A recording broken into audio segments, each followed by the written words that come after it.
Hello, gamers. Sorry for the late start. I went to Taco Bell and it knocked me out. I'm good now, though. The fact that it knocked me out is a good thing because it means I shouldn't get knocked out again during the stream. So it all worked out. Maybe. We'll see.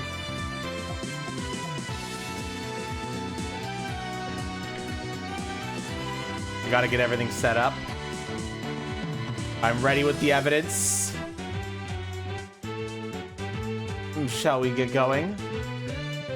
You don't think that's how it works? I don't know. I think that's how it works. Usually that's how it works for me. When I eat a large meal, I get really tired, and then after a while, I process it and I get energy.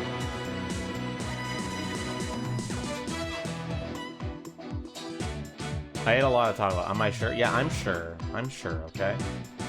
You're always getting knocked out.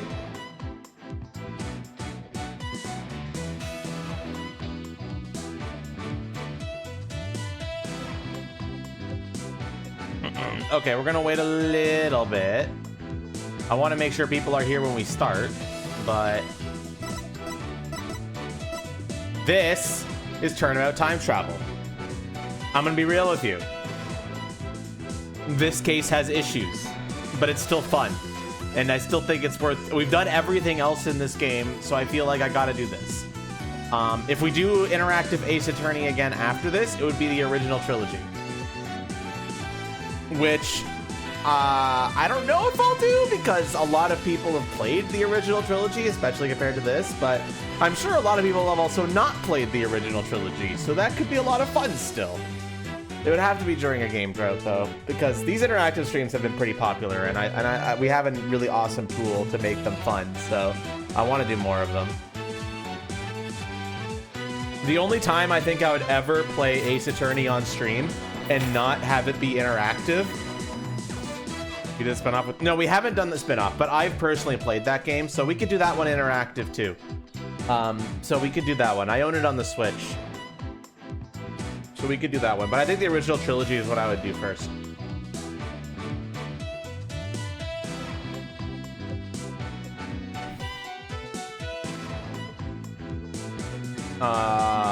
Yeah, but the only time I would not do interactive is if a new Ace Attorney game comes out, because it wouldn't be possible for me to make that interactive without spoiling it for myself.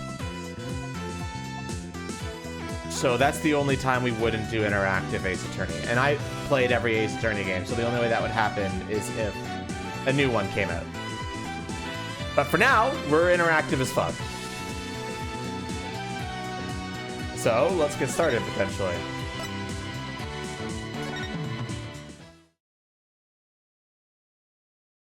Special episode, Turnabout Time Traveler.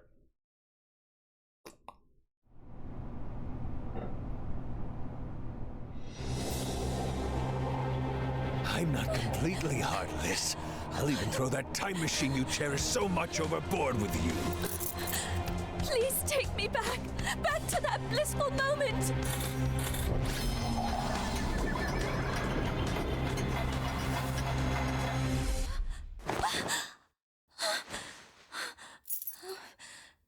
It's almost time for the reception, milady.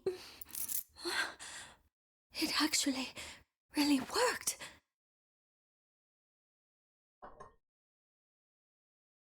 And yes, I have Fire Ninja.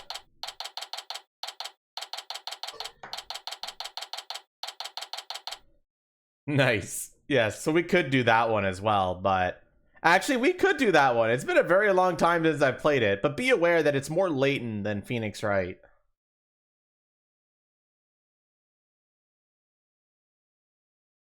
All right, 1 second. I gotta check my court record. Okay, good. My court record is accurate.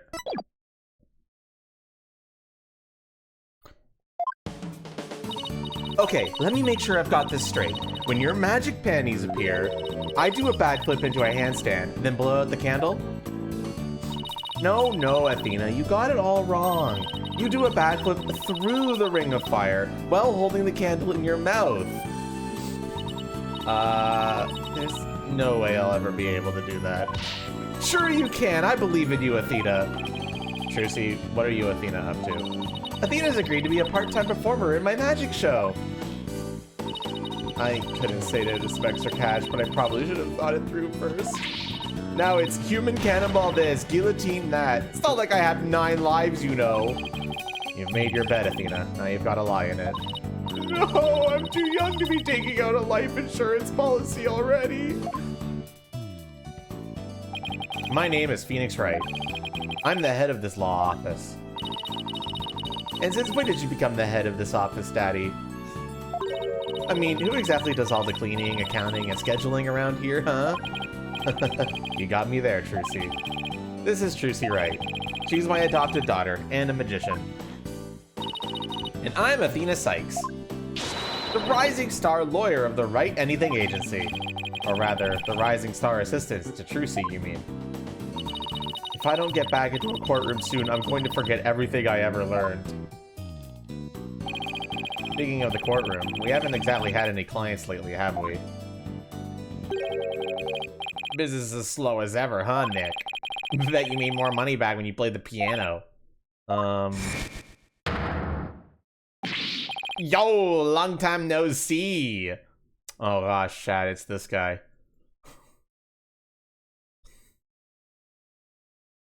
It's this guy, chat.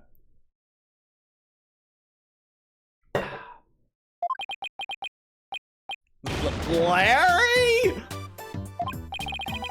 I haven't seen you in years. What brings you here all of a sudden?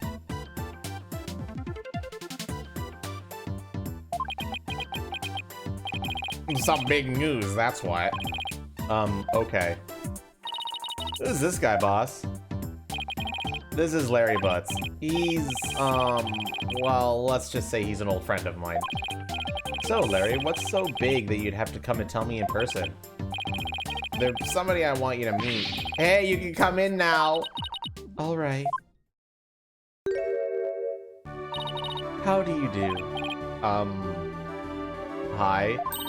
That dress, is that a wedding dress? Yes, it is. My name is Ellen Watt. I'm a domestic servant, a maid of the Sprocket household. Sprocket? As in Sprocket Aviation? Yes, that's the one. Wow, Mr. Wright, Sprocket Aviation is a really big airline company. You've heard of Rainbow Airlines, right? The one they call RAL for short? His last name is Butts? Yes, his last name is Butts. And that does sound familiar. Well, it's run by Sprocket Aviation. I see. What is a Sprocket family maid doing here in a wedding dress? So, actually, we decided to get married. You what? I'm not so young anymore, you know? I figured it's time to finally settle down. What? You're getting married? No way. I don't believe it. Besides, why would someone as well put together as her choose someone as flaky as Larry? You're kidding, right? Jealous? I don't blame you, but green's really not your color, you know? All right, Larry, lay it on me. In all seriousness, Larry, are you really getting married? Not right away, but that's the plan. We're gonna elope, see? Like, love on the run, I guess you could say. Isn't that right, Ellie?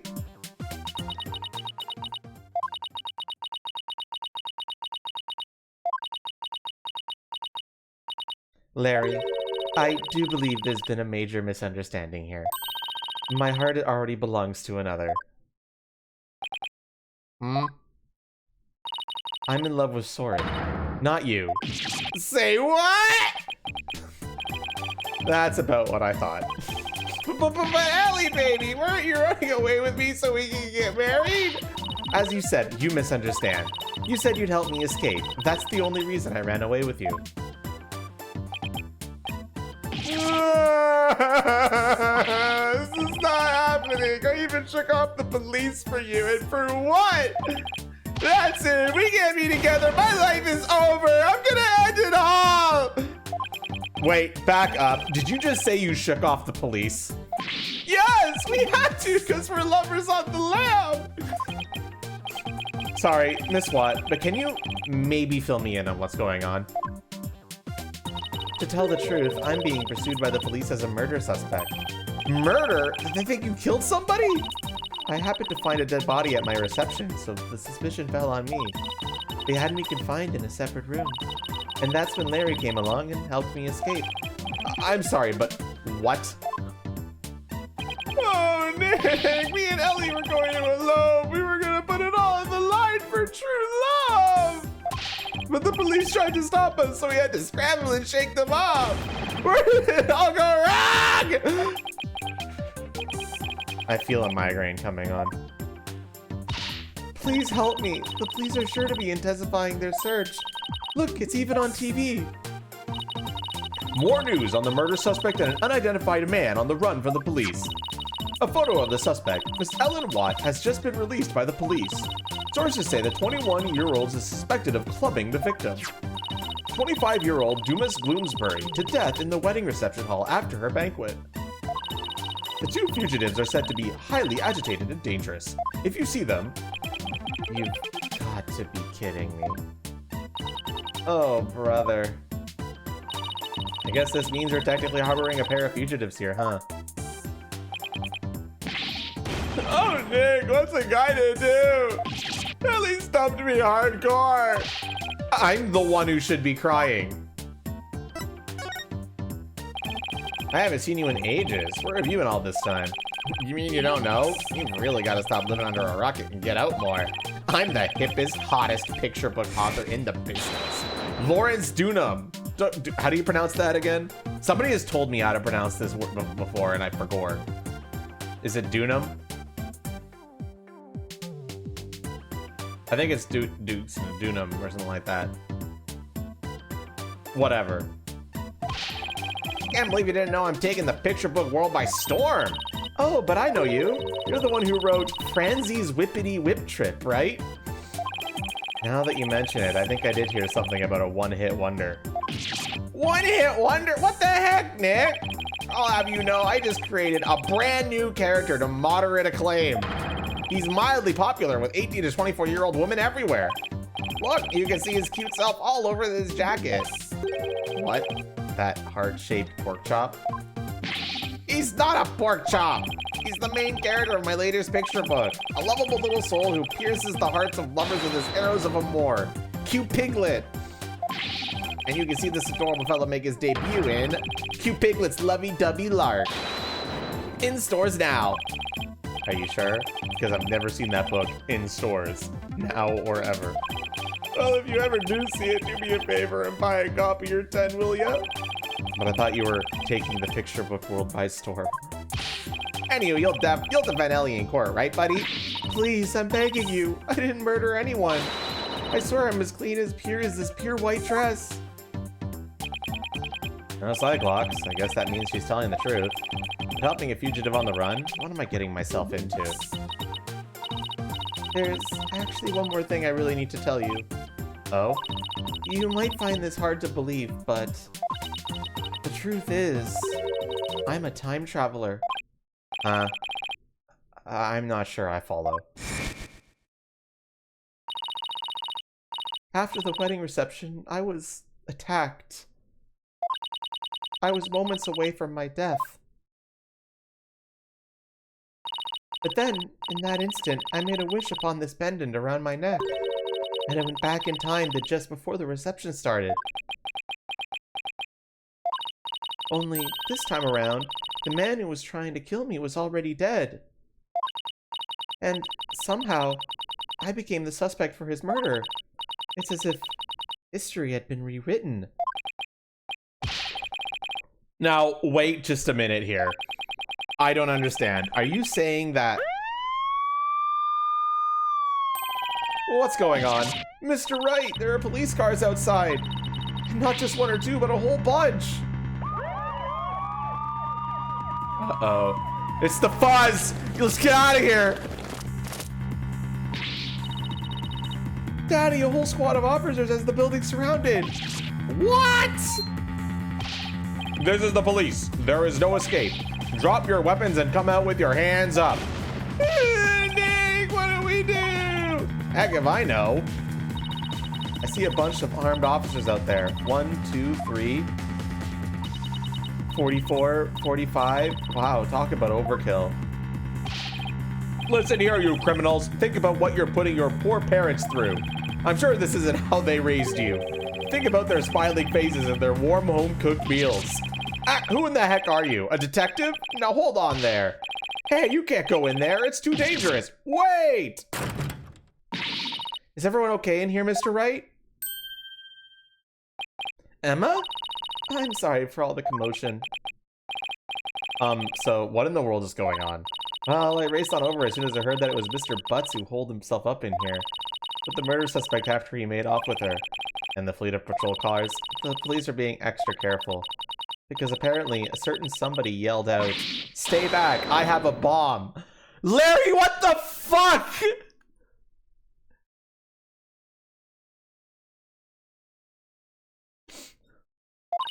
I'm sure you can guess who I'm talking about. Well, the police were being so persistent, I had to do something, so I tried bluffing. God, imagine this guy. I cannot fucking believe it, man. You know, like you do in court, Nick. Please leave me out of this. Well, Mr. Wright, I'm bringing this young lady in for questioning. So if you want to talk with her, you'll have to do it down at the detention center. I suppose I should thank you for your thoughtful gift of trouble and mayhem, Larry. Come on, Nick. We gotta get down to the detention center right away. Listen, Larry, I haven't even decided whether I'm going to take on this case or not. But I know you will, because it's you! Fuck. Guess I've got no choice but to tag along and help then. What? And skip out on me? We're only just starting practicing your repertoire, you know? Huh? You better stay in practice with Trucy, Athena. A promise is a promise, after all. That's cold, boss. You gotta get me out of this. I can't take it anymore. Let's get practicing, Athena. Next up is some training for the water tank escape trick. Stick your head in this bucket of water and hold your breath for 15 minutes. No! Stop, I'm begging you. Ah, she's getting away. You get back here, Athena. I guess the only person cut out to be Trucy's assistant is Apollo. Well, guess we better get to the detention center and ask Mrs. Watt some questions. Especially about that whole time-traveling business she was talking about.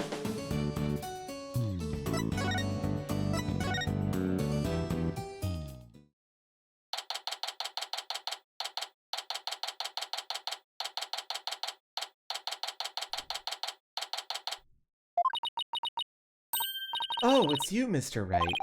Miss Watt, would you mind if I asked you a few questions? Nick is gonna defend you, Ellie. Isn't that great? Larry, I told you I haven't decided yet.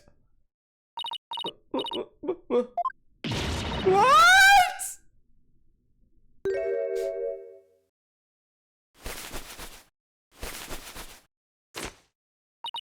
You're not going to take my case? I'm never gonna be happy!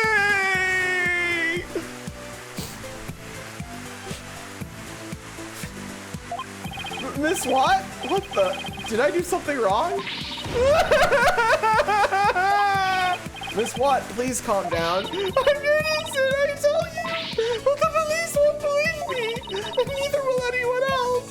I'm gonna die all alone in a jail cell! Alright, I'll do it. I'll take your case. Just please stop crying. Really? You will? The fact that Larry was the one who brought you to me had me a little worried, but you don't seem like a killer to me. Oh, thank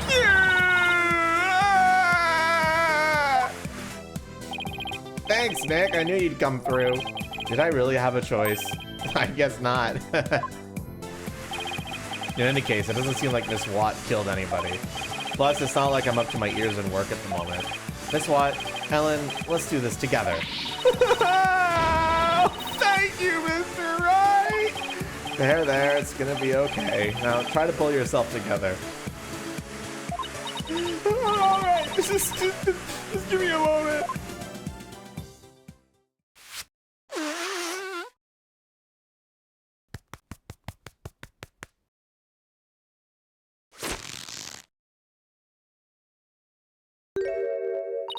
I'm truly grateful for you to taking on my defense, Mr. Wright.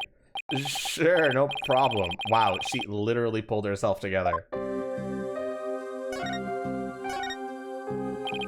Ellen, please tell me everything you can about the incident. All right. It happened after the wedding reception. I was attacked by Mr. Gloomsbury. Wasn't Gloomsbury the name of the victim in that news report? Maybe I should listen to what she has to say first, though, before I start asking questions.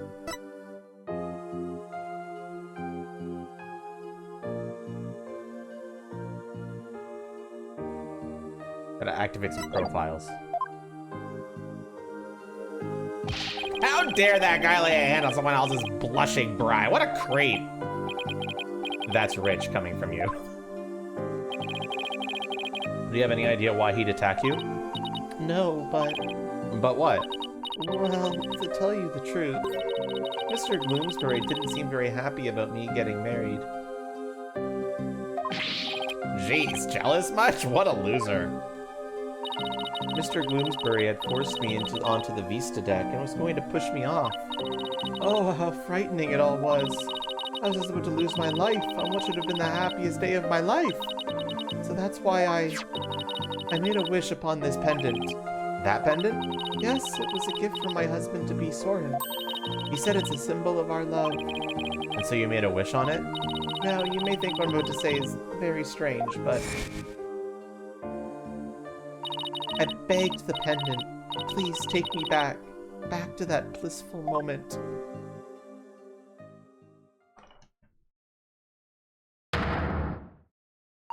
And do you know what? It worked! It brought me back to just before the reception started. So that's the time traveling thing you mentioned back in my office. I'm sorry, but I have to say, it's pretty unbelievable. Unbelievable?!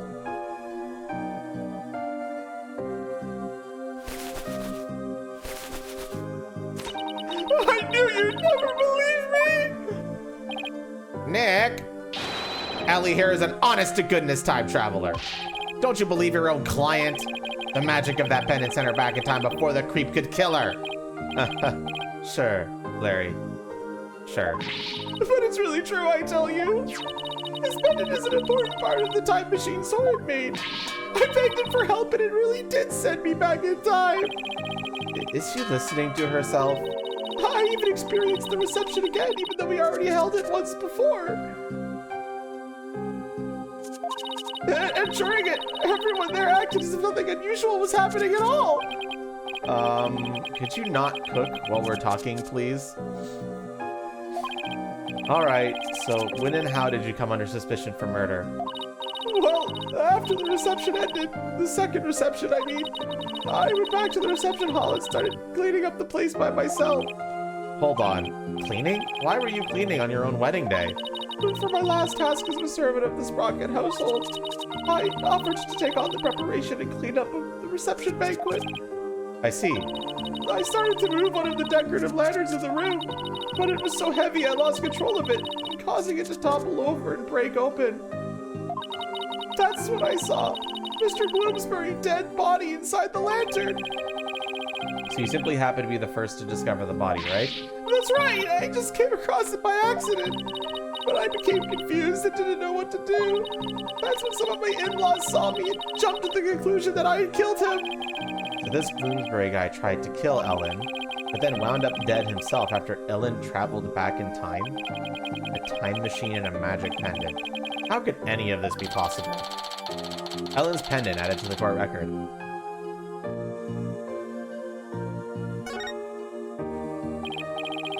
Ellie, why don't you tell Nick about that other thing, too? About that shadowy figure you saw when you were being attacked.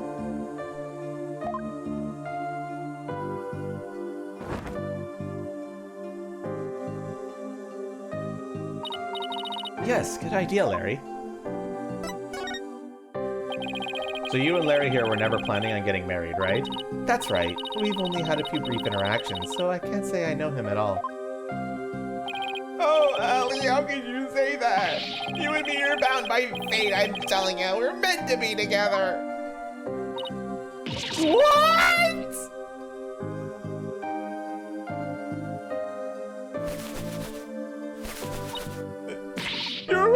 sorry. I've never been sorry, baby. It's as plain as the goatee on my chin. Larry, don't make me send you to timeout. Now, can you tell me about the groom, Ellen? What's he like? His name is Soren Sprocket.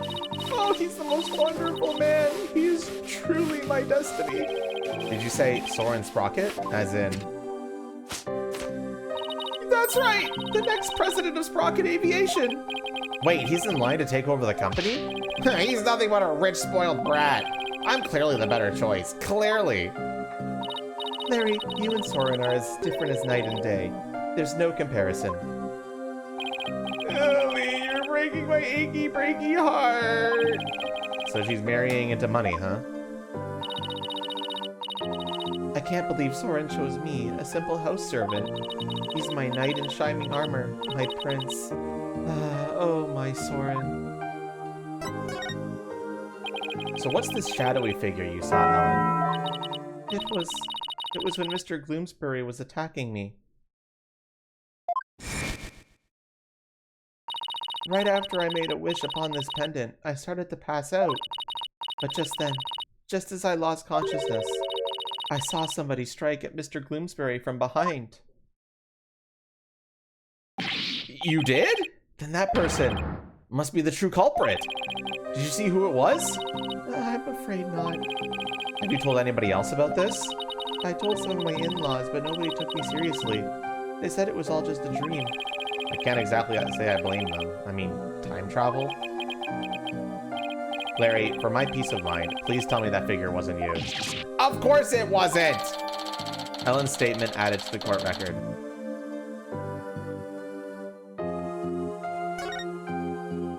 Remember to refresh the court record in the app if you want to see the up-to-date evidence. I guess I've asked her all I can for now. Spick and span, spick and span! Ellen, what are you doing?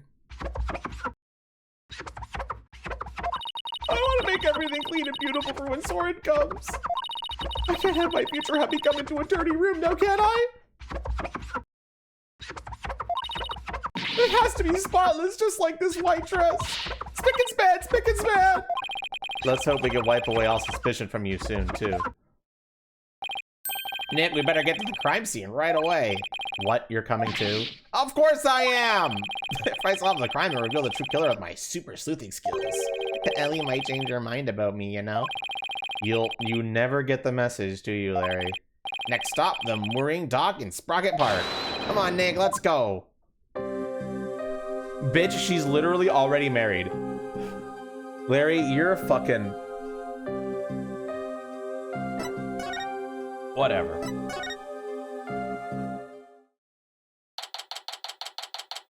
September 21st. Sprocket Park. Mooring dock. So this is Sprocket Park, but where's the reception hall? The reception hall? Oh, that's... Wow, looky there. What? What is it? I just spotted me a cute mantica. Don't wait up, Nick. Hold on, where's the reception hall? Sorry, Nick, a man's gotta stop and smell the roses when they appear. I am an artist, after all. Oh, miss, yoo-hoo! Ugh. Larry. I thought he was gonna take me to the crime scene. Oh well, I'm sure he'll come slinking back when he inevitably gets rejected. I'll just take a quick look around.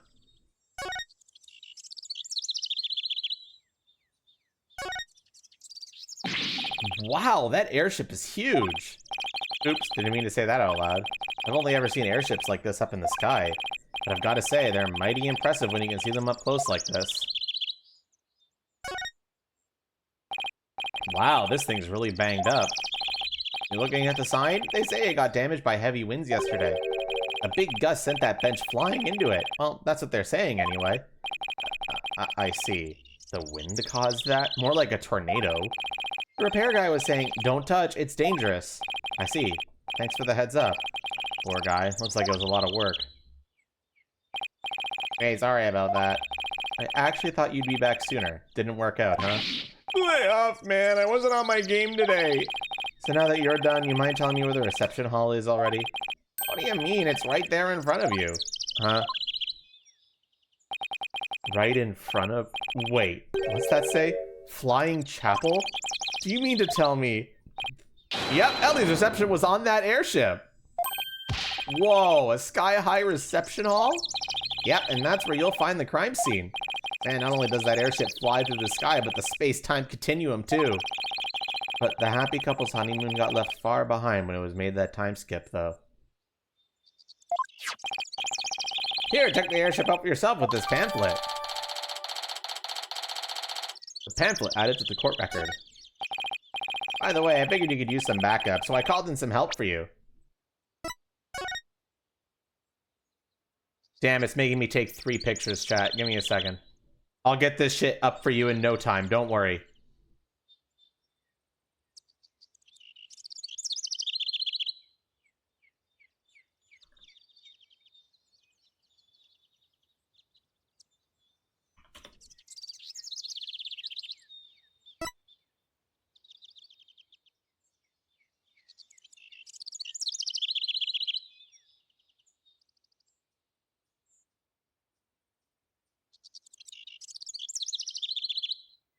The things I do for you, chat.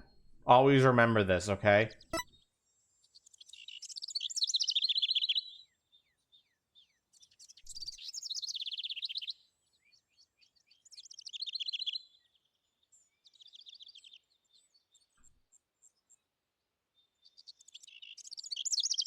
There we go. You should now see it in your evidence lists, chat. Does Ellie's statement have an inspect? I believe no, it does. Okay.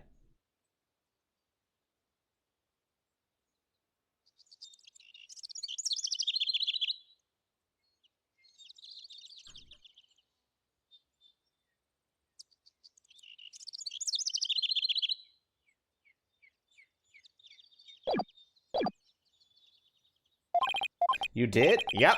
It should be here any minute now.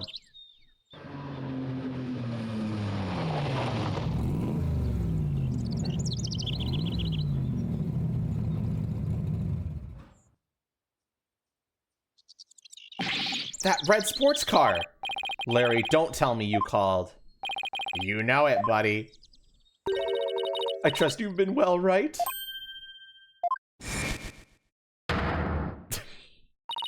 Surprise! Now admit it, that was a pretty good Mr. Edwards impression, wasn't it? Maya? What are you doing here? Larry called me up. He said something about it finally being time for him to tie the old knot. But that's funny. I'm pretty sure he mentioned something about being here with his bride.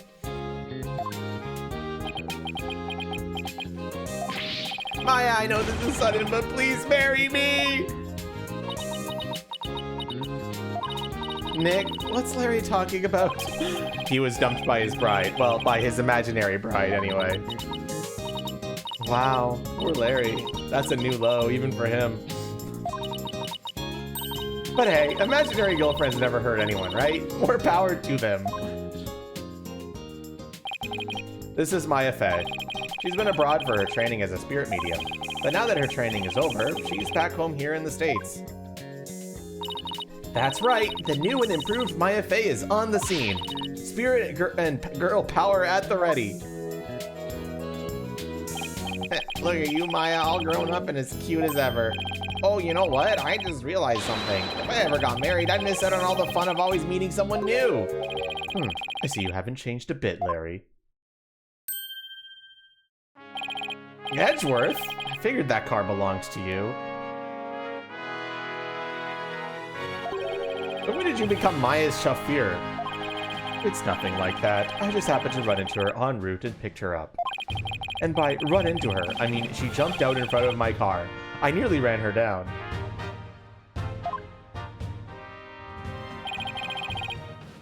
This is Miles Edgeworth.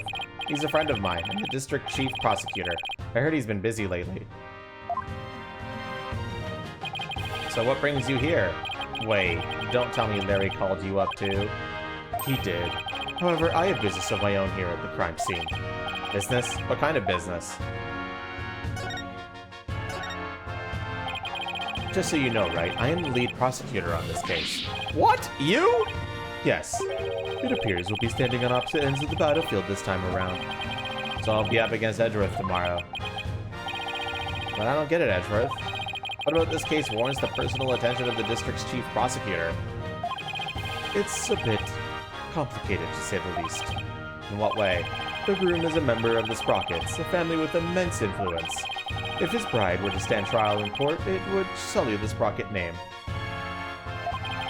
So they tried to apply some pressure on the prosecutor's office. Pressure to settle it amicably, right?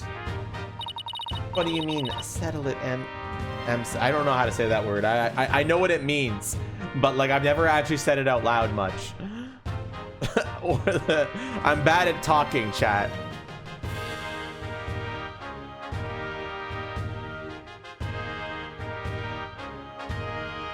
Like, I'm sure I've heard it said out loud before. Amicably? Amicably? Amicably, okay. Is that really it? That doesn't sound right to me. Alright, whatever. It means that they're trying to sweep this whole thing under the rug. Wow, Sprocket Aviation really has that much clout? Yes, they have especially strong ties in both the political and the judicial worlds. To the point where no one dares to oppose them. Don't tell me that includes you. Don't be ridiculous, Wright. It's quite the opposite. The prosecutor's office is filled with cowards, as I found out. Every last one of my subordinates was loath to prosecute a Sprocket. That's why you decided to take on the case yourself, right?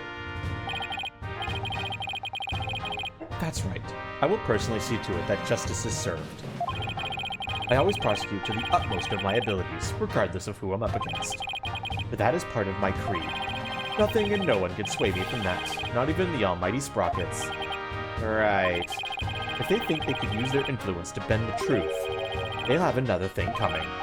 You know, I almost feel sorry for them. They were only trying to protect their interests. But all they got instead was you. Edgy, come on, man. How could you prosecute my poor sweet Ellie? What kind of heartless jerk are you? I'm simply doing my job. And I'm warning you, Wright. I won't hold back. Not for you or anyone else. Thanks for the warning, your righteousness. So, how's it going, Mr. Chief Prosecutor? Busy as always, I'm assume? Of course. Unlike somebody who has too few clients and too much time on his hands. Guess that explains why your brow is more furrowed than the last time I saw you. Maybe you should learn to relax a little, Edgeworth. Nice try, Wright. But as always, I have no intention of showing anyone any mercy, including you. As inflexible as ever, I see. Besides, I think I've mellowed out a bit with age. So if anything, those furrows should have smoothed out a little as well. Honestly, Edgeworth, are you really that blind to yourself? Excuse me? He's really self-conscious about those lines, isn't he? Edgeworth, about this incident. Don't forget, Wright, I'm the prosecutor for this case. Need I remind you that I'm not in the habit of sharing information with my adversaries? No, I guess we are adversaries for now. And you, Larry. Me?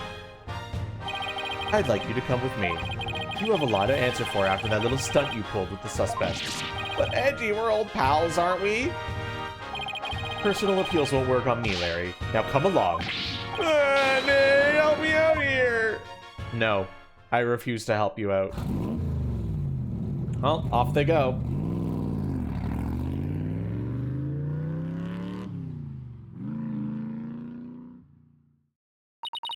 Is it just me, or is Mr. Edgeworth as relentless as ever? Yeah, I guess some things never change. So much for mellowing out. Well, Nick, we better hop to it, too. Hop to what? Investigating the crime scene, of course. What else? It's been a long time since you and I teamed up like this. This is gonna be fun. Fun, huh? It has been a long time, though, since we were last together like this. Alright, to the crime scene, then. Yeah, and away we go!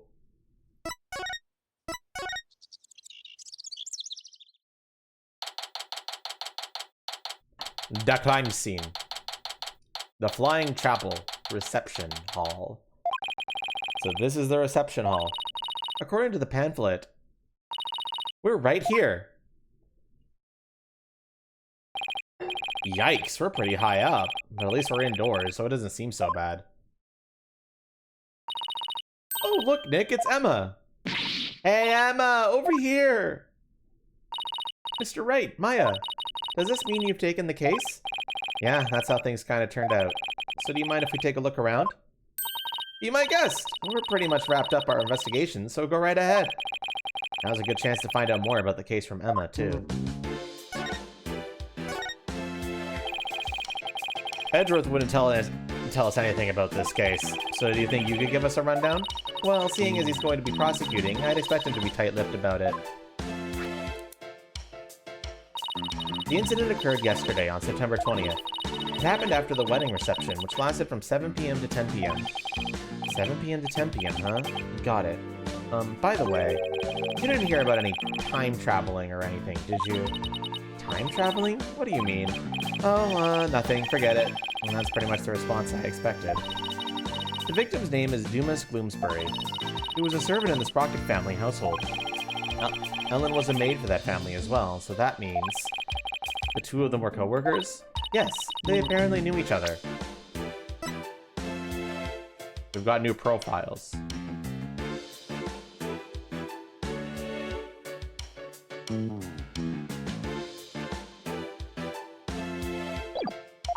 Mr. Gloomsbury was the lead servant after all. He was very serious about his work, but he was also very closed and a private man. So the other servants called him Mr. Doom and Gloom behind his back. If he was the lead servant, he must have been higher ranked than Ellen. What makes the police think Ellen killed this man, a guy who was essentially her boss? We don't know the defendant's motive yet, but the circumstances surrounding the discovery of the body don't bode well for her. And what circumstances are these exactly? Well, some of her in-laws saw what looked like the immediate aftermath of the murder. The suspect was standing in front of the body with the murder weapon still in her hands.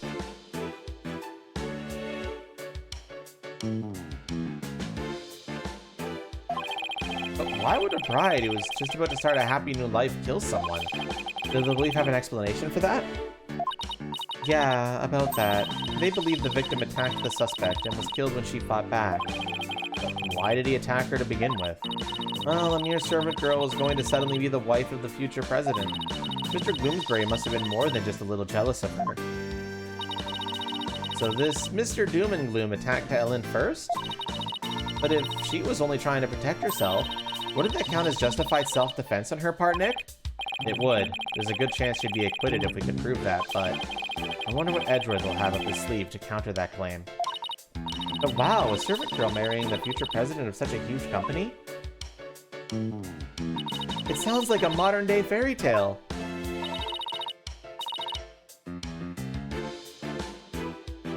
It does, doesn't it? Thing is, not everyone was on board with their union, apparently. The suspect never had any family or relatives to depend on, so she was working as a live-in maid for the Sprocket family to support herself. So a maid with no family or fortune was set to marry the president's son, huh? I guess it's not surprising that ruffled a feather or two. Yes, apparently the groom's parents and all of his other relatives are strongly opposed. But that didn't stop the young couple from deciding to go ahead with their wedding. Love flourishes in the face of adversary.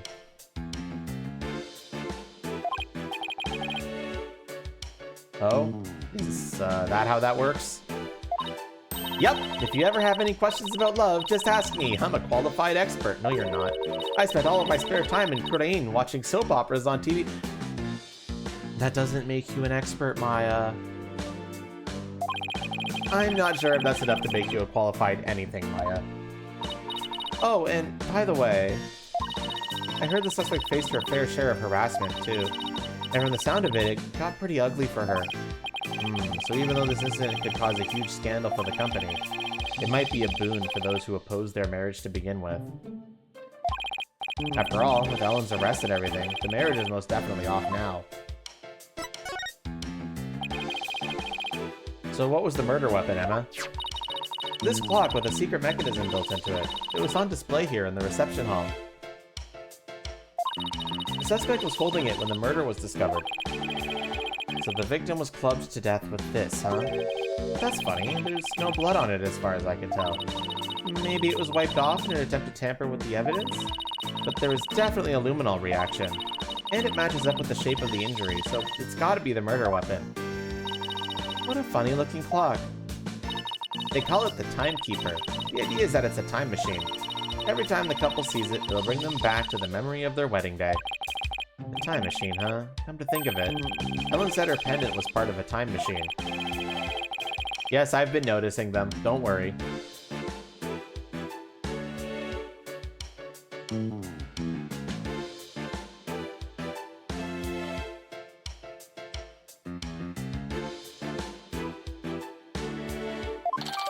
Timekeeper added to the court record.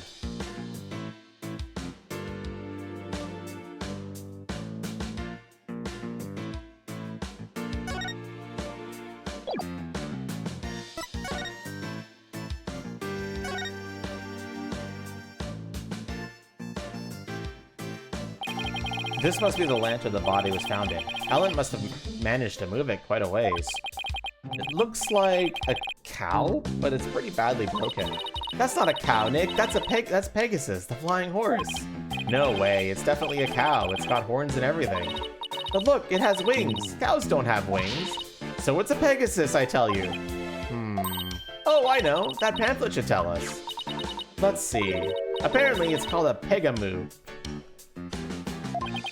I did not see that coming. Yet somehow the name really captures the essence of what this creature is, you know? Huh, that's strange. What is? Well, this Pegamoo is definitely a male Pegabull, right? Yeah, I'd say so, with the horns and all. Okay, well, that Pegamoo over there is also a Pegabull. But take a look at the pamphlet. See, the one on the right says Pegabull, but the other one says Pega-cow. A female Pegamoo? Right. The pamphlet goes on to say how they have Pegamoos for the happy couple.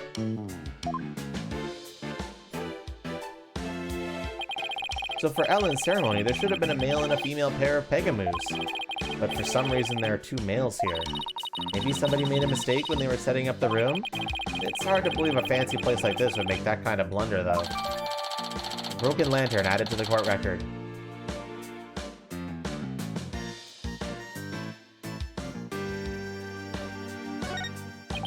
In any case, we better check this thing out. They are, Ray. We all know that. Don't worry. Did this come from the lantern? It's covered in blood. Maybe it got on there when the killer was putting the body in the lantern? Can you imagine going to open a door and finding the knob covered with blood? That'd be bloody awful, to say the least. So this is where the body was found. And the first person to find it was Ellen. Emma, what can you tell me about the condition of the body when it was found?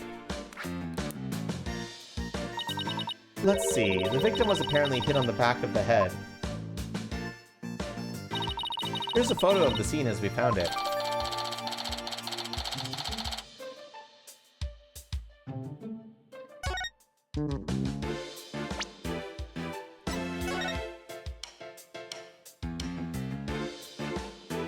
Badum.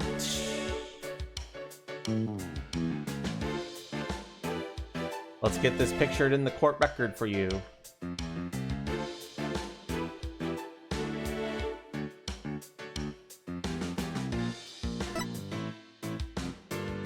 The victim's body was found collapsed inside one of the Pegabull lanterns. Scattered around his body were flower petals, a note, and broken parts of the lantern.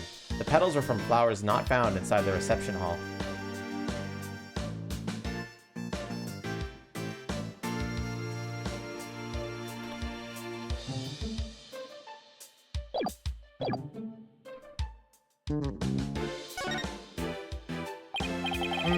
What do you think this is, Maya? It looks like a flower petal to me.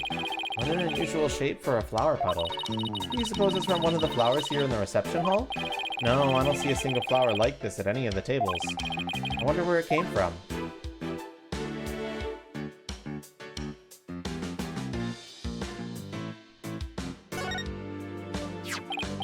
Hey, what's this? Ooh, let me take a look. Grab Ellen when convenient, then send her off from the Vista deck. looks like a note outlining the murder plot.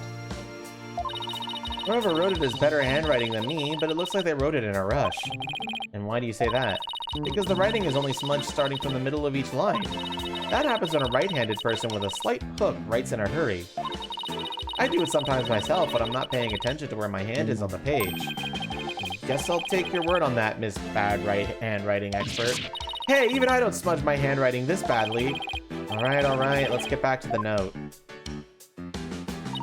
That note was apparently written by the victim. But why would he feel the need to write instructions to himself like this? Are you sure the victim wrote it? I sometimes write a note to myself before I go shopping. Potatoes, carrots, onions, flour. Maya, are you craving curry rice or something? Whoops. So Emma, where's this Vista deck the note mentions? It's that heliport you see right outside the window over there. So you planned on pushing Ellen off from there? What a monster.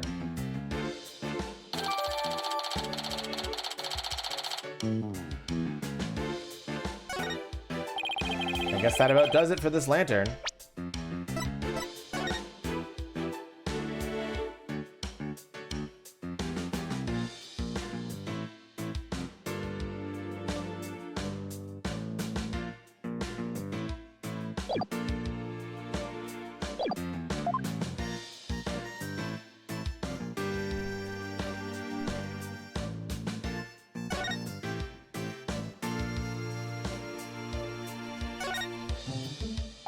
This is the sweetheart table where the bride and groom sit.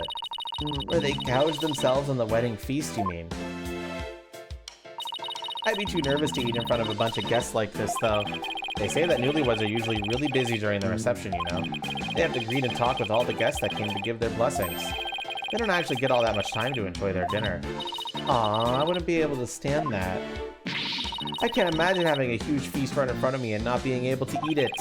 They say brides tend to have an especially hard time because of their wedding dresses. With those tight corsets squeezing their waists, they could barely eat a bite. Really? Sounds like wedding receptions are absolute torture. I guess food still wins out over romance in Maya's book.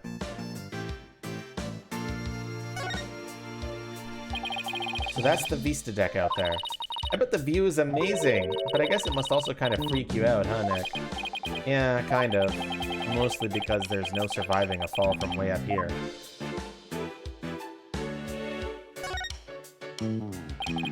This must be where the time machine was placed. I can't believe that such a beautiful memento was used for murder. It's just awful. Nick, we have to prove Ellen's innocent, no matter what it takes. I agree. We can't let this go down as the saddest flying wedding reception in history. I think that about does it for this area.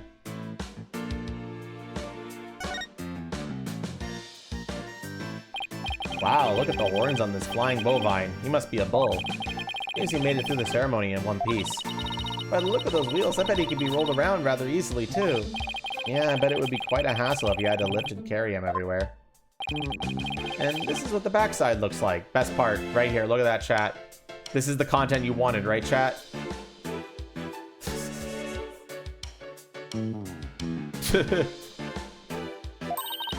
What's that by the bottom of his tail? A wheel handle? Tail mentioned.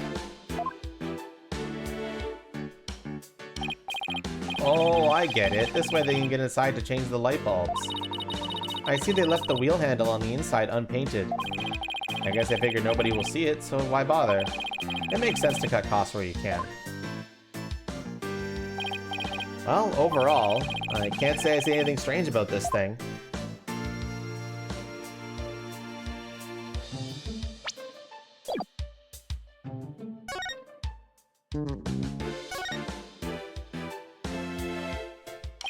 It's a fog machine. I wonder if they used it during the reception. Ooh! Hey, Nick, go stand over there for a sec. Why? Just because. Now go! Alright. I've got a bad feeling about this. Fogmaster 9000! On! Maya, no! Huh? Aw, nothing happened. Looks like I won't work without some dry ice. Darn it, all I wanted to do was surround you in a thick cloud of smoke. That didn't sound right. Did you guys hear the noise? It sounded like it came out of the wrong microphone for me. No? I heard it, but it was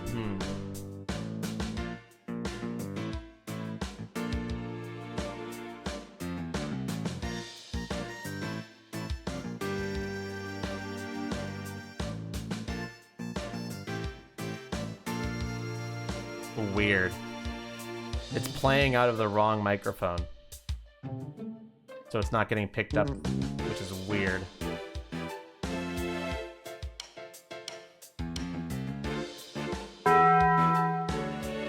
Well, that's weird. I know you heard that one, but it really shouldn't be doing that. I'll just try restarting Sammy.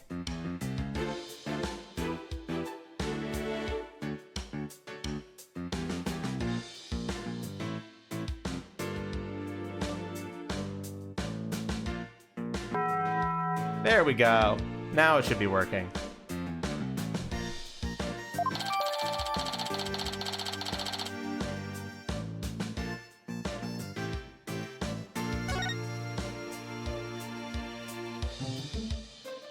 The fog machine.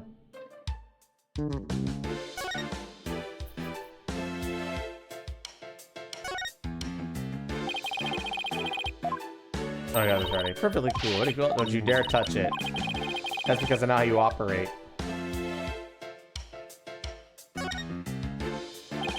That's one big partition screen. Industrial size, even. I bet it'd cause an industrial sized mess if it fell over. And that's why you're not allowed to touch it, Maya. What? Then who's gonna test how stable it is? Just leave it alone. Please.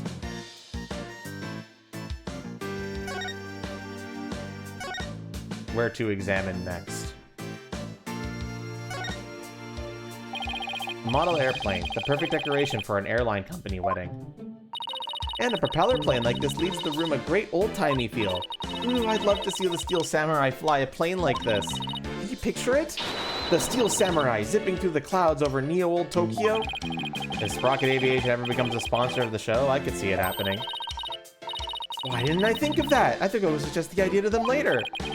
Please at least wait until after this trial is over.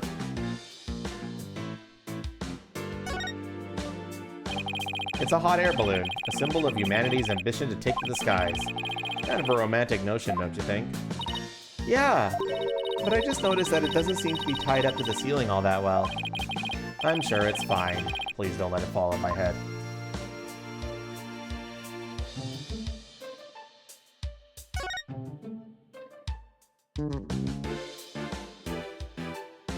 What have I not examined, bruh? I wonder what this partition is for. I imagine people like the reception staff or entertainers use it. They probably wait behind it when they're on standby. I see. With a partition this size, I bet they could even fit an elephant back there. Not that anyone sane would. I'm a Kirin, technically.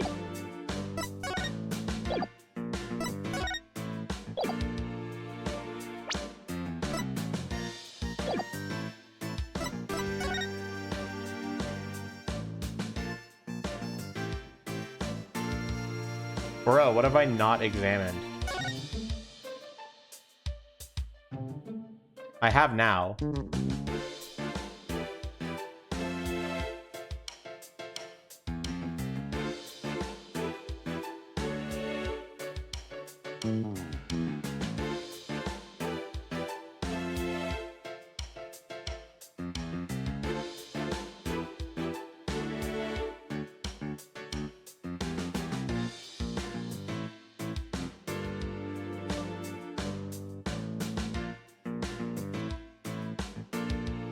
Forget that Twitch even has profile pics. Me too, don't worry. Oh, there, I see now. There's a little pixel here. It looks like a business card wallet. I wonder whose it is. That face looks awfully familiar. Made by an AI, then you probably should remove it. AI is disgusting. And it just steals art. Use literally anything else.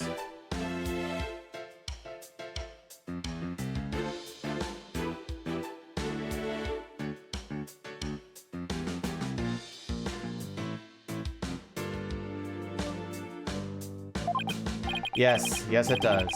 Guess I'll bring it to him later. Business card wallet added to the court record. Gee whiz, I wonder whose business card this is, chat.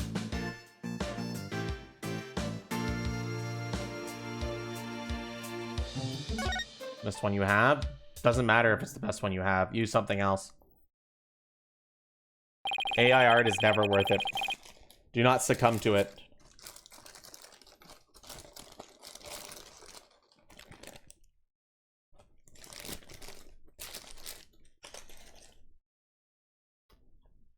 Well, I guess that just about does it for the crime scene.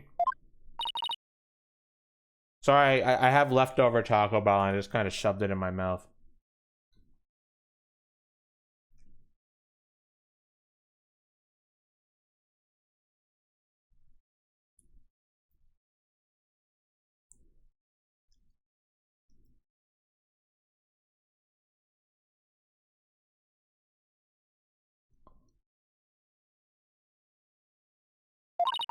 I want to see the rest of the airship. We might as well, since we're here. True, we might even run into some of the other people involved in the case.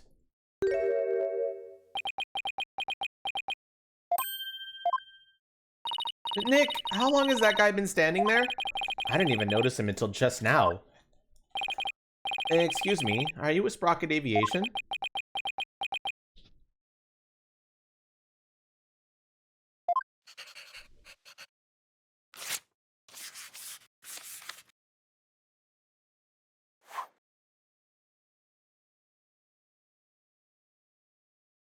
Huh?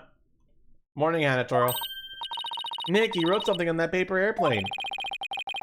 I guess we're supposed to read it then?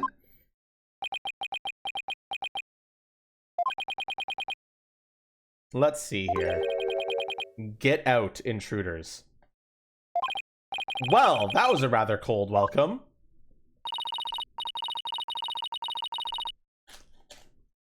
Mr. Wright, Maya, meet the lone son of the president of Sprocket Aviation, Soren Sprocket. Or to put it another way, the future president of Sprocket Aviation.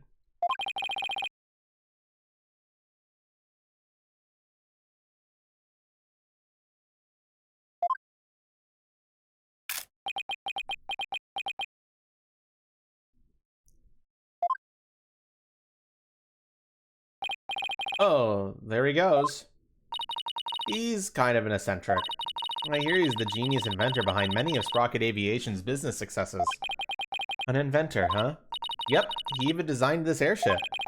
That's pretty impressive. Nick, this is no time to be standing around talking. We have to go after him. We need to ask him some questions about Ellen. Oh, right. It looked like he was heading outside.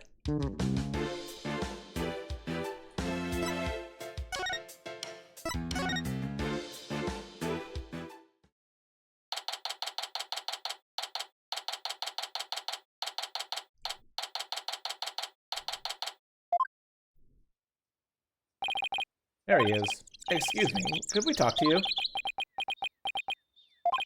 Excuse me? Do you mind if I ask what you're doing?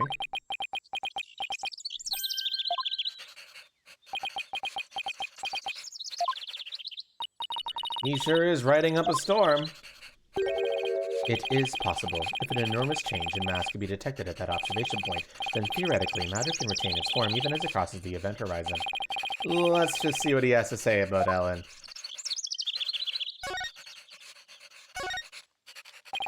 Excuse me, but we'll be representing Ellen in court tomorrow. So, could we ask you about the case?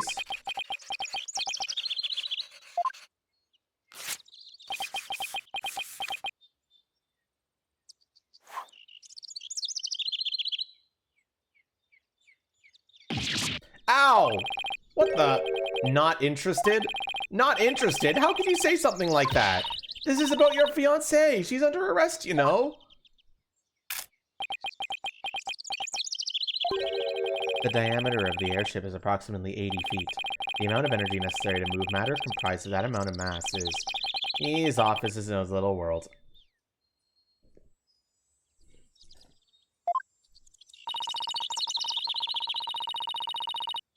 I can't believe he said he was not interested in talking about his own bride's arrest. We'll just have to talk to him on his level then, which is something he might be interested in.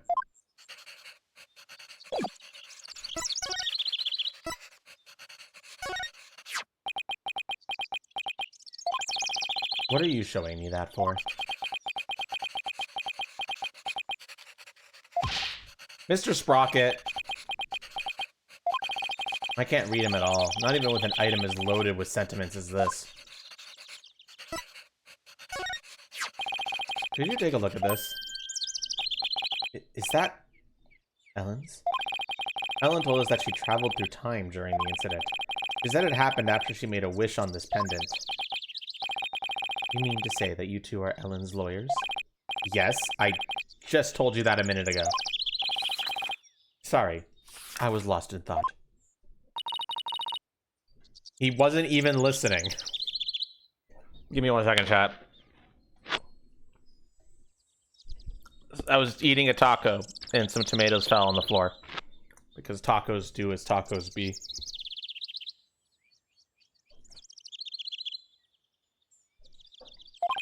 Oh boy. He's not at all what I expected, based on Ellen's gushing testimonial anyway.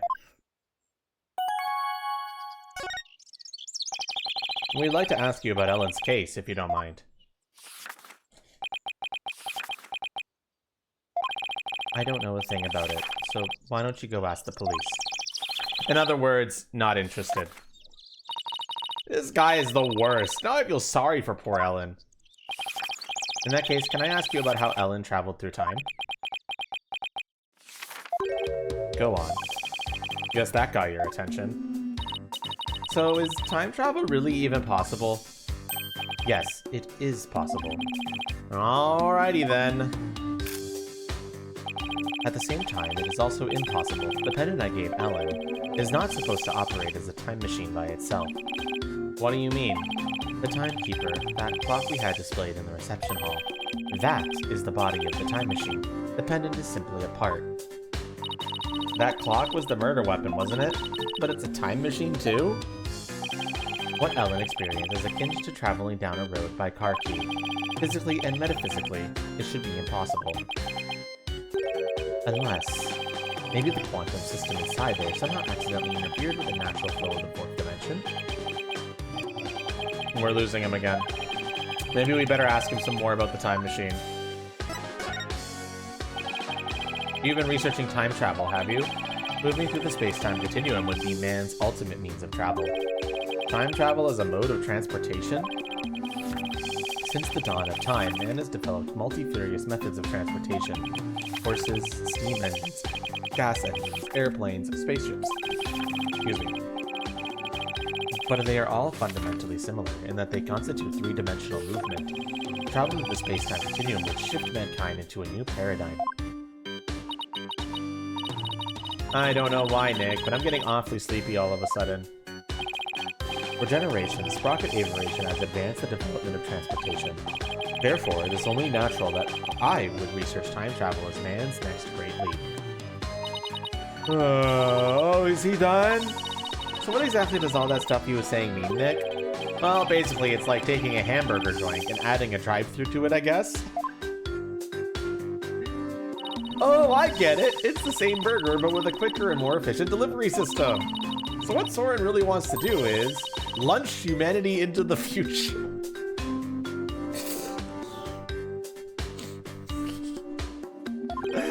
Launch, not lunch. But do you really believe that time travel is possible? It only becomes truly impossible when man stops daring to believe. Besides, time travelers do exist, you know. But you wouldn't understand. Did you hear that, Nick? Time travelers really do exist. All I know is Soren isn't the easiest guy to wrap your head around. Oh, I don't know. I kind of like the way he talks. It's full of hope for the future. He's more passionate than I thought, too, when it comes to inventions anyway. Yeah, his apparent lack of concern for Ellen is troubling, though. So I hear that the rest of the Sprocket family was opposed to your marriage? What are your thoughts on that? Master Soren. It is time for the meeting on the next term's project. What is this? Daydreaming about your inventions again? Tut, you are the future president. You must consider the business side too.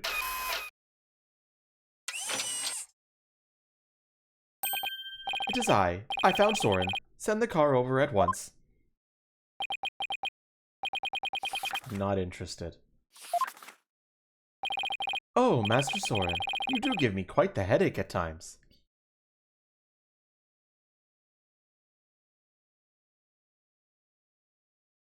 Ooh, I like that. Better picture.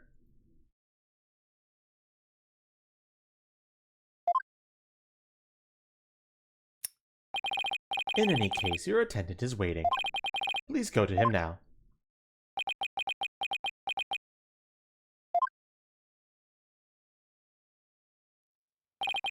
Excuse me, but who are you? Oh, where are my manners? My name is Pierce Nicoli. Please call me Pierce. I am the Sprocket family butler. Nick, a butler! I didn't know they actually still existed. I thought they were just on TV and stuff. And who might you be, if you don't mind me asking? Oh, I'm Phoenix Wright, Ellen Watt's lawyer. And I'm his assistant, Maya Fey. I'm a spirit medium. Oh, so it is you. I am most grateful for you to taking on Miss Ellen's defense. You have my sincerest thanks. Don't mention it. So hey, speaking of the case... Oh, one moment, please.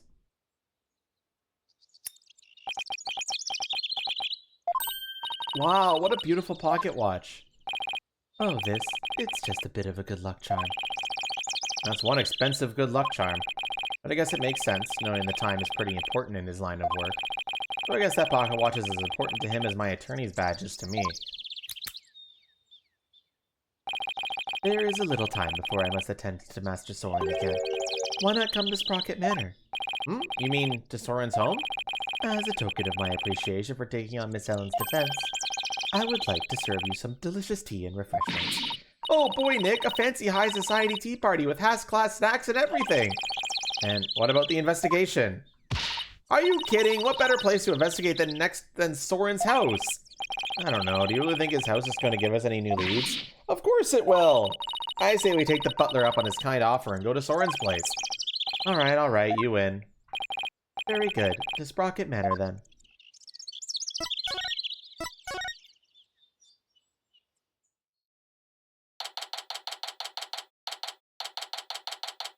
Sprocket Manor. The foyer. Wow, this place does not disappoint. Oh, I'm so excited. Whoa, slow down, Maya. The mansion isn't going anywhere. Now then, we won't have to worry about anyone untoward's eavesdropping here. I take it you wanted to ask me some questions? Huh?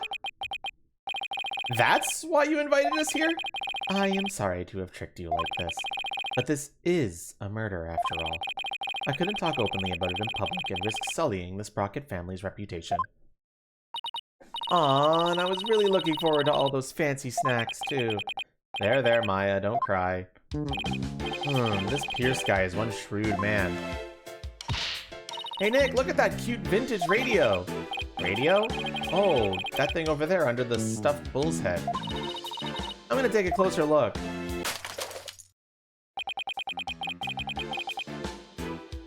Thought I told you to settle down. I'm sorry. Not to worry.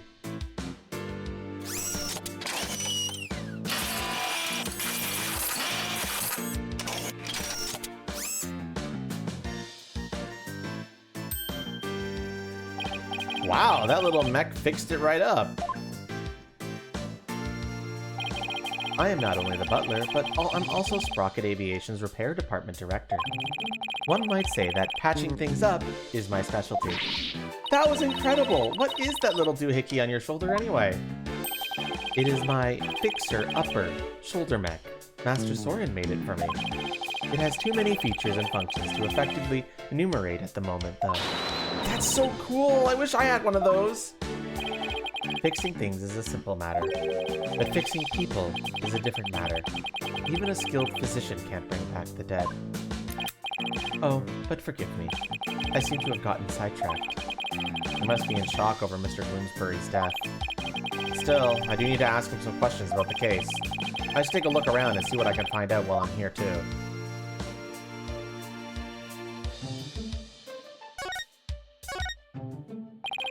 About the incident Miss Ellen was arrested for.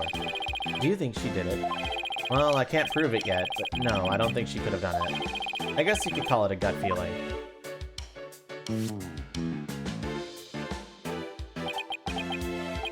I see. I guess we have different opinions then. Do we now?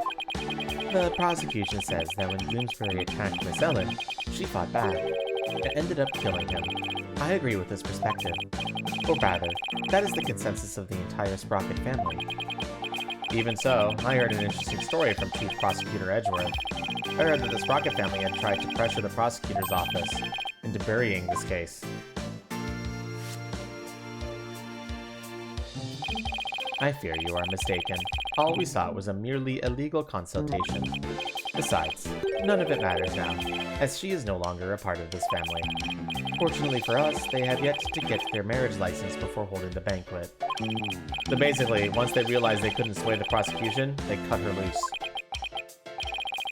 I realize how callous I must sound, but my duty is to protect the Sprocket family, and more specifically, Sprocket Aviation's future, and Master Soren, whose genius is essential to the company. I will do anything to achieve that goal. That is my job as the Sprocket family butler. You know, I think Pierce and Mr. Edgeworth would get along really well, don't you think? Yeah, I could easily picture Edgeworth with a butler. Oh, and by the way, I suppose I should tell you about this as well. It's about when the members of the extended family and I discovered the crime. Did Ellen say anything to you about traveling through time?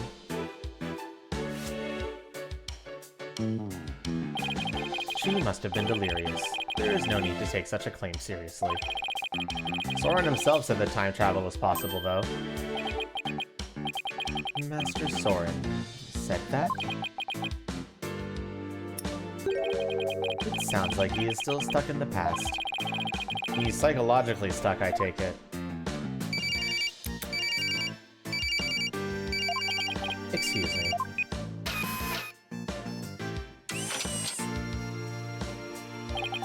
What is it? I see. I believe I told you that Madame will be having milk tea. Still, have lemon slices at the ready, just in case. You must not disappoint her, understand? You sure are busy. All in a day's work. Still, we really do need Master Soren to start focusing on the business side of things soon. Could you tell us about that thing you mentioned about Soren's past? There is something in Master Soren's past that he wishes he could change. Please forgive me. This isn't something I should be sharing with strangers. Now I really want to know what Soren's still hung up on. It was sometime after the reception. Some of the Master's relatives and I went to clean up on the reception hall. And that is when we saw it. A woman, standing in front of the victim with the bloody murder weapon in her hand. It was none other than Miss Ellen. But Pierce, it wasn't what it looked like. That's right, she just happened to find the body. I do not know what Miss Ellen has told you, but what we witnessed was unmistakably the moment immediately after the deed had been committed. And that is what I told the police who came in response to my call. I see. So Pierce was the one who reported it to the police, huh?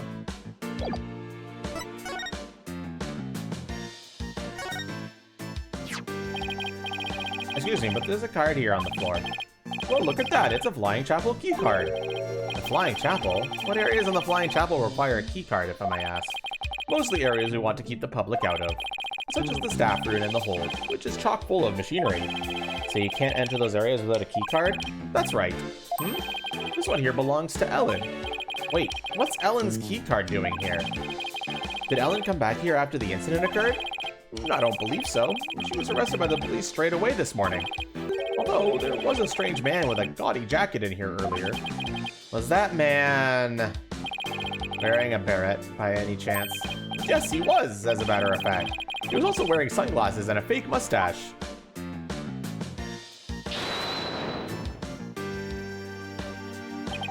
I knew it. The only question is, what was he doing here?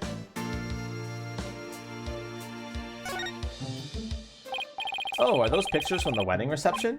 Yes, I took them with my trusty camera here. Do you mind if we have a look at that photo? Be my guest. Take as long of a look as you'd like.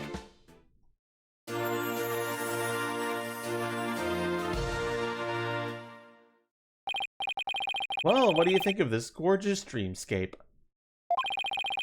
A thick fog billows across the room, making it look as if the couple were walking on clouds. Wow, look how beautiful Ellen is here. She looks a little nervous, though. She does, doesn't she? Hey, look, there's Pierce. Really? Where? Right there, behind the sweetheart table. Hey, you're right. I bet he was there attending to the happy couple the whole dinner.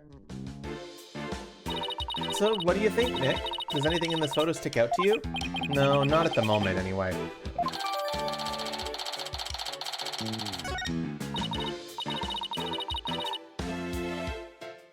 Photo of reception. Added to the court record.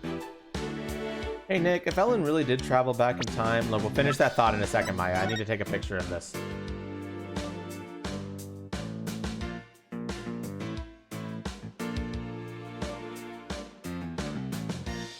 The chat needs their details. For when we get to the court section, they will be taking the reins. Do you think this photo was of the second reception? You know, after the time jump? I wonder. Excuse me, sir? Yes? Can I help you? Ellen told us you traveled back in time. Would you happen to know anything about that? Oh, no, I haven't the foggiest idea what you're talking about. He clammed up faster than a clam.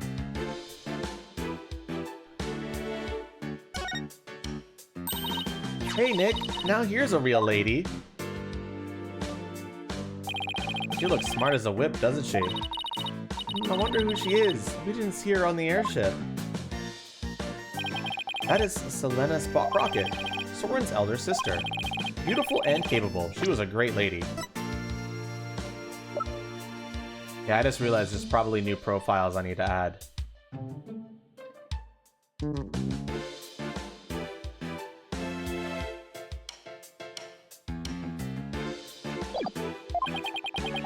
Soren's sister. I think I see the resemblance. Maybe I'll show Pierce this photo later and ask him about her.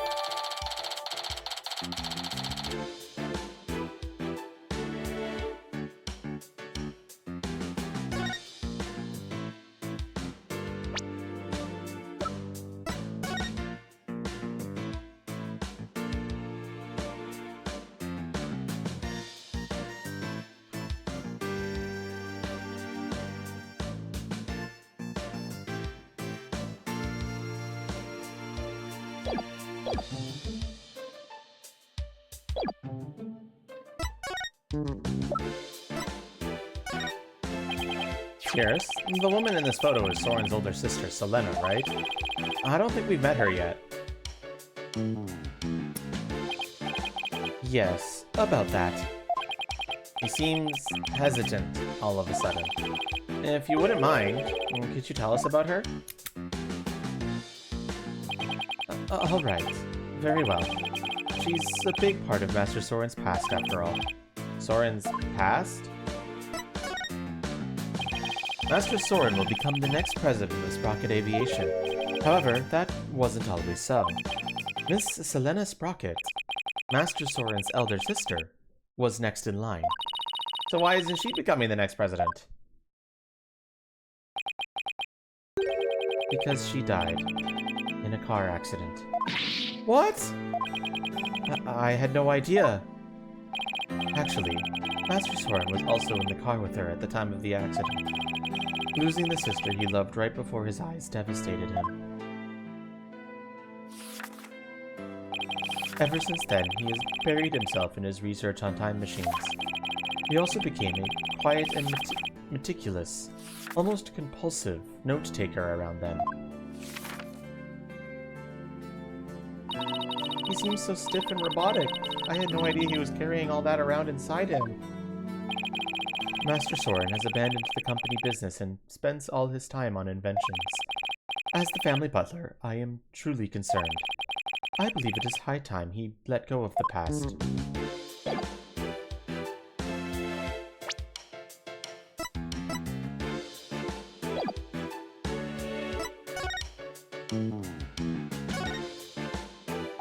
Oh, it's the bridal bouquet.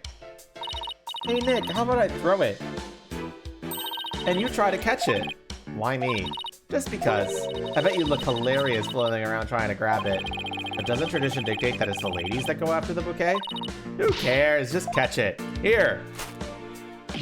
Ow! Hey, you threw that right at my face!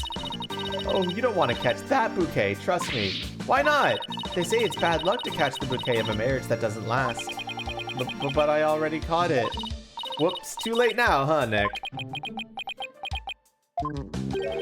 Hey, Nick, what are you doing here? Larry. Oh man, Edgy gave me a heck of a hard time. Larry, what are you doing here? I came to promote my new character, Cupliglet. I was hoping Sprocket Aviation would do some kind of tie-in with me for it. Wow, I didn't know Larry was such an aggressive businessman. You could learn a thing or two from him, Nick. Why don't you promote your agency to them? Now is not exactly the time for that, in case you haven't noticed. See, and this is why you'll never be rich. Actually, Larry, I've been meaning to ask you something. You were there on the Flying Chapel yesterday, right? Huh? Was I? What were you doing there? Nothing. Whatever it was, I bet it wasn't anything to be proud of. But never mind that. Did you see anything that had to do with this case? Scratch that. Let's start with, you weren't involved in this case, were you? Larry?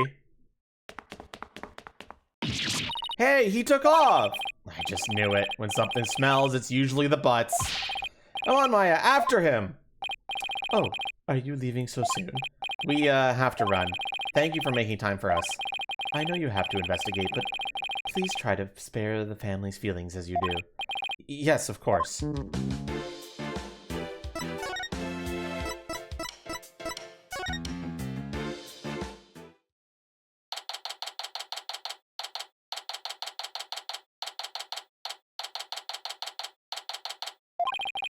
There he is. Hey, Larry!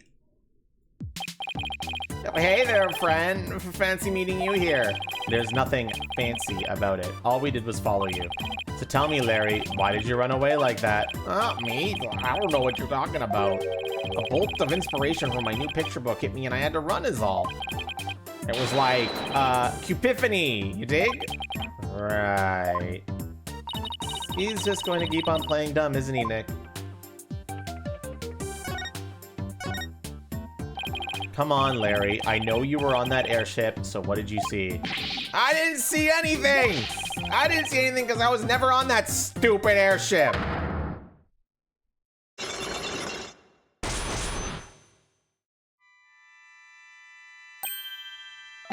Cyclops.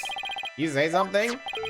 The spiritual power of this Magatama allows me to see these mystical locks that appear when someone is trying to hide something from me. They're called Cyclocks, and when I see them, I simply present the Magatama to try my hand at breaking them. If I can unlock them, I'm sure I'll to finally get a straight answer out of him. Take that! Alright, chat, it's time for you to learn and actually play the game now. Wake the fuck up, chat, it's your moment! What Larry is hiding. This is no time for games, Larry. I will find out what you're hiding. I'm telling you, Nick, you got it all wrong. I got nothing to do with this case whatsoever. Oh, come on, Larry. Even a baby could see through such a blatant and obvious lie. Nothing whatsoever, huh? If you weren't involved, Larry, then you wouldn't have been involved with this person. Chat, it's your time.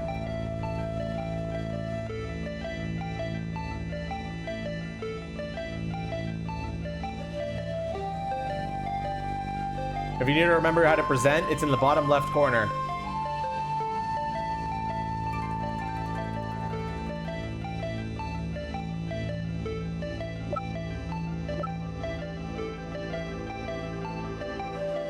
Profiles are available in the evidence list as well.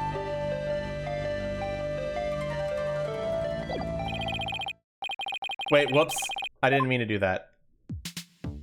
Take that! Sorry, I misclicked.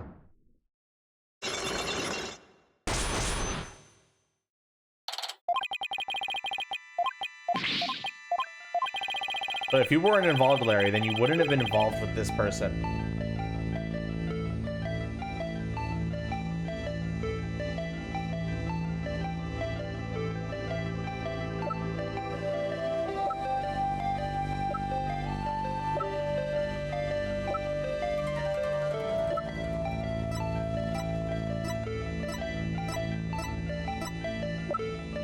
Chad, are you sleeping at the wheel?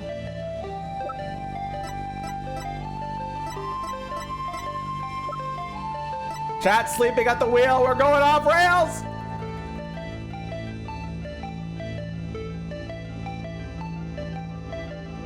Ray G wants to present Ellen.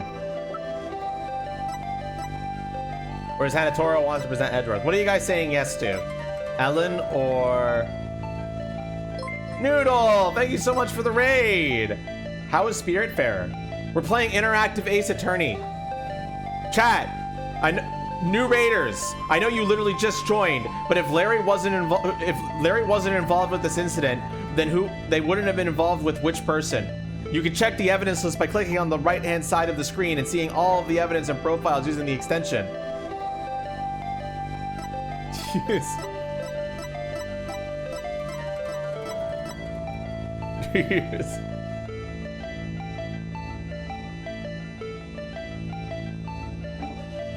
No, Secret. It's just it's time for people to play the game.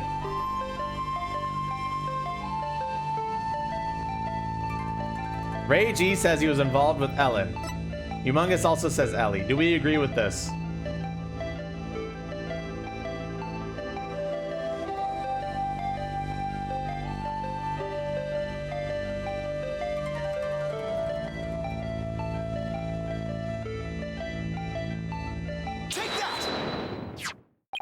You're the one who brought Ellen to my office in the first place.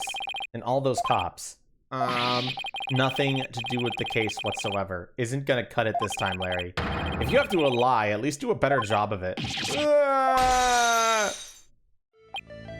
Don't diss me, Nick. If you're so convinced I'm lying, then let me ask you this. What made you think I was on that stupid old airship anyway? Let me see some proof if you've got any. Definitely down, are you? Fine. You want proof, Larry? Here's proof that you were on that airship.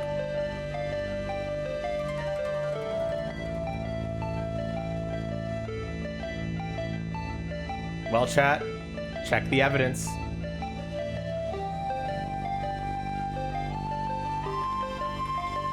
Check the evidence. Don't forget to refresh the page as well to see the whole list. There's a little refresh option in the top right corner. Make sure you click that to ensure that your evidence is up to date.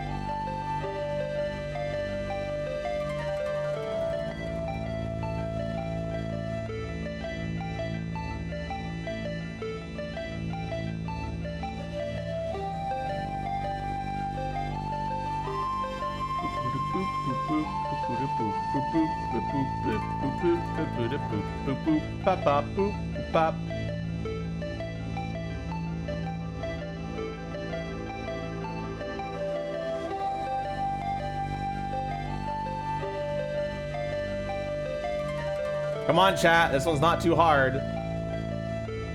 I believe in you, chat.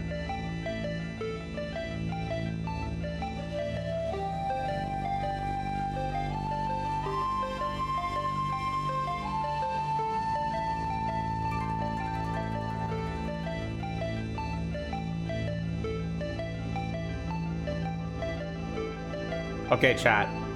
This is interactive Ace Attorney. Fire Ninja wants to present the business card wallet.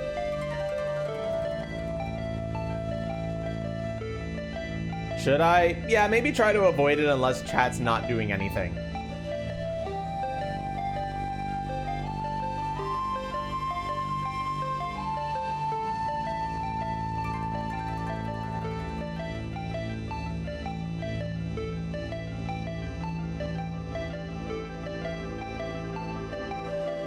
Fire Ninja wants to present this.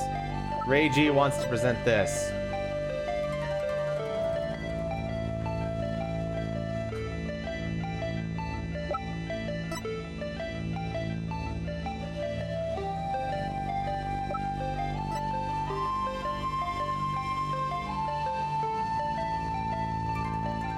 And Ataro says, why to the card wallet? We got 2 Ys for this.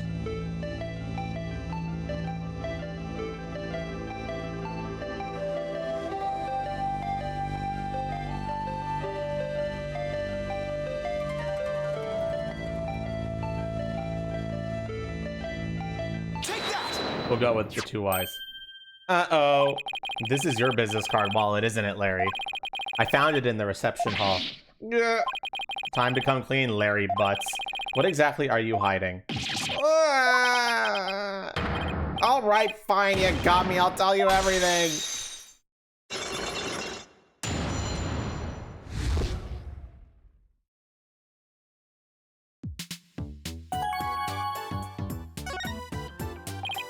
Larry, what were you doing on that airship anyway?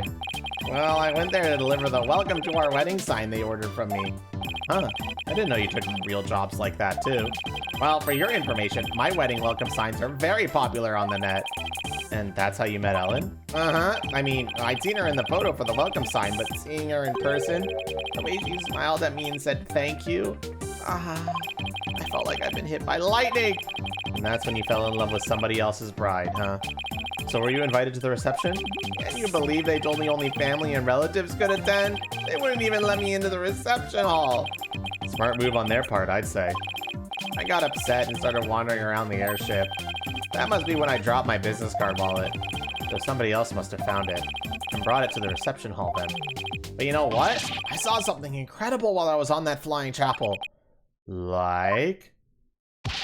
Get a load of this! What the heck is this? What do you mean, what is this? Isn't it obvious? It's a drawing. I sketched a picture of one of the cabins on the airship. So, what's so incredible about a cabin? Look at what's outside the window. It's one of those flying dinosaurs, a real live pterodactyl. I looked out the cabin window and there it was, just flying out there. That airship traveled through time, I tell you. What? When I told the police Pierce Butler guy about it, he told me to never mention it to anybody ever again. But why would he try to keep you from sprouting what is clearly just nonsense? Maybe Sprocket Aviation is secretly developing a time machine. No way. Nick, this case is totally amazing. Larry, you didn't tell Mr. Edgeworth about this, did you? Of course not. Edgeworth would just roll his eyes and think I was off my rocker. I didn't even tell him I was wandering around on the airship. I told him I met Ellie at the morning dock and we ran away together. Yeah, I could see Edgeworth's eyes rolling right out of his head if he had heard about this.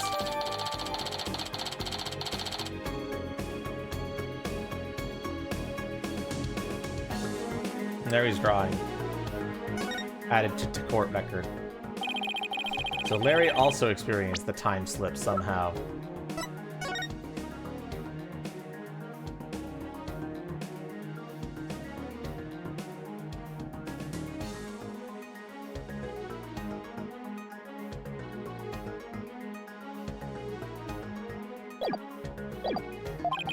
But how is that possible?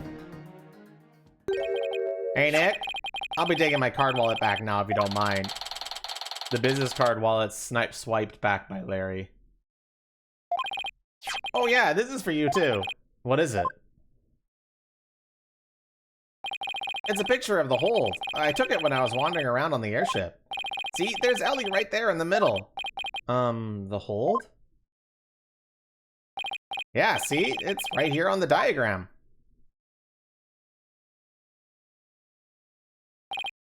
Okay, so now I know where the hold is, but what was Ellen doing there? Well, they were using it as a prepping area for the reception. I see, and around when did you take this?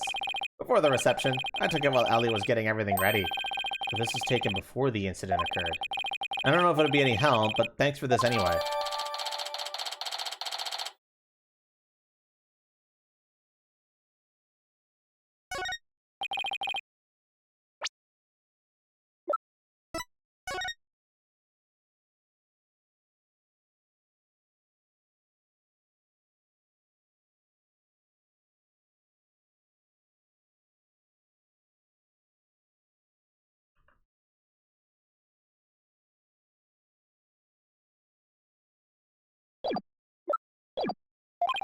I heard that the door to the hold is controlled by a security system.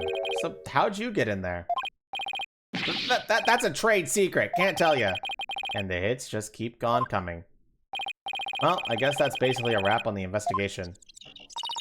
Not quite, Nick. I want to meet Ellen too.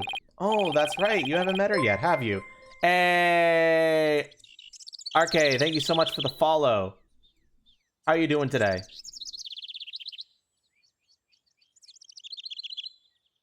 Acre. That's how you pronounce it. Got it.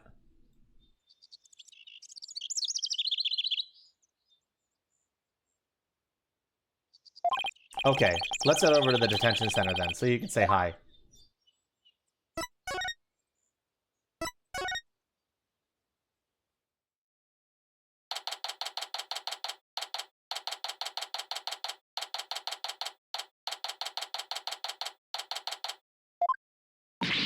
No, why? Please understand that this is in Master Soren's best interest. Sounds like Alan's busy talking with someone. The next president cannot be married to a criminal. It would disgrace Sprocket Aviation. Miss Ellen, I need you to forget about this marriage. Pardon us. If it isn't Mr. Wright. So, their marriage is definitely off? There is no other choice. We cannot have a criminal in the family. For the sake of Master Soren and the Sprocket family, this is what is best. No! In that case, what if Nick here proved Ellen's innocence? Then you wouldn't have a criminal in the family, right? I suppose you are right, but I'm afraid that will be impossible. That's not true, not for Nick. He may look like a nobody, but he could do some pretty amazing things. I don't take cases on lightly, so rest assured I will prove her innocence. Mr. Phoenix Wright, I understand your name is quite well known in the judicial world. For better or for worse. Pierce, I want you to promise me this. If I can prove Ellen's innocence, then you won't stand in the way of Soren and Ellen's marriage. Very well. But not even the most talented lawyer in the world can change reality itself.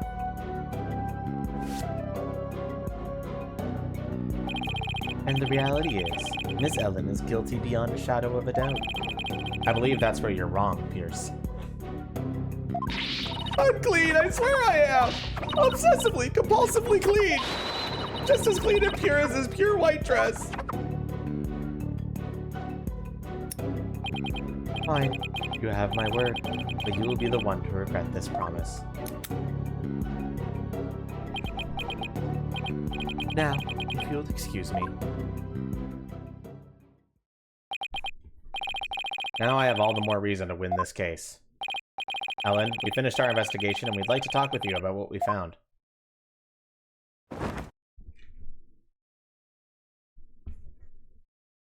Okay, so what did you find out?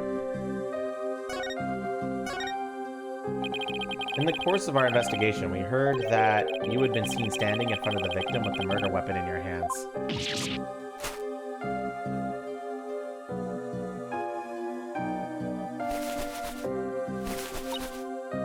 It wasn't what it looked like! It's true I was holding the murder weapon.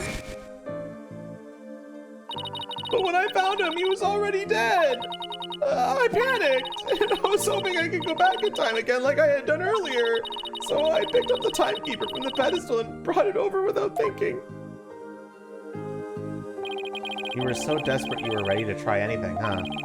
Unfortunately, that sort of behavior makes you an easy target for the prosecution. No! And as for your little trip through time, none of your in-laws can confirm your story, I am afraid. I see. The only exception is Larry. He said he saw something. Really? What did he see? Can't say I quite believe it myself, but Larry claims he saw something incredible. He claimed he saw a pterodactyl flying outside the airship. What?! Not only that, but apparently Pierce Nicody told Larry to keep quiet about it.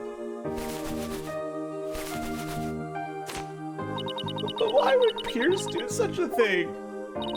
Larry's theory is that Sprocket Aviation is developing something in secret. A time machine, to be exact. Do you think that's why nobody would confirm my story? Because it's a secret? I really don't know. Speaking of your in-laws, So you did manage to find your key card at Sprocket Manor. One of your in-laws said he'd keep an eye on it for you. Oh, thank goodness! I lost it while I was getting things ready for the reception. I'd looked everywhere for it. I'm so glad you found it! At least they're tears of joy this time for a change. Well, Nick, it looks like you'll have to prove the existence of time travel in court tomorrow. That's right, I swear that while Mr. Gloomsbilly was being killed, I was busy traveling back through time! Great, with stodgy skeptic Edward at the helm for the prosecution tomorrow. We're really gonna have to our work cut out for us.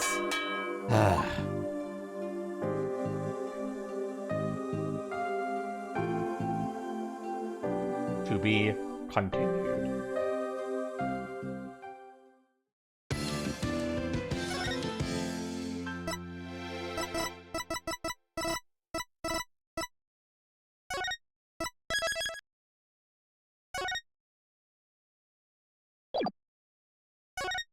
All right, we're gonna take a break, but this is chat's time, the trial segment. This is where all the gameplay is. So get your lawyer badges up, Chatterunos. I'm gonna go refill my water because I'm doing silly voices. But it's your time to shine, chat. Look through the evidence, get caught up on the case, and get ready to lawyer.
All right, chat. I found a fortune cookie that I didn't open from my Chinese food yesterday. What do you think my fortune's gonna be?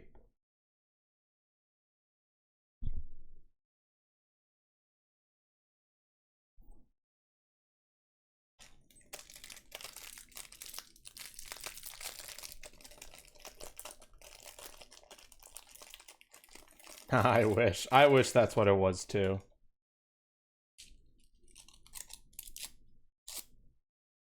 All right, let's see what it says. You will get a tail. Wow, it actually does say that. No, it doesn't. You will be lucky in your physical fitness. I'm going to take that as physical fitness as I'm going to grow a tail. So same shit.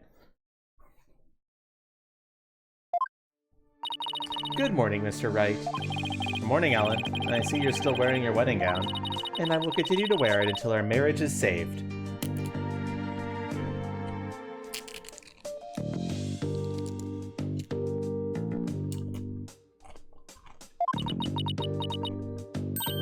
Oh, Soren!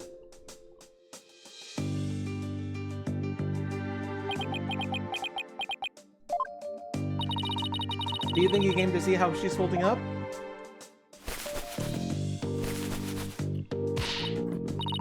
Soren, my love, you came all the way to the courthouse just to see me? Oh, Soren, I don't know what to say. blueprints. Huh? The engine blueprints. I can't find them. Do you know where they are? Oh, they're in your room. Third shelf at the bottom on the right-hand side. Ah, I see. He's leaving already? Don't tell me he came just to ask about some stupid blueprints. Is he really that cold of a person? Is that just how he comes off, I wonder? What about me, Soren? Ellen. He's back. Come home soon. I'm lost without you.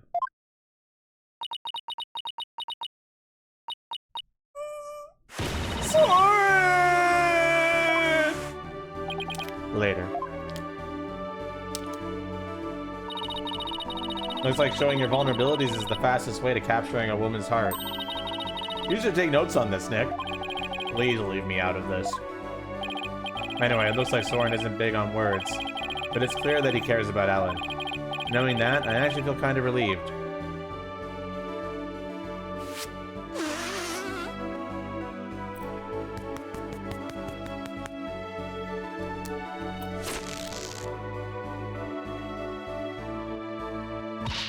Mr. Wright, I just absolutely can't be found guilty, you hear? Don't worry, I'm gonna do everything I can to prove your innocence. Thank you, Mr. Wright. The trial is about to start, sir. Edgeworth. Knowing him, he's not going to yield an inch. So I've just got to fight with everything I've got and save Ellen.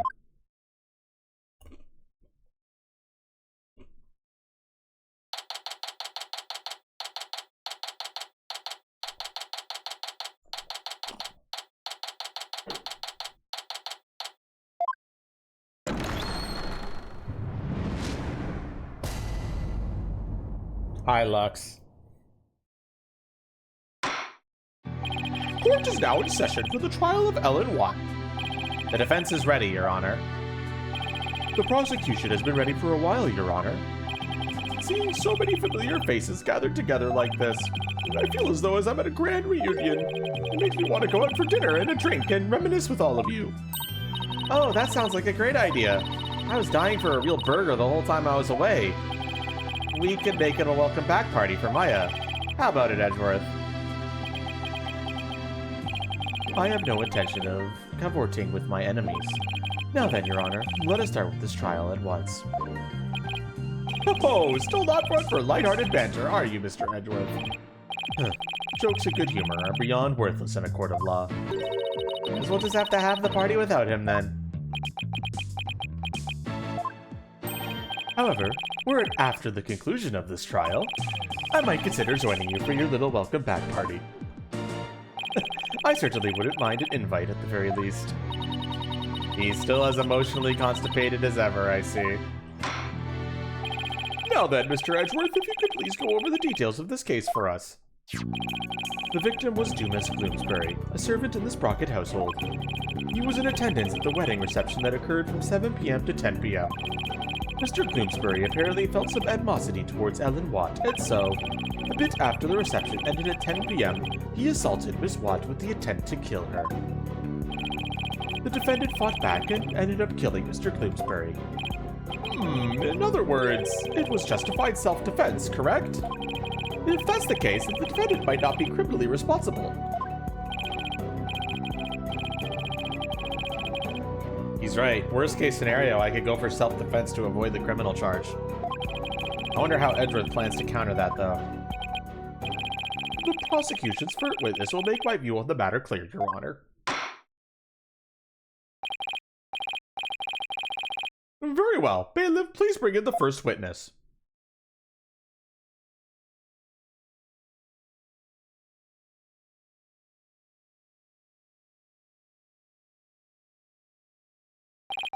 Please state your name and occupation, witness. Emma Skye, forensic investigator. And I'd just like to say, sir, that being in the same courtroom as you is a great honor. Oh, that's right. You're a fan of Edgeworth's, aren't you, Emma? We're good friends and all, Mr. Wright. But just this once, I intend to faithfully and fully testify for the prosecution. And I do mean that wholeheartedly. I expect no less from you. Yes, sir, I'm going to do my very best. Looks like you lost the popularity contest to Mr. Edgeworth, Nick. I really could care less. Besides, she'll see who's the better lawyer once I win this trial. Yeah, maybe then you'll actually really care less. Now, Detective Sky, if you please.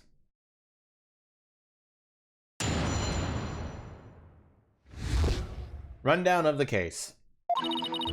The murder weapon was a clock called the Timekeeper. The victim was hit with it from behind, and he fell over right into the lantern.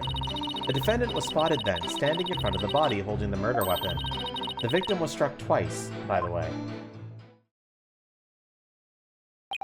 He was struck twice? That's right. There's no mistake about it. The first blow was to the back of the victim's head. It was hard enough to knock him unconscious.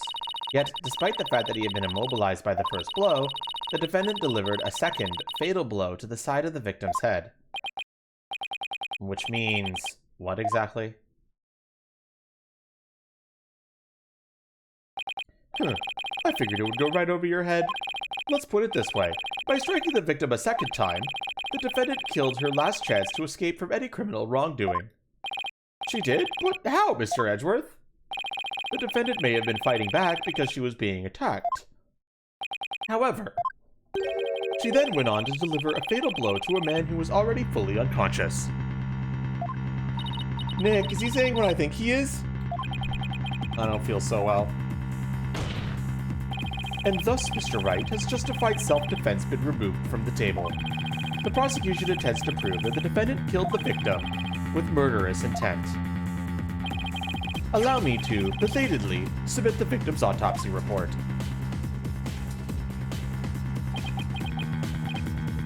Ah! So that's why he was acting all smug. Well, more smug than usual. It's fine, right? It's not like we were going to plead self-defense anyway, right? Right, but now the judge has a negative impression of Ellen.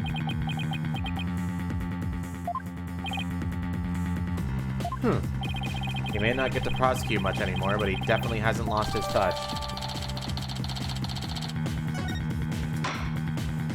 Now then, Mr. Wright, you may begin your cross-examination.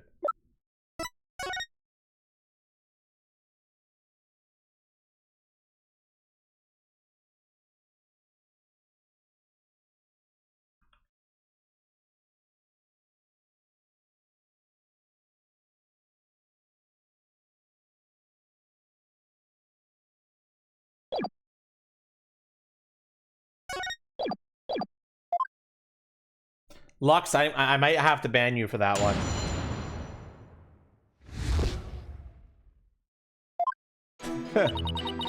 The murder weapon was a clock called the Timekeeper. Alright, I'm just going to press until somebody tells me to present something. Hold it!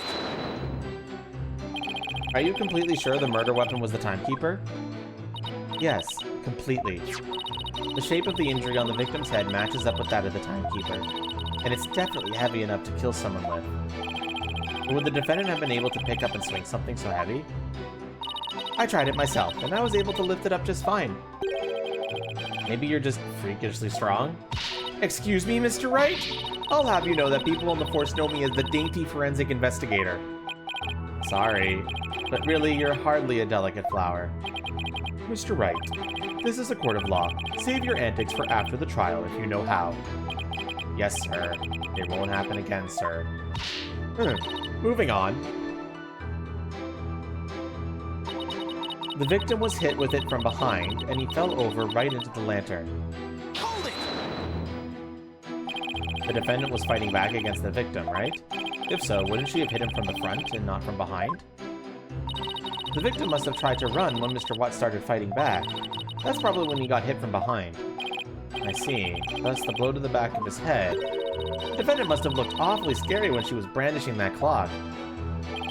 I don't know about that. Regardless of how scary Ellen looked, the victim was definitely hit from behind. May I go on? Yes, of course. Please do. The defendant was spotted then, standing in front of the body, holding the murder weapon. Hold it! But that's only because she was so panicked when she found the body, that she tried to use the timekeeper to go back in time. Mr. Wright, do you have any idea how absurd you sound? But Mr. Watt really believes she could travel through time with that clock. You really should have come up with a more credible story, you know. Yes, I agree. Me three, but it's all I've got to go on. Anyway, under the circumstances, the only conclusion we can draw is that the defendant killed the victim. The victim was struck twice, by the way. Miss Watt must have had a chance to escape after she struck the victim the first time. So why would she stick around and hit him with such a heavy object again? Well, about that, allow me to explain. Why does she strike him again indeed? To finish off the victim, of course. This very act clearly shows that she had every intention of killing Mr. Gloomsbury. Ugh. Miss Watt would never do a thing like that. Then let's see some evidence that disproves my theory. Are you going to just stand there and take it from him, Nick? I can't refute his claim head-on, so I'll have to approach it from a different angle. Well, it looks like we won't be going anywhere until we can refute Edgeworth's claim. This is so exciting! We haven't taken on Mr. Edgeworth in ages! Yeah. Okay, Nick, now go get him! No need to rush me, Maya. Alright, I better start by comparing Emma's testimony with the evidence we have, and look for any glaring inconsistencies. And Toro wants to present Ellen's statement on this.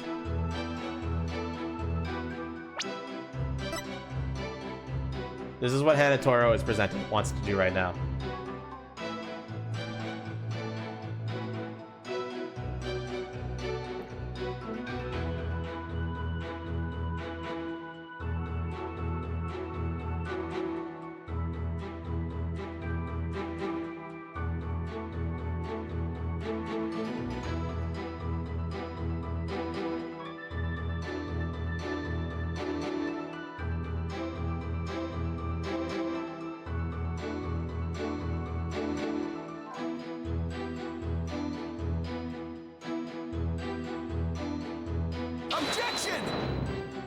Statement 3? Well, everyone already said yes, Senatoro. And it got fucked.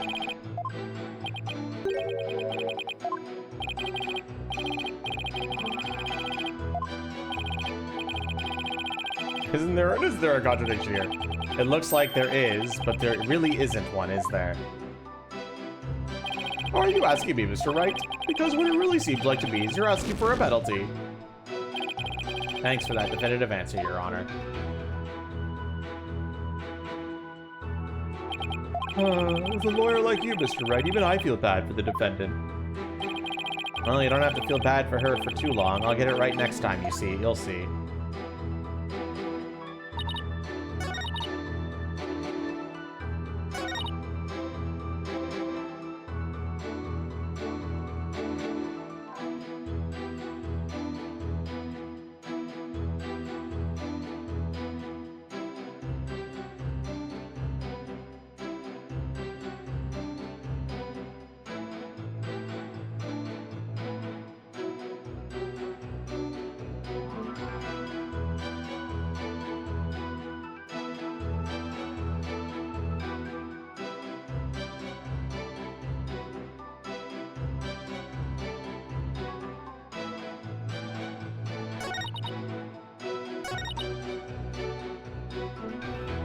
All right, chat, what are we thinking?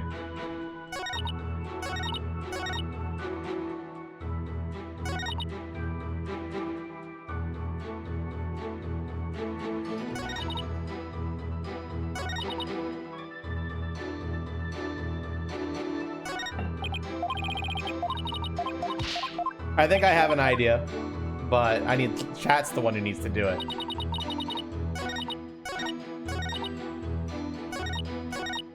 Most of the investigation. Well, the evidence is still all there, your imagination. You can go check it.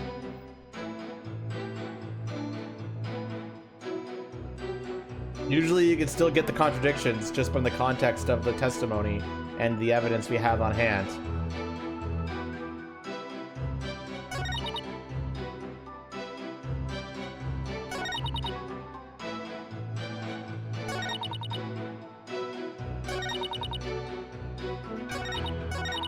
The murder weapon was a clock called the Timekeeper. The victim was hit with it from behind, and he fell over right into the lantern. The defendant was spotted then, standing in front of the body holding the murder weapon. The victim was struck twice, by the way. And we've already pressed everything.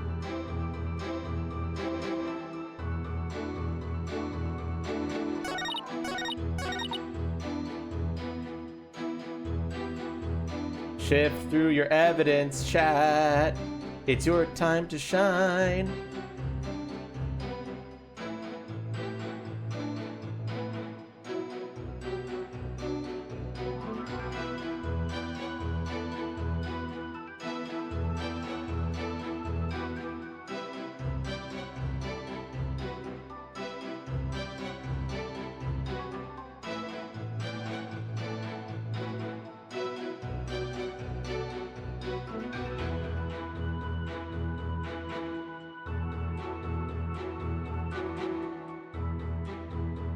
Chat, are you stuck? Chat, are you okay? Chat, are you the big think right now? You're stuck on the first testimony, chat? Chat, are you okay?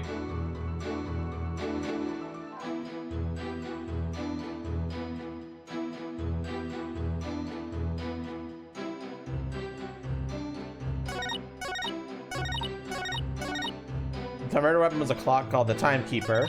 The victim was hit with it from behind, and he fell over right into the lantern. The defendant was spotted then, standing in front of the body holding the murder weapon. The victim was struck twice, by the way.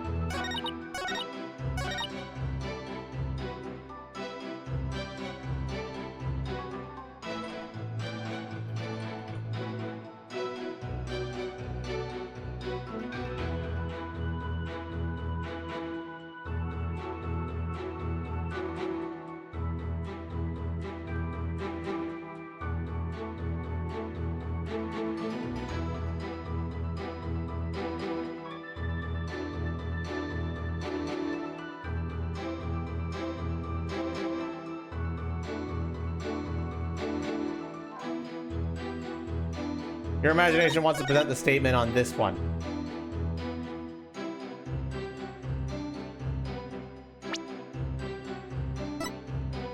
Objection!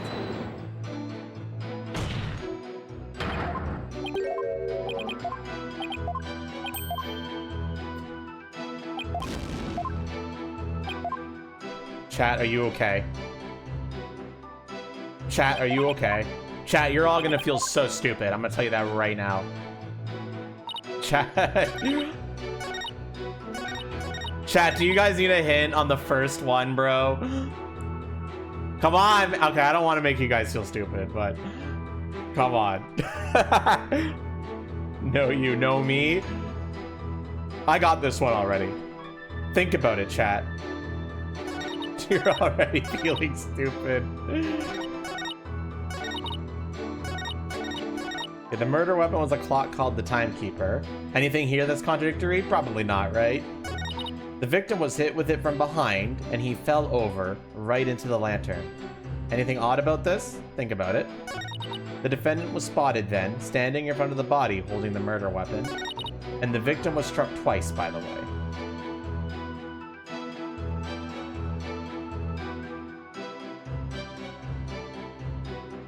He woke up 20 minutes ago, confused why the clock said 5:30 p.m. Don't worry, I can relate.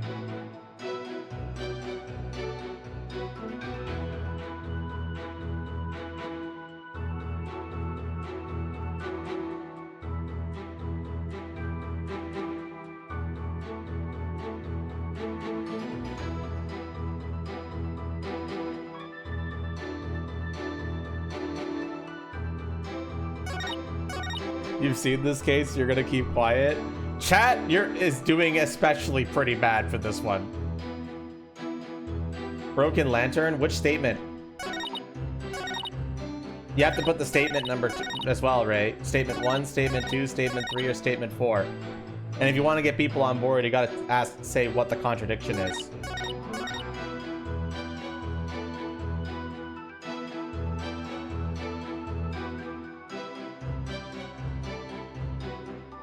All right, chat. I'm starting to get a little concerned. So this is the statement that has the contradiction. I'm helping you out here, okay? This is the statement.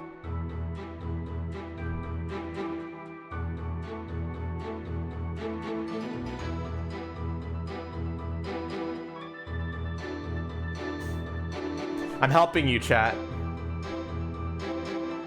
Your imagination wants to present the photo of the victim here.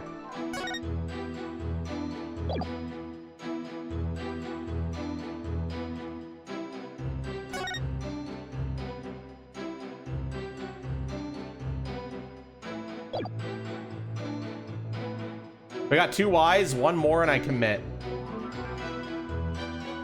Objection!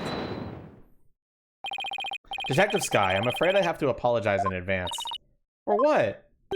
For embarrassing you in front of your idol.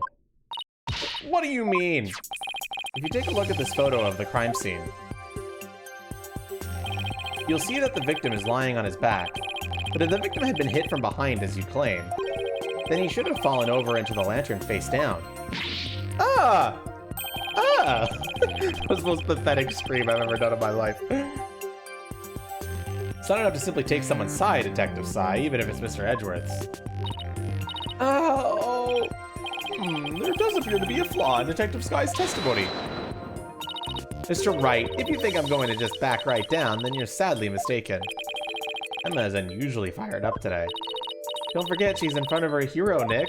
If the Steel Samurai came to watch this trial, I'd want to do my absolute best too. Listen, Mr. Wright, it's entirely possible that the defendant moved the victim's body after he fell over. In that case, there wouldn't be any contradiction, right? Indeed. That was an excellent counter-argument, Detective. You can count on me, sir. So, what do you have to say to that, Mr. Wright? Is it possible that the victim's body was moved after he fell into the lantern? Well, chat.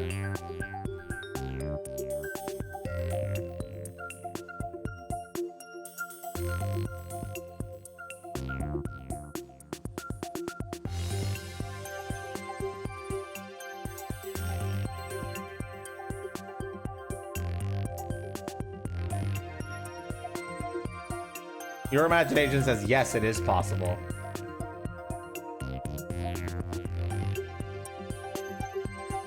And Toro seems to agree.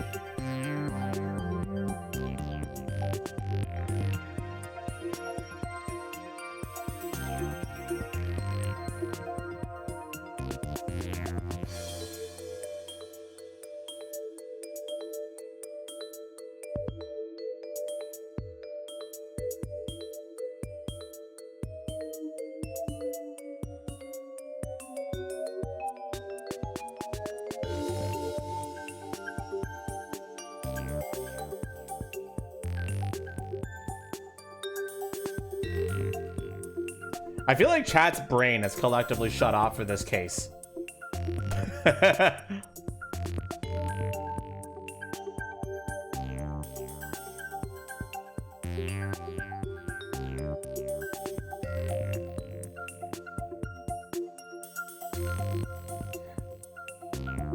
Yours is definitely shut off. It's been 2 months since we did all the flexing.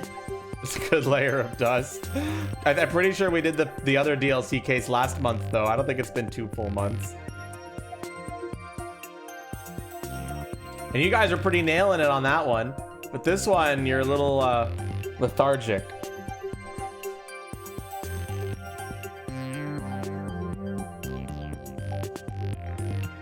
Stop throwing a fit. I understand, Bakiri.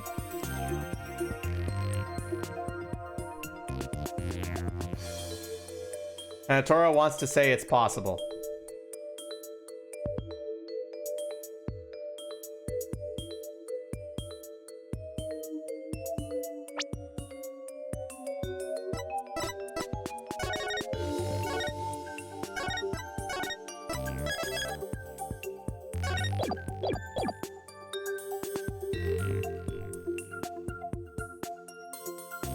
One person agrees. Do anyone else agree?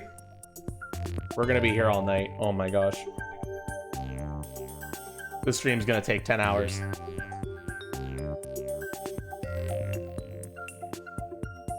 One more yes, and I do it.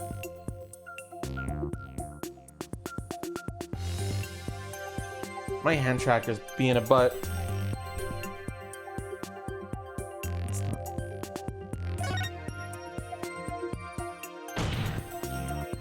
The defense believes it's possible that the victim's body was moved by the defendant.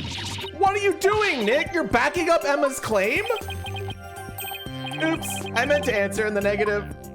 In other words, you wish to claim the exact opposite of what you just said. A reversal that dramatic deserves an equally dramatic big punishment. There's no need to be such a drama queen about it, Your Honor. Well, I guess this leaves you with just one answer. I can't mess this up now. Chat, come on, man. I'm fucking reloading because of that. That's why I saved. As soon as I saw that, I was like, chat, why are you backing up the prosecution? Why?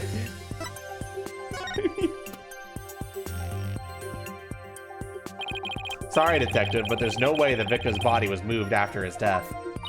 Oh, really? And what makes you so sure? One look at this here, and it should become obvious. What proves that the victim's body had not been moved?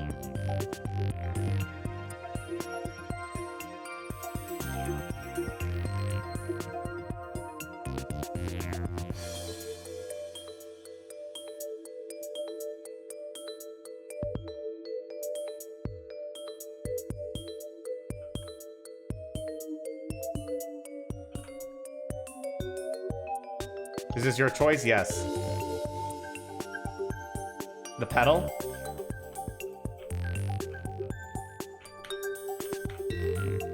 Take that! What exactly are you pointing at, Mr. Wright? Oh, this right here? What you're trying to communicate is not obvious at all, Mr. Wright. But this penalty should make my feelings on the matter pretty obvious, even to you. The only thing that's obvious right now is the pain in my attorney's badge. Man, this is a rough time, isn't it, chat? I'm just gonna tell you right now, y'all overthinking it. You're overthinking it. Stop overthinking and start underthinking.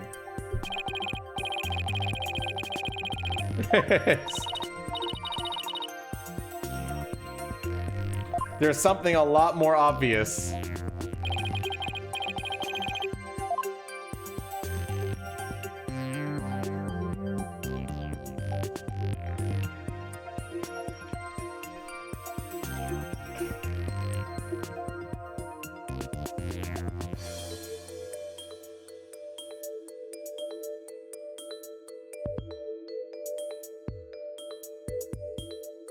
Think about it, chat. He fell into the lantern, and the prosecution's saying, well, the reason he's not on his front face right now is because the defendant turned him over.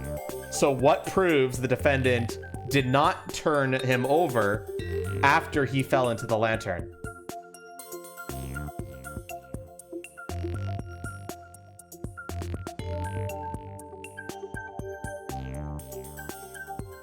What in this picture would be impossible if he was turned over?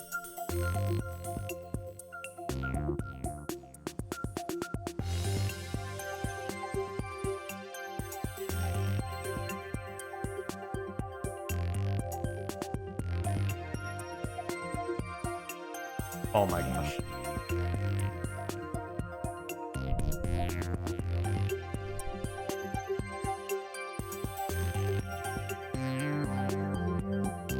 You got a lot of opinions flowing through the chat right now.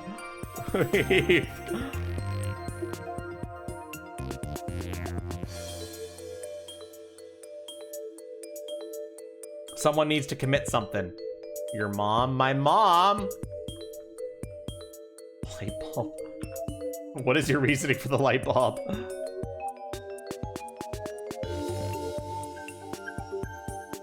Do not present my fat tail.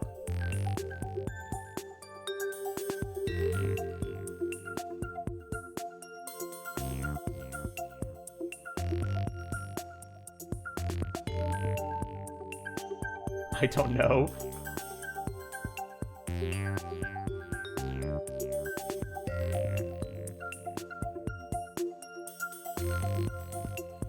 I can tell you, I'm gonna tell you one thing. Somebody in the chat said the right answer. So somebody in the chat has said the right answer, but has not tried to present it yet.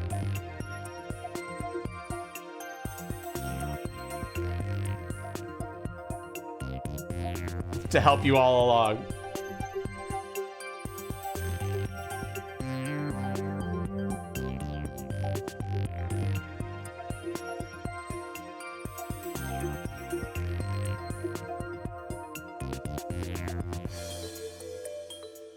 Fuck off! I'm getting sick of this hand tracker not picking up my mouse.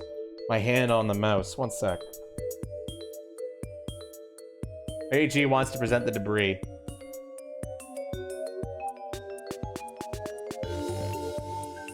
Do we agree with this?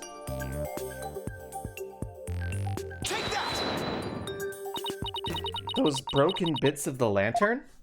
Yes, if the body had been moved after the fact, these fragments would have fallen off of it. But as you can clearly see, they're lying perfectly undisturbed on top of the body. This means that the victim must be lying face up from before the lantern even broke. You're right! But wait a minute, if that's true, then when was the victim killed? I mean, the lantern was still whole during the reception, right? Right, which means we've just overturned a major assumption about this case. If the victim was already dead before the lantern was even broken, then the body must have been inside the lantern since before the reception started. In other words, the defendant asserts that the victim was killed before the wedding reception. What?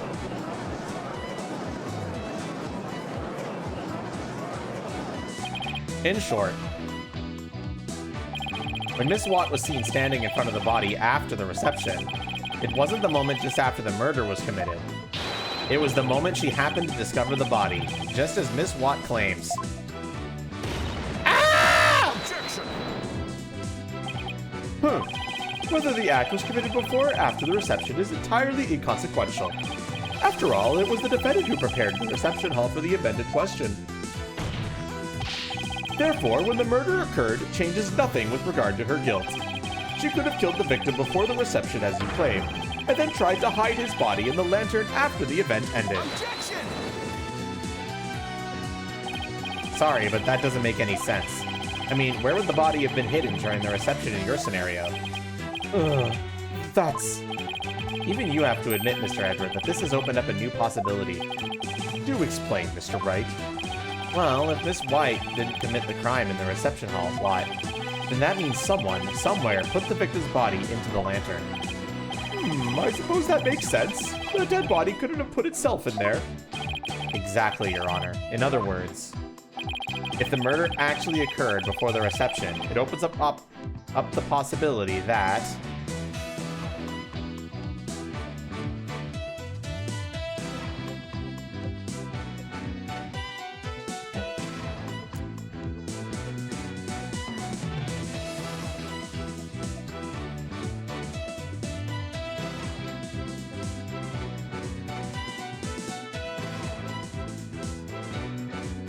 Your imagination said 2, but then backstepped and now is saying 1.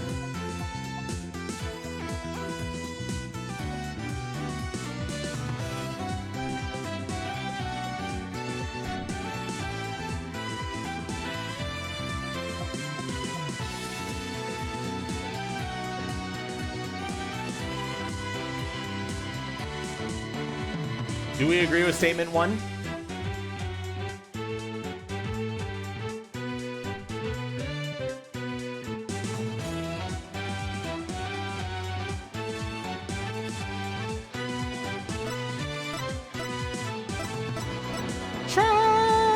Work with me here. For the sake of me going to sleep on time, work with me here.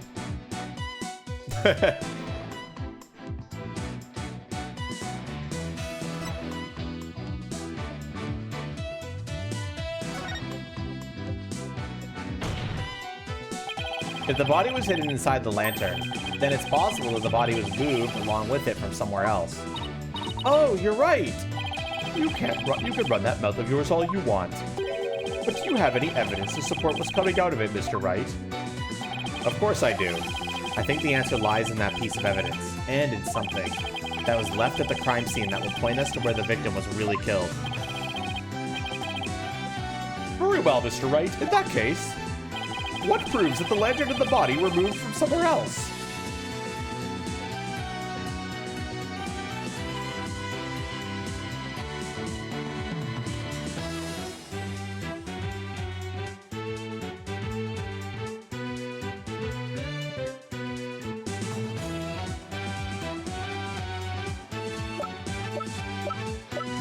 Brain fog clearing. Your imagination wants to present the photo of the hold.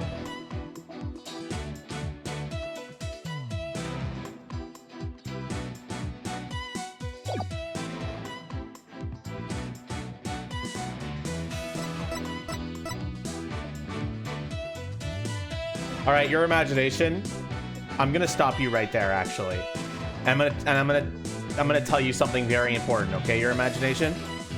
All right, I'm gonna tell you something very, very important, okay? Your brain fog may be cleared, but now it's so cleared, you're jumping ahead. You have skipped a step. And I'm gonna tell you right now, you're wrong. But not because you're wrong, but because you skipped a step. Okay? You're ahead of the game. Stop being ahead of the game. Hanatoro wants to present the photo of the victim.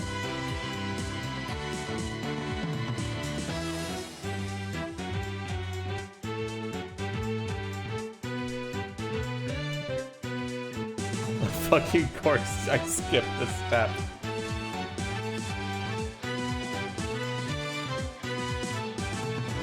Speaking of somebody who's skipping a step, we are not accusing anybody right now, Ray. Wait. Stop playing like a smart person. No, play like a phoenix. Phoenix Wright. Hanatoro wants to present the photo of the victim. Do we agree?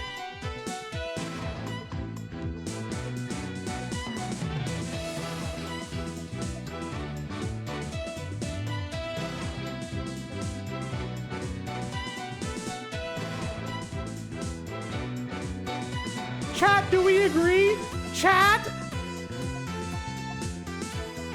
Let's not confuse the presenting then. We want to make sure the presents are for legitimate requests.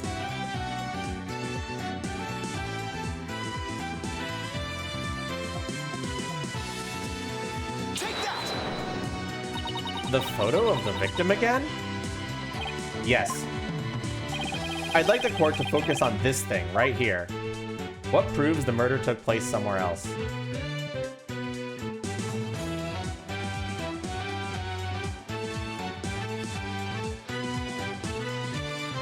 What are we pointing to, chat?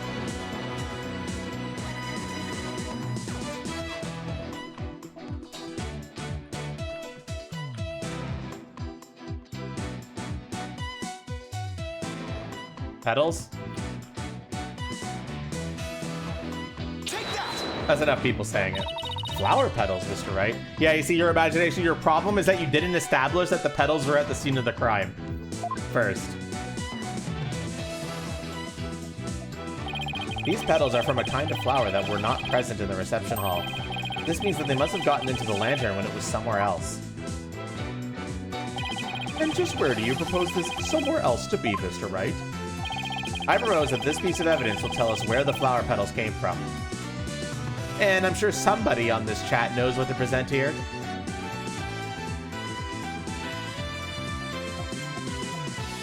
And your imagination wants to present the photo of the hold.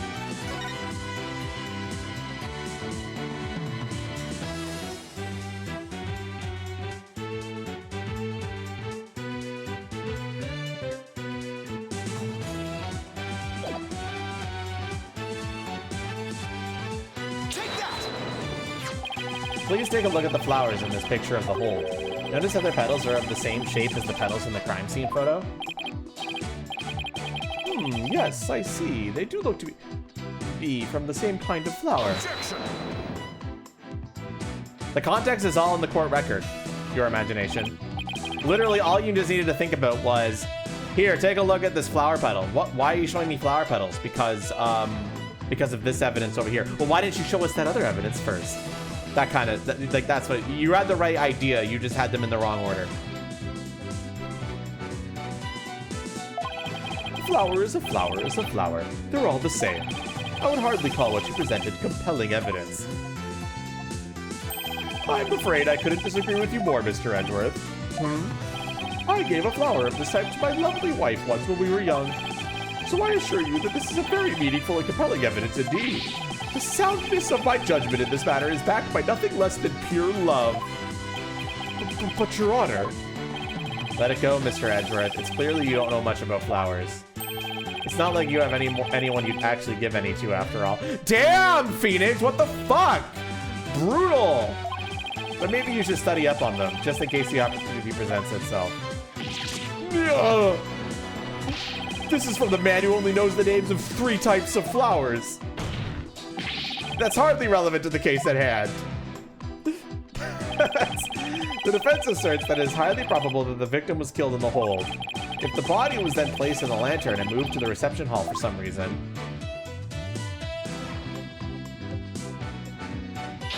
it would completely destroy the prosecution's case. And you mean the body was... Yes, the victim's body was... inside the lantern during the entire beautiful wedding reception, where the defendant and her betrothed were celebrating their love. What?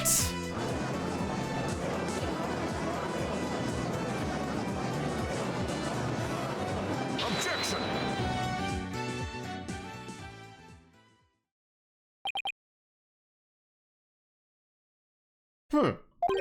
Your smooth talk might work on his honor, but it won't work on me. What are you talking about now? Take another look at all of the evidence and you'll soon see what I mean.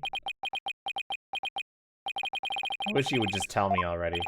Detective Sky, I'm sure you've already figured out what I'm talking about, correct? Of course, sir. Mr. Wright is the only one here who hasn't. Why don't you leave this to me, Mr. Edgeworth?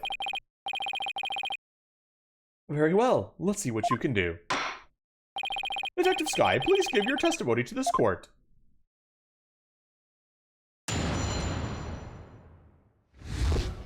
The prosecution's rebuttal. The victim could not have been killed before the reception. The autopsy report states that the estimated time of death was after the reception. And that estimated time of death is correct. There's no way it could be wrong. It's clear Mr. Gloomsbury was killed after the reception, and that completely contradicts your claim. I guess so. Tell me you took at least a cursory glance at the autopsy report, Mr. Wright. It appears you've grown rusty since our last outing.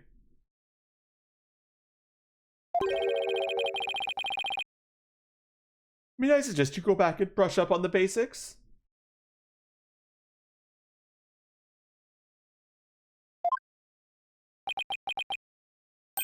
Sure, though I must say, you're as cocky as ever, Mr. Edgeworth. I beg your pardon. What are you trying to say, Mr. Wright? I'm just saying that I'll go back to basics if that's what Mr. Edgeworth wants. I'll prove how badly he's underestimating me with a good old-fashioned cross-examination.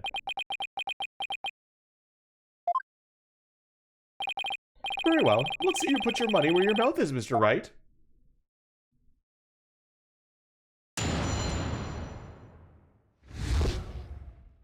The prosecution's rebuttal. Okay, so once again, I'm just gonna press until somebody tells me to do something else. The victim could not have been killed before the reception. Hold it! You sound pretty certain. You must have some solid grounds for making that claim, right? Of course I do. And you're going to feel silly when I show you what they are. Ready? Feast your eyes on this. The autopsy report states that the estimated time of death was after the reception. Hold it! I've read the autopsy report too, you know. Then you don't need me to explain it to you again, right? How there's no way the victim could have been killed before the reception, I mean. Detective Sky, I think you've overlooked something big. I have? Why don't you take a look at the evidence? But I've already looked at all the evidence, and quite carefully too, I'll have you know. Detective Sky, do not be taken in by his verbal antics. He is simply bluffing, as always. Right, sir. And that estimated time of death is correct. There's no way it could be wrong. Hold it! Is it possible that the culprit did something to obscure the real time of death? No, not in this case. There was no snow or anything to keep the body from decomposing. And there's no fridge on that airship big enough to fit a body into. So you've already checked into that, I see. It all comes down to the estimated time of death, doesn't it? Couldn't the killer mess with the victim's time of death by keeping the body on ice? Yeah, if they had the means to. The prosecution is treating the estimated time of death as an absolute. But is it really? I take it you don't think it is, huh, Nick? In that case, we're going to have to find a way to convince them otherwise. Yeah, there's gotta be a way somehow. Your imagination wants to present the fog machine on this statement. Reiji also wants to present Ellen's pendant on the first one.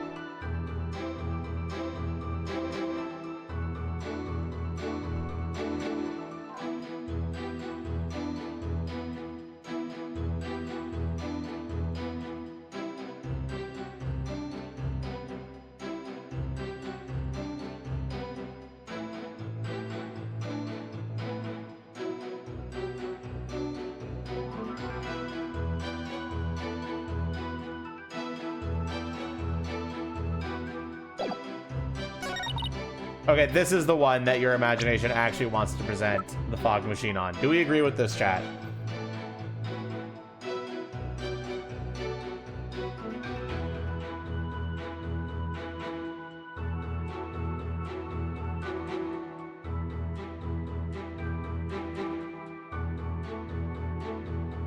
One more yes and I do it.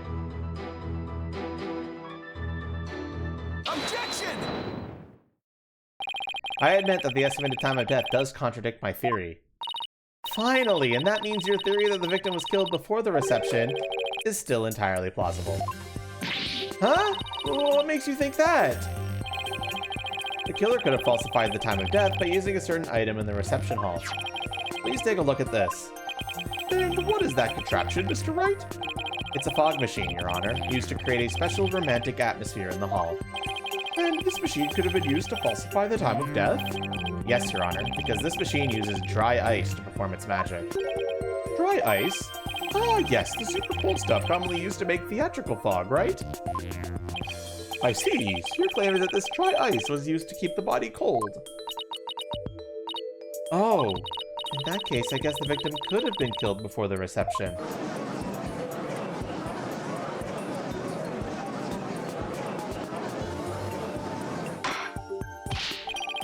Order in this court. Well, Mr. Edgeworth, what do you have to say about this development? That the victim was killed in the hold before the wedding reception? The prosecution acknowledges the possibility of this claim. Now we're getting somewhere. The prosecution would also like to thank you, Mr. Wright. Huh? For what? I didn't know how a certain piece of evidence fit into this case, but now, thanks to you, I do. What piece of evidence? To get into the hold, one needs a keycard like this one. And here, we have a record of those who entered the hold with such keycards. The times aren't specified, but these are the last 3 entries on the day of the murder. And as you can see, the last person to enter a hold that day was the defendant. What? So the one who moved the body out of the hold must have been... That's right, it was none other than the defendant.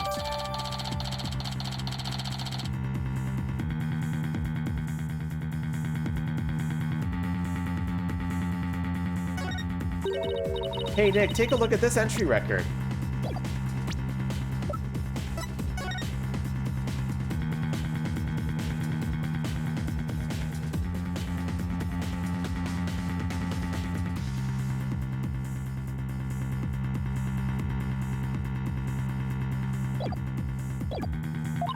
There are a couple of other names on here besides Ellen's.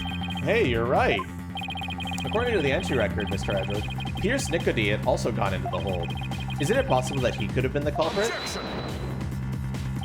Sorry, but Mr. Nickety was escorting a few of the guests at the time. I'm sure they would be happy to testify to that fact if you'd like. Think me cocky all you'd like, Mr. Wright, but my confidence is rarely misplaced. Now then, it's probably safe to assume that after killing the victim in the hole, the defendant moved his body to the hall in order to dispose of it secretly. What do you mean by discreetly? The defendant volunteered to take care of the reception's cleanup personally. That means she would have had the chance to dispose of anything in any way she wanted, including taking the lantern off the airship without raising any suspicions. Don't tell me you didn't know about Mistress Watts volunteering for cleanup duty, Mr. Wright. For my last task as a servant of the Sprocket household, I offered to take on the preparation and cleanup of the reception banquet. I see.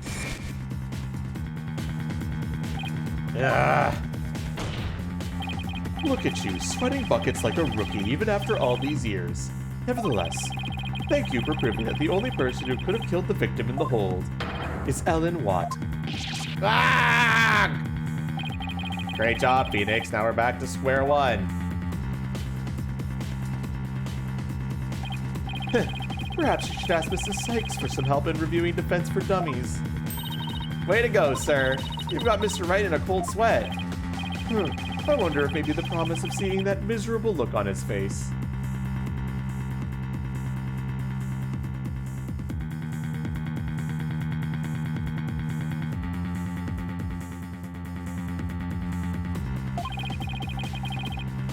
Is what brought me back to court today.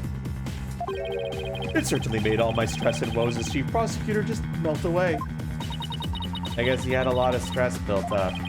I'll give him something to stress over before we're through today. Your Honor, the prosecution asks that you render your verdict at this time. Before that man over there tries to throw the court into chaos with his meaningless bluffs. I see. Mr. Wright, are there any last meaningful bluffs you'd like to present to this court? Why does he have to assume it'll be a bluff? Nick, hurry up and throw a good one out there. I will. Well, alright then. Let's see. I've got it. How do you know it was Mr. Watt who used her keycard? After all, if it turns out that somebody else used her card, it would mean that Miss Watt didn't do it. Interesting. And are you able to prove this bluff to be true? I assure you, I'm not bluffing, Your Honor. Well, now what? Wait a minute, Nick. I can think of a certain somebody who might have used Ellen's keycard. You can? Remember? The one who was sneaking around the hold in spite of not being a family member? Oh, that's right! Your Honor, the defense would like to call a certain witness to the stand. I need the testimony of this person who may have entered the hold with Mr. Watt's card.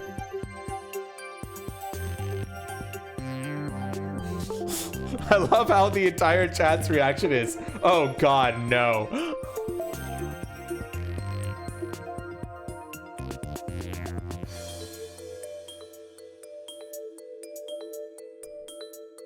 Chat, I'm sorry, but you gotta do it.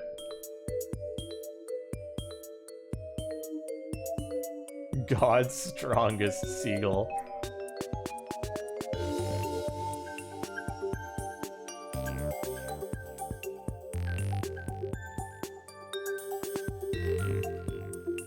Do we got enough yeses on this? Are we doing this, chat?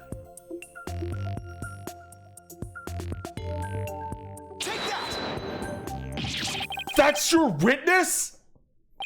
Are you saying that numbskull was on the airship? He never breathed a word about that to me. That's not surprising, because Mr. Nickety told him to keep quiet about it. But Mr. Butts himself admitted it to me. He claimed to have found a way to sneak into the Flying Chapel's hold to see Miss Watt. The enemy was a lot kinder to Larry? That's funny that it's actually like that. This photo he took and gave to me is proof. Then was he you moved the ledger with the body inside to the reception hall? You know as well as I that with him, anything is possible. And this is one possibility we should definitely look into. I can't believe this. What in the world is he doing mixed up in this? Come on, Mr. Edgeworth. Remember what we've been saying since elementary school? When something smells, it's usually the butts. Exactly. Duh, that Larry. He'll pay for this. Well, if you want to extract your payment now, he's right up there in the gallery. Yikes! Bailiff, seize the witness before he makes a run for it. No! Why does this stuff always happen to me? Sorry, Larry, but you brought this on yourself. Let us break for a 15-minute recess. I ask that both sides prepare for the next witness's testimony during this time.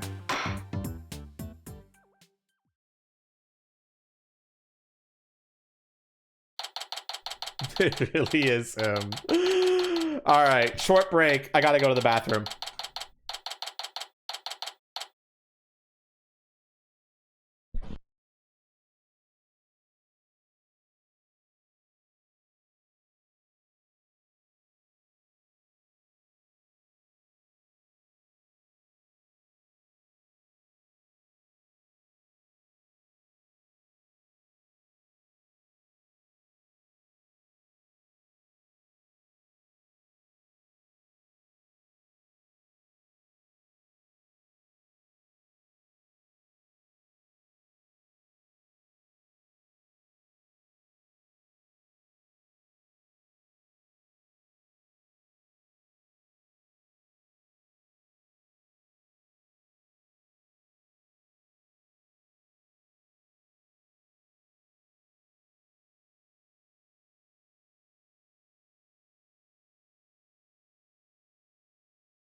All right, gamers. You ready to lawyer again? I'm back.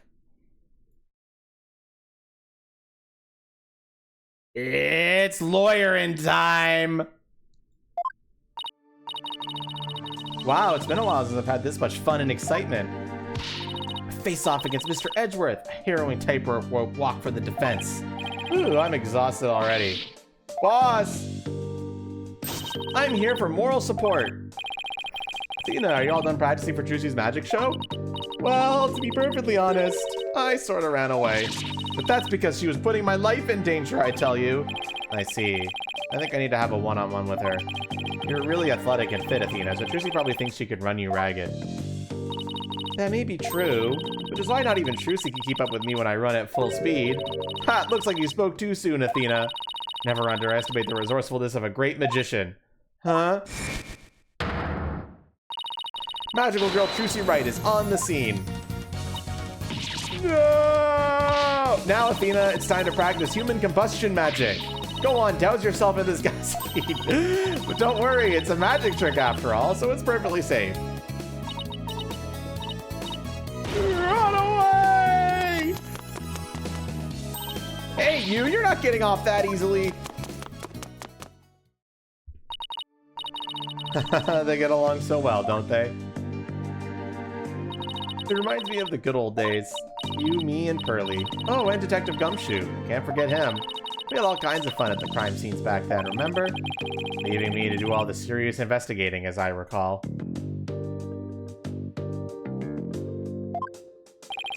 Court will soon be back in session, Mr. Wright. Right, thank you. Larry's the next witness, right? I can't wait to see what happens. Sadly, I can already imagine it. Of all the ways to get the new characters out of the way. Yeah, this DLC case is kind of nostalgia bait.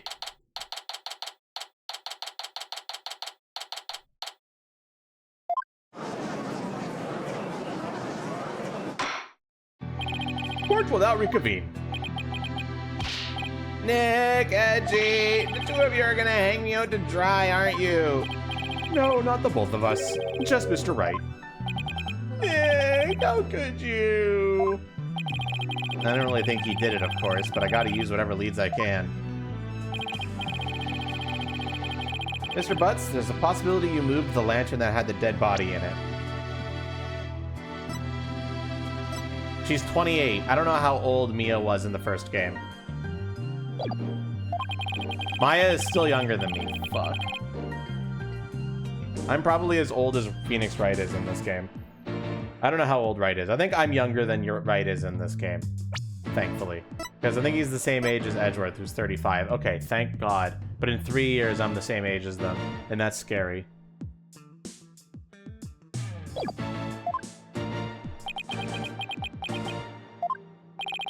Now then, your testimony, please, witness.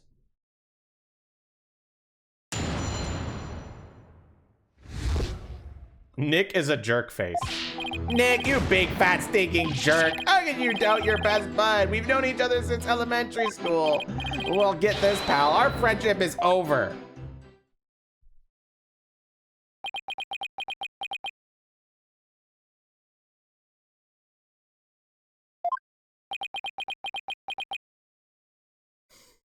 Just breathe, chat. Just breathe.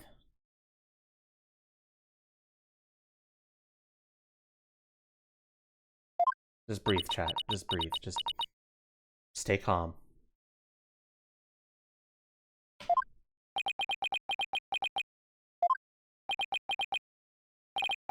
Well, go ahead, Mr. Wright. He's all yours. Why me? You're the one who called him to the stand, so he's your responsibility. Thanks, old chum. Can't any of you show me a little respect, even just a shred? You may cross-examine the witness, Mr. Wright. I would if there were any testimony to cross-examine.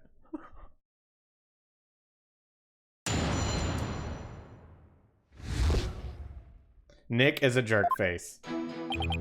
Nick, you big fat stinking jerk. Come on, Larry. Can't you please give me something real to work with? Don't think I don't know about your tricks. Sorry, say something careless. You're gonna shove some evidence at me with a loud objection and a super smug look on your face. Yeah, well, that is my job. And if I get found guilty, how are you gonna take responsibility for what you've done? Why should I take responsibility for just doing my job? You heartless jerk, don't you have anything compassion for me? How can you doubt your best bud? We've known each other since elementary school. I hate it works. I'm sorry, Mr. Butts, but if it wasn't Miss Watt that entered the hold with that card, then you're the most likely suspect. Nick, are you seriously doubting the innocence of your old childhood friend? Well, technically, yes. But it isn't personal, I assure you. Oh, a true friend would believe in me no matter what. Can't you see my tears? Don't they mean anything to you? Nick, Nick! You don't really think you can cry your way out of this, do you? Okay, fine. In that case... Well, get this, pal. Our friendship's over. Larry, listen to me. Shut up. I'm not talking to you anymore. This is getting us nowhere. Come off it, Larry. If you don't quit fooling around and start testifying, Miss Watt will be found guilty. For real? If no new information comes out of this cross-examination, then yes, Miss Butts, Mr. Butts, for real. Not that I would have any problem with that myself.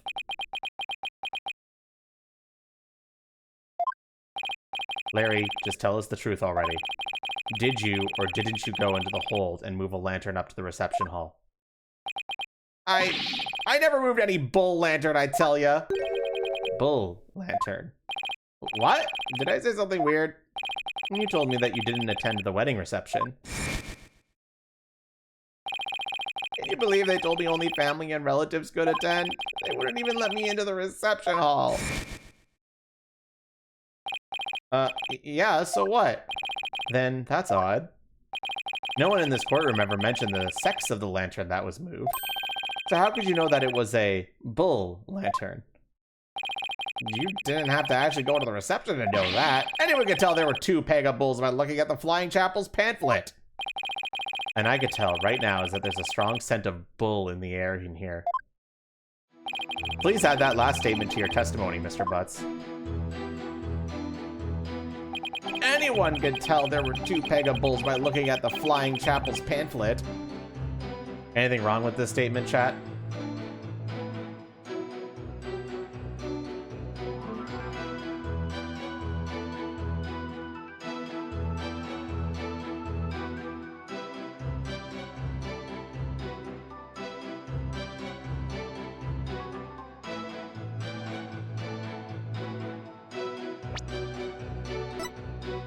Your imagination wants to present the pamphlet here.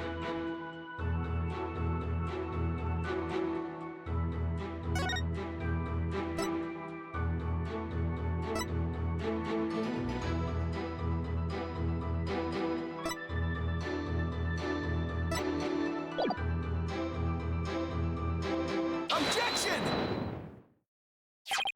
I want you to take a look at this, Mr. Butts.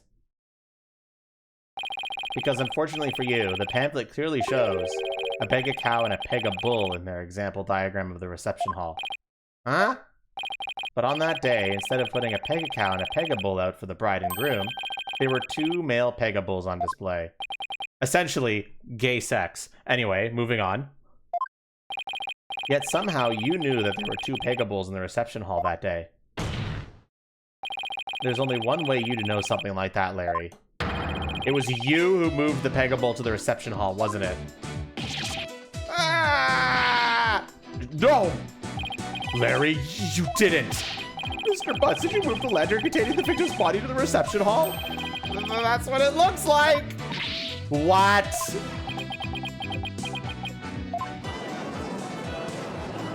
Larry, man. What are we gonna do with this nerd? Well, wait, Nick!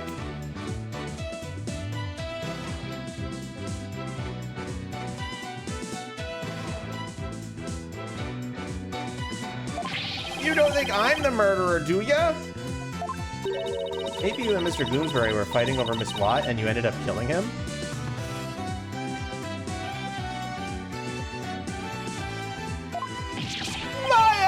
you too. Look, I did sneak into the reception, but that's as far as it went. You know me, I wanted her to fly.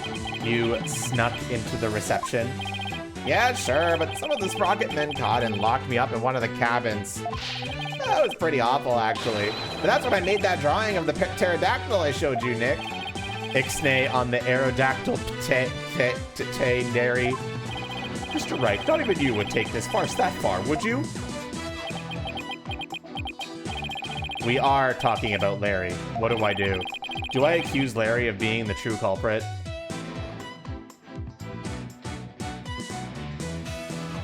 Well, chat. Do we accuse this man?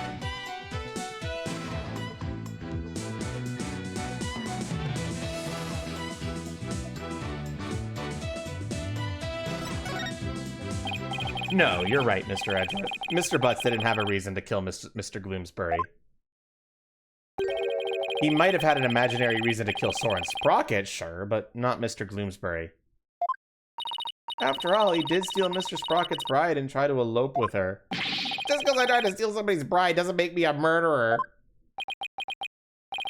I believe you, Larry, and I don't think you killed anyone either. You would never do anything like that. Nick, old buddy, old pal, I knew you'd come through for me. Funny that, considering you sworn testimony just now that we were through. Mr. Butts, it's time you told us the whole truth. Understood?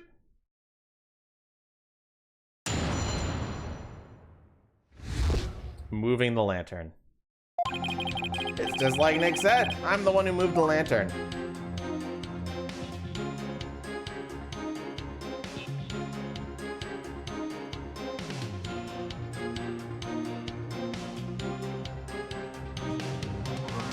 I was poking around the reception hall before the main event and saw a lantern was broken.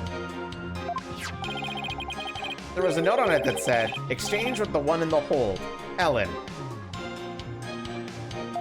So I decided to do Ellie a favor. So you switched the lanterns before the reception, did you? Then that means the victim really was killed before the reception.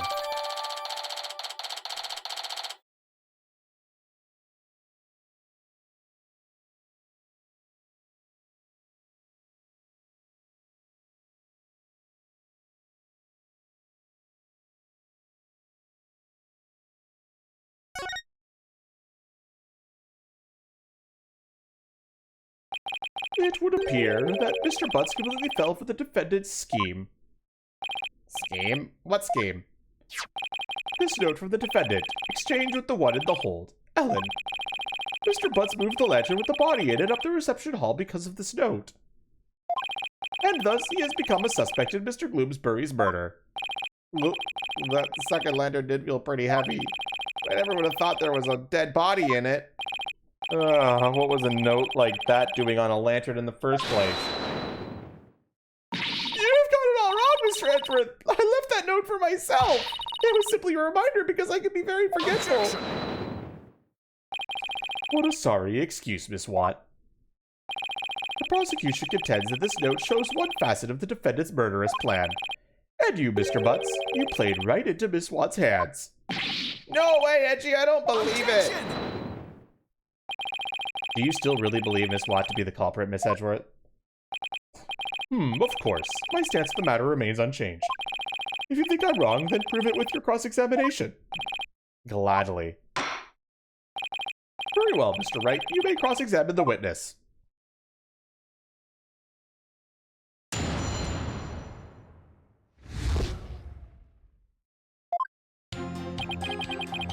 Just like Nick said, I'm the one who moved the lantern. Why didn't you tell us that sooner? Because I knew you guys were going to be suspicious of me. That's why we're suspicious of you now, because you tried to hide it. My thoughts exactly. Well, now I've told you. Happy? So how about letting me go? No, not yet. We need you to stick around to sort a few things out. Fine. I was poking around the reception hall before the main event and saw a lantern was broken. The lantern you swapped out was a female pegamoo, a pegacow, right? Yeah, I guess. Why did you replace a female lantern with a male one? Because I was too busy trying not to get caught. I didn't have time to check for little details like that. If you didn't want to get caught, you could have just left well enough alone, you know? Whatever. Anyway, when I took a look at the broken lantern, I saw... there was a note on it that said, exchange with the one in the hole, Ellen. That note wasn't addressed to you, was it? Well, I guess not, but how could I let my dear sweet Ellie do all that hard physical labor on her own? It's precisely that thought process that constantly gets you in trouble, Larry. Besides, it was my big chance to show her how much I cared about her. So I decided to do Ellie a favor. Knowing Larry, he definitely did something stupid somewhere along the way.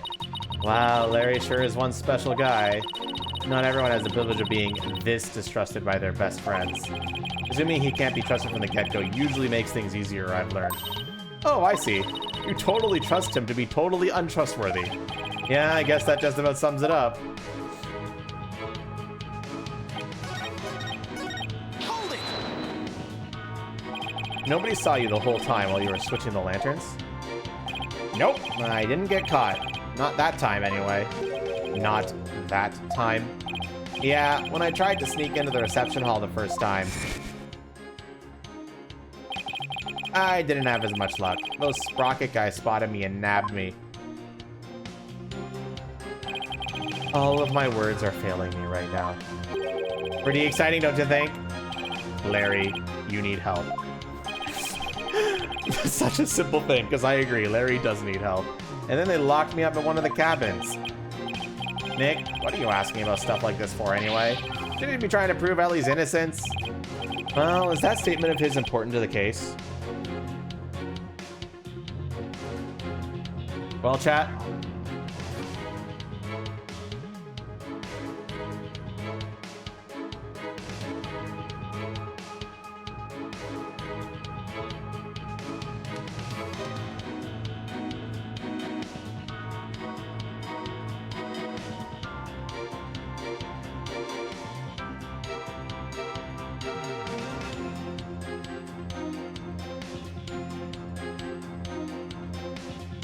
Everything's important when you're bluffing.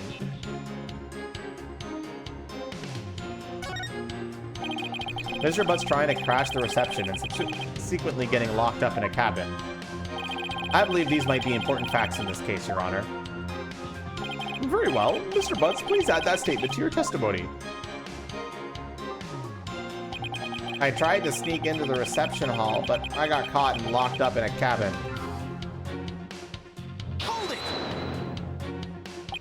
So you got locked up. Then what happened? And I broke out. And then I started looking for Ellie and wandered into the reception hall again. That's when I saw the broken lantern and replaced it. Even after they caught you and locked you up, you still went looking for Miss Watt? But hold on a minute. What is it, Nick? Maya, doesn't something seem weird to you? Larry is saying he replaced the lantern after he broke out of the cabin. That's right. Oh, wait. Huh? You're right, it doesn't make much sense, does it? Mr. Wright, have you found an inconsistency in the witness's statement? Yes, I believe so, Your Honor. Mr. Butts moved the lantern after he broke out of the cabin, but that contradicts with this.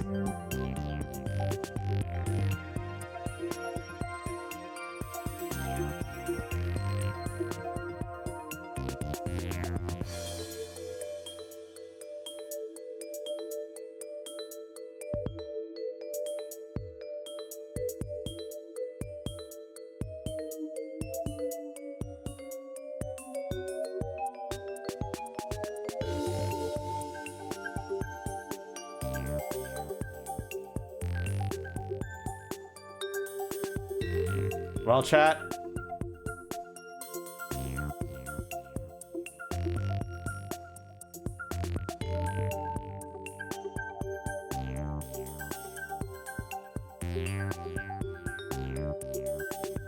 You just want the picture to be useful somehow? Patience, young one.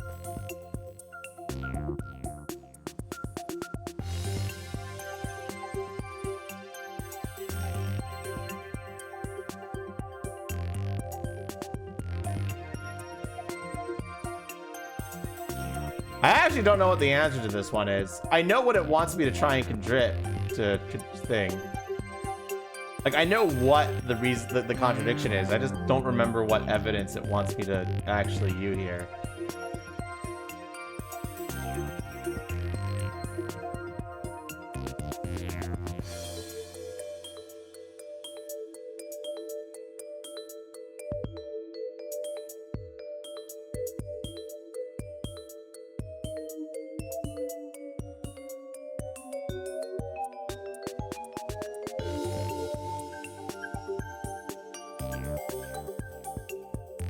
We don't know.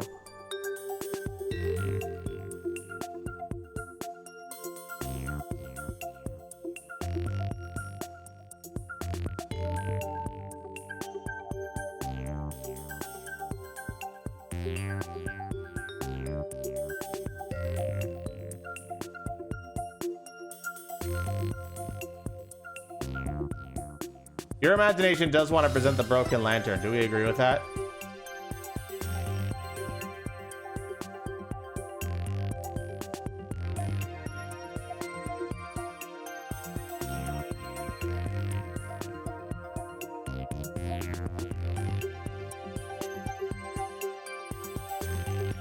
Okay, I understand now.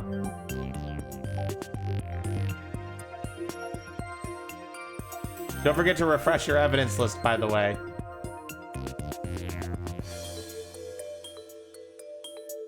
Reception photo? Yes, you can, using the evidence list. All photos are in there. Just click on the picture of it to say click for details, and it'll show you the picture.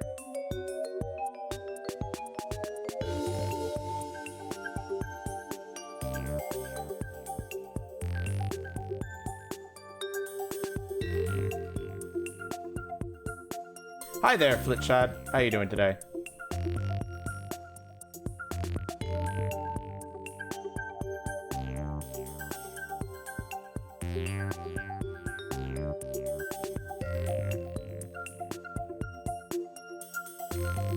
Don't worry, I know what happens in this case. It's chat that's trying to figure it out.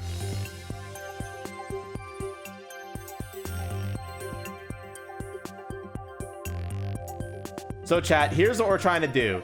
Larry got caught trying to get into the reception and was locked in a cabin. He broke out of the cabin and then proceeded to replace the broken lantern. What's odd about that statement?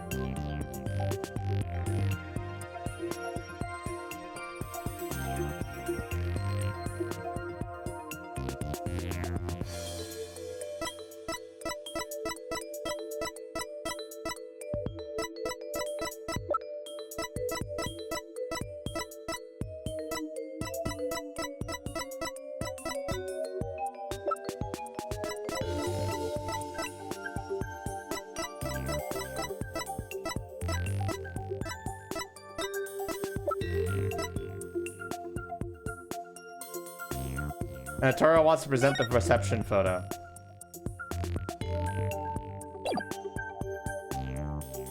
Chat, there's a much more glaring contradiction.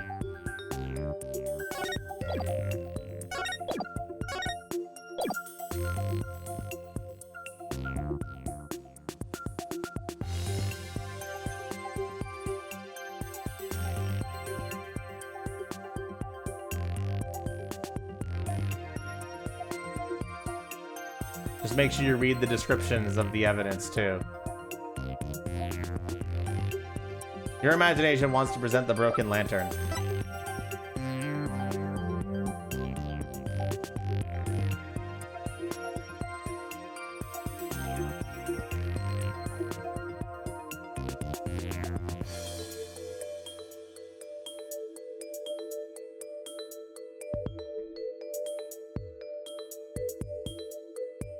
Yes, Ray, he made the picture when he was in the cabin. Do we agree with this? First, though? We got one yes, two more, and I commit. One more, and I commit. Take that! Is that? Yes, it's the broken lantern, Your Honor. Mr. Butts. what you're saying doesn't make any sense at all. What? Why not? You swapped the lanterns before the reception began, right? Yeah, that's what I said, isn't it? But you also just said that you swapped the lanterns after you got locked up in a cabin for trying to sneak into the reception. In other words, you're saying you swapped the lanterns both before the reception and after the reception took place. That certainly doesn't make any sense, does it? Mr. Butts, did you swap the lanterns before or after the reception? Which was it, before or after? There's a world of difference between the two. Well, Mr. Butts, I guess I can't expect guys like you to understand. In a nutshell, it was both before and after the reception. What? I tried to sneak into the first reception and got locked up. The first reception? Uh-oh, I don't like where this is going. Then, through the power of Ellie's pendant, time got rewound and we went back to the time before the reception. And it was after that when I replaced the lantern. So it was both before the reception and after the reception. Get it? We went back in time to before the reception. So of course the reception would take place one more time after that, right? That's why what I said makes perfect sense. Mr. Wright, what in the world is the witness talking about? Has he developed some sort of intellectual ailment I'm not aware of since I saw him last? Well, none of the sprockets seem to remember the time skip, but I do. And Ellie remembers it too. I think the power of our love for each other made that miracle happen. Mr. Wright, I'm sorry, but could you please translate this man's gibberish so the rest of us can understand? So now I have to be the one to explain the whole time travel thing. Go on, Nick. I know you can do it. Looks like you don't have much choice, Nick. To heck with it. I can't lose any more of my dignity today anyway. The defendant, Miss Ellen Watt, has told the defense the following strange story. She said that after the reception ended, she was attacked by Mr. Gloomsbury.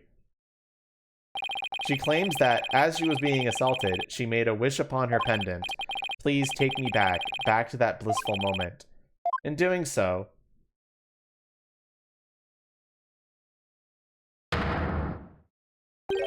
time apparently rewound itself to just before the reception began. It's what? I know it's hard to believe, but think about it this way. Through the power of the pendant, both Ellen Watt and Larry Butts experienced time travel. Fucking hell, Phoenix.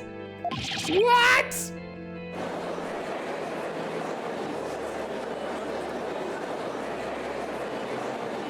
Objection! What absolute rubbish! Mr. Wright, I've heard my fair share of your nonsense over the years, but this takes the cake! Have you thoroughly lost your mind? But this is simply the conclusion I came to, using that logic ability you love so much. What? The truth of the matter is, the future president of Sprocket Aviation, Soren Sprocket, has been researching time machines. So, what if a time machine has already been successfully created? And what if that's one of Sprocket Aviation's top secret inventions?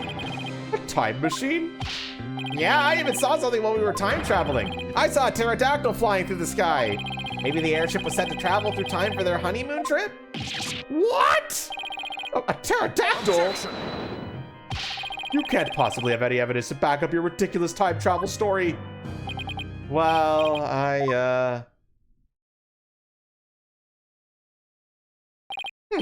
as I thought. In any case, I now have the evidence to prove that you're no more intelligent than Larry. Not so fast now, Edgy. I'm not the same old Larry you used to know. Oh? You want evidence? I got your evidence right here. This is a photo I secretly took of the first reception. What? What? Larry, I can't believe you. Well, anyway, good job. If we compare the photos of the first and second receptions, we can find a difference. Then we'll be able to prove that the reception was held twice. But do you really think such a difference exists? Yes, Your Honor. I just need some time to find it for you. This is preposterous. Very well. Please show the court what's different then. This is proof positive that the wedding reception was held twice. Well, chat, what is it? You have the first photo in your picture. Go check it.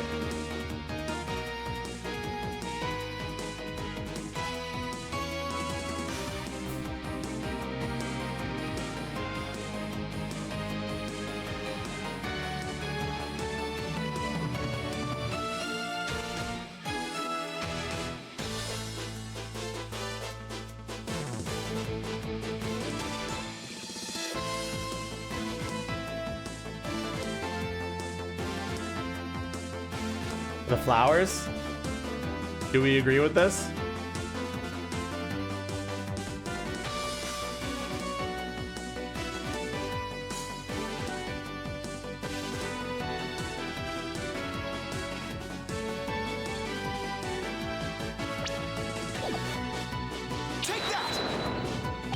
Please direct your attention to Miss Watt's bouquet of flowers. In the photo of her in-laws took, the defendant is holding a yellow bouquet. But in the photo Mr. Butts took, she is holding a red bouquet.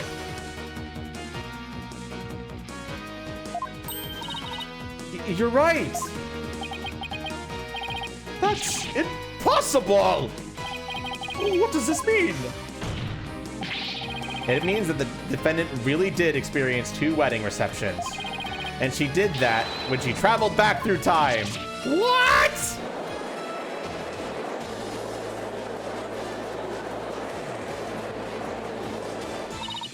Nick, you did it. You proved Ellen's time travel story to be true.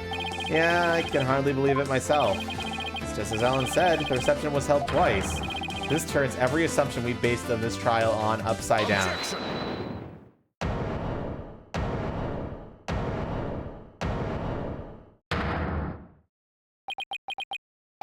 I refuse to accept such a ludicrous argument. It is pure fiction under the guise of pseudoscience at best. There is simply no such thing as time travel. I know it's hard, but can't you suspend your disbelief for 1 nanosecond, Edgeworth? I bet sci-fi movies push all your buttons the wrong way, don't they, Mr. Edgeworth? I can totally picture you yelling, "That never happened," every 5 seconds at the screen. Maybe you should stay away from movie dates altogether. That's neither here nor there. This is real life we're talking about. But the proof is clearly shown in the 2 photographs. That's right, Mr. Edgeworth, no matter how inexplicable. Fine, I'll entertain your absurd delusion, if only to demolish it before your very eyes. What? Let's start with this then, shall we? There is one thing your time travel theory fails to explain. And that is the memories of the other guests there. The defendant and Larry remember the reception occurring twice, but no member of the Sprocket family has ever mentioned such a thing. That's because the time machine is classified technology. I'm not done, you bird brain. Bird brain! As I was saying, if the entire family had been sworn to secrecy, then why hadn't they sworn the woman who was marrying into the family to secrecy too? That's a good point. Honestly, all it takes is a little common sense, Mr. Wright. Even still, how do we know that the trip through time did not really occur? There's proof in the photos that it did, and besides, if time travel doesn't exist, well, I'd be a little disappointed, frankly. I was hoping to get back to the days of my youth. You mustn't allow yourself to be taken in by Mr. Wright's whimsical tales, Your Honor. I've read about it in various literature, you see. And they all say that time travel is just not logically feasible. Maybe our argument was just a little too nonsensical, Nick. Well, in that case, why don't we put common sense to the test? Excuse me? The wedding reception was held twice. The photos are proof of that. But it wasn't because of time travel. It's simply because the reception had actually been held twice. Isn't that the most reasonable way to interpret this situation? Would you care to elaborate, Mr. Wright? If time travel doesn't exist, then there's only one way to make sense of what happened. Somebody must have orchestrated this strange phenomenon, and that somebody is...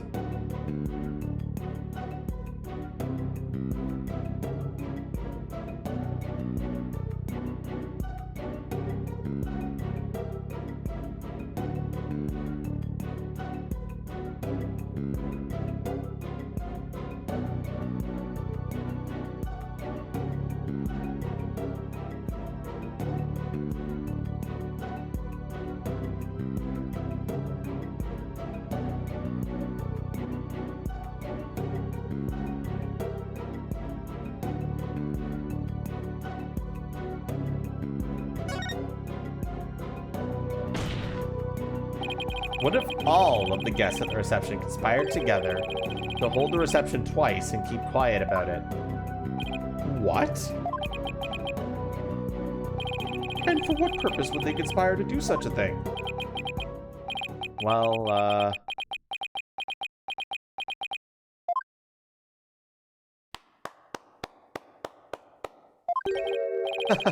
a brilliant deduction defense. I could tell that you are not a renowned lawyer for nothing. I must say I underestimated you. How so, Mr. Nickety? You have managed to name each event precisely as they happened. You have revealed it all to the light of day. Then that means it was us. We orchestrated the whole thing. Yes, the reception was held twice. But not because of time travel, no. We simply held it a second time. What? Why? Why would you do such a thing?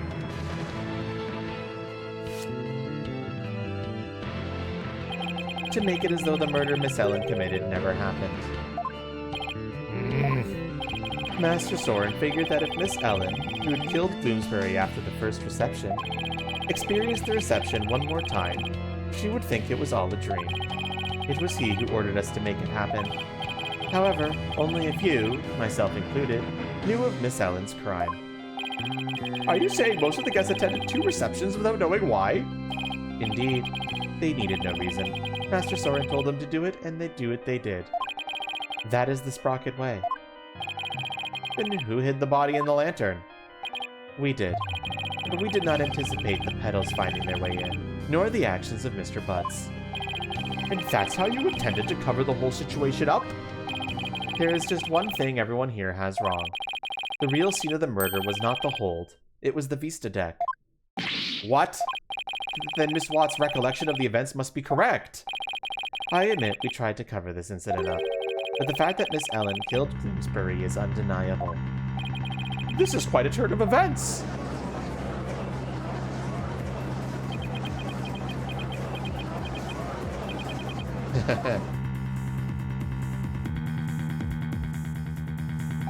And so it appears we have arrived at the truth at last. Now. Please do feel free to travel back in time, Mr. Wright, and attempt to do this trial over again. Go on.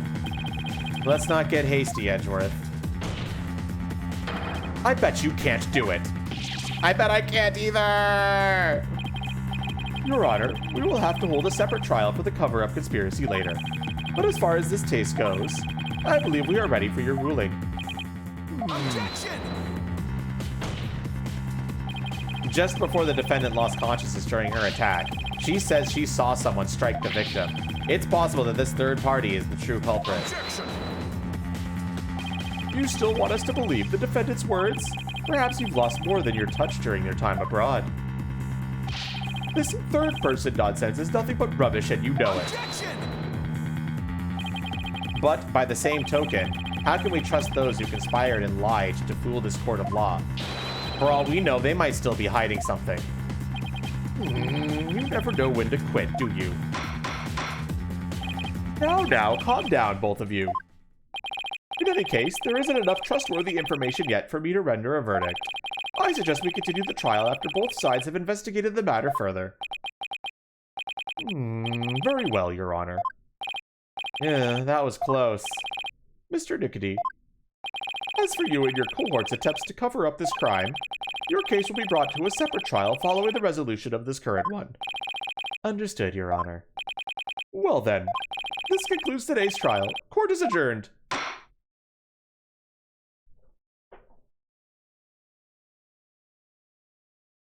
To be continued. Chat, you definitely woke up. It was feeling very scary at the start of that trial. And then you woke up and managed to get the rest of the trial just fine. That's pretty standard for Ace Attorney games.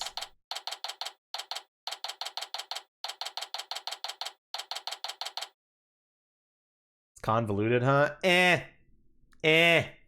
It's okay.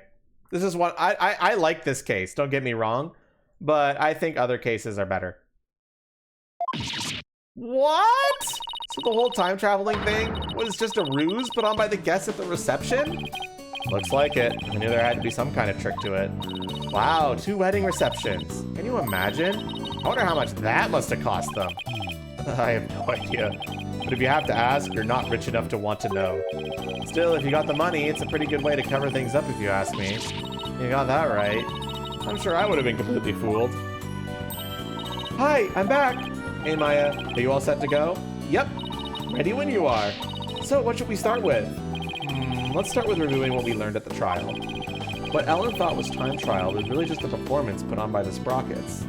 But other than that, it seems that what Ellen told us was actually all true. But what really matters right now is the identity of that mysterious person Ellen said she saw while she was being attacked. So who is this mystery person? That's the million-dollar question, I'm afraid. But if we want to clear Ellen of any suspicion, then figuring out who they are is key. I think I'll take toilets for $200 instead, Mr. Wright. Well, at least there was only so many people on that airship that night. We know who the mastermind of the whole cover-up plot was, too, so that's good. You mean the groom, Soren Sprocket, right? Exactly. He might know something that could help us out. So then what am I doing here? I'm a very busy man, you know. Well, all the other people involved are Soren's family members. So I thought I'd better start by interviewing you. Even if I probably shouldn't trust a word out of your mouth. Oh man, I have a really tight schedule, but heck, what are friends for, right? Okay, pal, go ahead, ask me anything. You do remember it was you who came to me for help in the first place, right? I want to go over exactly what happened when before I step outside this office again. Since you were there, Larry, do you think you can help me get it all straight in my head? If I gotta. Okay, so the first reception was held at 7 p.m. on the day of the incident. That's the one you tried to crash, right? Huh? Oh, yeah, that's right. And then they locked me up in a cabin. It was awful, I tell you. Too bad we're not here to focus on you, Larry. And then the incident occurred after this first reception, at around 10 p.m. Ellen was attacked at the reception hall by Gloomsbury. He forced her out onto the Vista deck and was just about to kill her. But Ellie fought back and ended up killing old Gloomsbury instead. To cover it up, the family quickly threw together a second reception. That's what Edgy is claiming anyway. But I know my Ellie didn't do it. The key point here is the mystery person Ellen said she saw strike Gloomsbury just before she passed out. Did you see anybody suspicious sulking around that day? Nope, not a soul. Because I was locked up in a cabin at the time. But you managed to escape and sneak back into the reception hall. That's when you switched the lantern in the event hall with the lantern in the hold, right? Did you see anybody then? Nope, the place was completely deserted. I guess because that Pierce Butler guy had everyone gathered together somewhere. That makes sense. He must have been going over the cover-up plan with them. So clearly, the murder had already happened by the time Larry got out. They must have gotten everything ready fast and had the second reception soon after that. Then, after that second reception, Ellie went to clean up the reception hall. And as luck would have it, that's when she found the body and the lantern I'd brought up. I tried to do something nice for Ellie out of the goodness of my heart, and this happened. We still don't know exactly what happened during the actual murder itself. We'll just have to look into it, along with the identity of that mysterious person. So while the murder was taking place, you were locked up in a cabin. Did you see anything unusual while you were in there? In the cabin? Let's see. Well, there was that pterodactyl flying through the sky. That's pretty unusual. Oh, right. That drawing of that pterodactyl you saw. What's with all the air quotes? I really did see it, I swear. But Larry, the time travel thing never actually happened, which means you couldn't have seen a real pterodactyl flying through the sky. Oh, are you doubting the eye of a super popular picture book author? No, I'm just sure you saw something else and mistook that for a flying reptile. Nick, you're making me doubt my own eyes. Now I'm not even sure what I saw. Larry's drawing updated in the court record.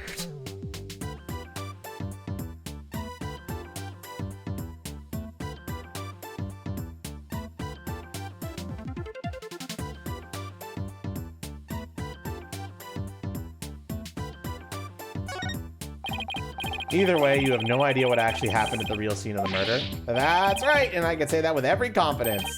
Oh wow, would you look at the time? I better go. I have a book signing to get to. A book signing? Whose book? Whose do you think? It's mine, of course. A Laurice Dunham book signing. I bet you went around and begged a bunch of bookstores to let you do one. Of course not. They're the ones coming around to beg me. Looks like I guessed right. Anyway, I have to go. I'll send you 10 copies of my new book that just got released the other day, all right? 10? That's very generous of you. What are you talking about? I'm going to send you the bill too, of course. Let's put them down as office expenses or something. Oh, see you. Fucker. Wait, Larry, we don't need... Ah, he's gone. I'll take a copy, boss. Oh, and make sure it's signed. Oh, boy. Trucy's not going to like this office expense. There goes our first lead. What do you want to tackle next, Nick? We should really hit the streets now, huh? How about we go see Ellen? Sounds good, boss. I bet I could cheer her up. I thought you were going to help Trucy with her magic show again today, Athena. Weren't you supposed to go meet her right about now? Trucy said she was going to practice her new trick on you, if I recall. On me? Really? Trucy's show is an important source of income for our agency, you know? You can leave the case to us. You go ahead and run along now.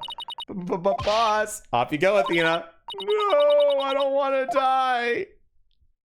Goodbye, Athena. Better get going too, Maya. Okay.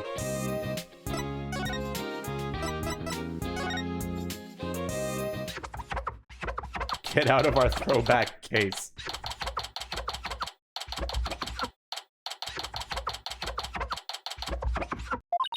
Oh, my poor sweet Soren. I wonder if he's getting along without me. Hello, Ellen. Oh, Mr. Wright, what's going to happen with the trial, do you think? Well, first and foremost, we have to hurry up and find this mystery person you saw just before you passed out.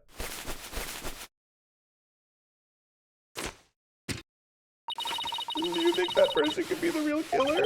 It's quite possible, and if we can prove that, we can clear you of all charges. Actually, would you happen to know where Soren is right now? He's usually busy with meetings all afternoon, but he should be home by the evening. I think I better go have a chat with him later then. Why am I being treated to a view of someone's underwear? Mr. Wright, don't tell me. You suspect my sweet Soren? Well, he is the one who masterminded the second reception after the time skip. So I thought you might be able to tell us something. How could you, Mr. Wright? You can't possibly think that my Soren would never kill anyone. All right. Just calm down. No, not if you're accusing my Soren. Please, I'm not accusing anyone. Please put the pen and ladle down, all right? Really? Cross my heart. So for now, would you mind if I ask you a few more things about the case? I better be careful not to provoke her. Could you tell me about Soren? There's nothing to tell. He's squeaky clean. All right, okay. Maybe I should avoid the topic of Soren right now. Let's talk about something else then. Fine, but you won't hear a peep out of me about Soren. Talk about pulling teeth. Could you tell me about Piers Nickety then? Piers. He came to Sprocket Manor about a year ago. As the family butler, he's now in charge of everything in the household. Only a year ago? Did he have some kind of special connection with the family? I'm just a maid, so I'm not privy to such things, I'm afraid. It might have been Soren's order, but Pierce is the one who coordinated the whole thing. He's the one who really orchestrated the grand time travel farce. He must have quite a bit of authority in that family. But no matter how good he is at his job, how could anyone gain that much influence in a single year? I really don't know. I mean, he is an excellent butler. Wouldn't that explain it? Is it really as simple as that? What you thought was time travel was really just a cover-up carried out by your in-laws. Peter said Soren was the one who ordered the whole thing. I still can't believe it, even if the section reception was fake. Soren would never use time travel for something like that. He's very serious about his time machine research, you know. I heard there's a reason he's researching time machines, actually. Something about something he wishes he could change. But isn't the whole idea of traveling back in time itself a little fantastic? I don't think so. After all, Soren said real time travelers do exist. Really now? You think he knows someone who actually traveled through time? That's right. I haven't seen it personally, but Soren said as much. So I believe it. Somebody who actually traveled through time, huh? Pretty hard to believe. Thank you, Ellen. You're going out to do your investigation now, aren't you? Yes, that's right. Please make sure you don't cause Soren any trouble, okay? I'm afraid I can't promise you that. What?! Please, whatever you do, please don't upset my poor Soren any further. I'm begging you. I'll do my best not to cause him any unnecessary trouble. Oh, I couldn't bear it if Soren ever came under suspicion. I'd rather be found guilty myself! Yikes. Ellen, please don't work yourself up like this. You don't want Soren to worry, do you?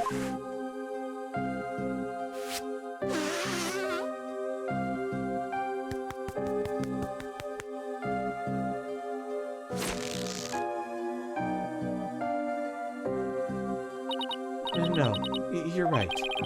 And the floodwaters recede once more. So what do we do now, Nick? Well, Ellen said Soren is usually in meetings until the evening, so let's save our house call until then. Why don't we go to the mooring dock and figure out what our next move from there? Roger, Nick!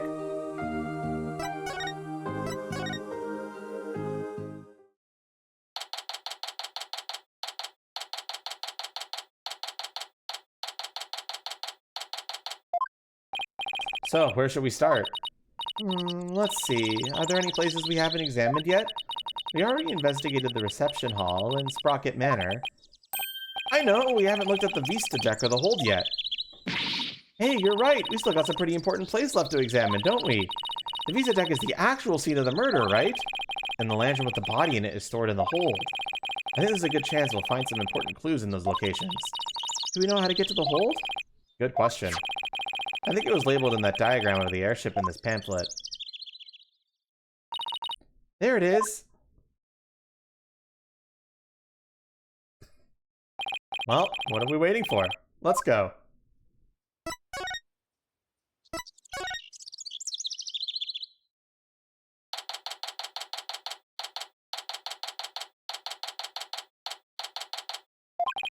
So this is the hold. This is where Pierce orchestrated the whole cover-up operation. We better go over this place with a fine-tooth comb. Hey, Nick? Weren't we supposed to need a key card to get in here? Huh? You're right. I wonder why it was unlocked. How's it going, Mr. Wright? Emma, what are you doing here? Just a little independent investigating for my own sake. Gotta keep the mind sharp. Ah, so the door security system was turned off for the police investigation. We'd like to investigate the hold ourselves. Would that be alright? Yeah, sure. The police just finished their examination anyway. Thanks. We'll just take a quick look around then. Oh, right! You should know that the floor doubles as a huge lift. You could use that lever way back there to raise it up to the Vista deck. The police inspected it already, but didn't find anything of particular interest, it seems. If you do go up to the Vista deck with the lift, be careful not to fall off. Got it. Thanks. That goes double for you, Maya. Yes, ma'am. Well, let's get this show on the road, baby. Any progress with your investigation? Nothing conclusive yet, I'm afraid. Almost everybody was involved with the cover-up. So it's hard to know who or what to believe. I know what you mean. Unless you have some compelling evidence, I'm afraid it's going to be a tough trial for you. You're telling me. There isn't much time left, so I just gotta make do and see what I can turn up.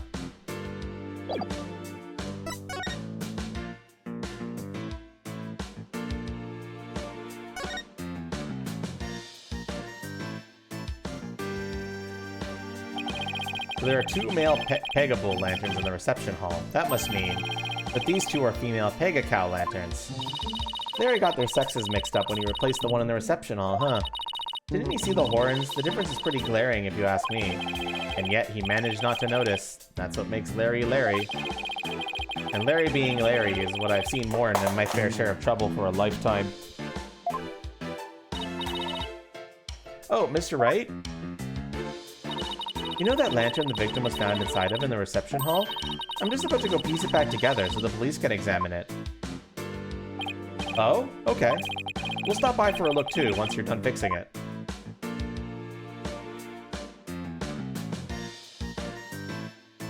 Yes, I did. So this is the airship's engine. It's pretty impressive. And it's all rhythmic like a heartbeat. It's the literal heart of the flying chapel. Look at all those huge gears spinning around. Now around, and around, and around, and... Oh, I think I'm starting to get dizzy. Yeah, me too.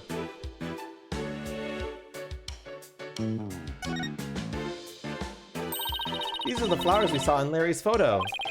The petals make them look like little gears. The perfect flower for the Sprocket family, huh?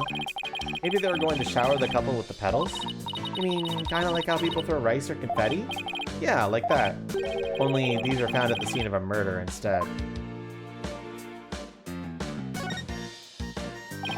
These must be the dishes and glasses they use for receptions. Very fancy.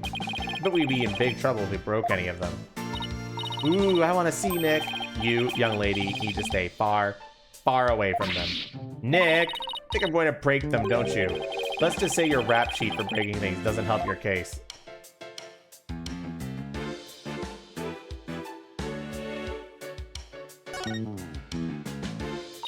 Ooh, look, Nick, it's an airplane. I wonder if Soren built that one too. Hey, why don't we take it for a spin? Just a quick tour around the neighborhood. And who do you propose is going to pilot that wooden death trap? Me, of course. Who else? Don't worry. I've seen people fly airplanes on TV plenty of times. I think I'll pass. I've still got my whole life ahead of me. What's that? A wedding bell? According to the pamphlet, it's used on the Vista deck during the wedding ceremonies to bless the newlyweds. I guess they disassemble and store it away here in the hold when it's not being used.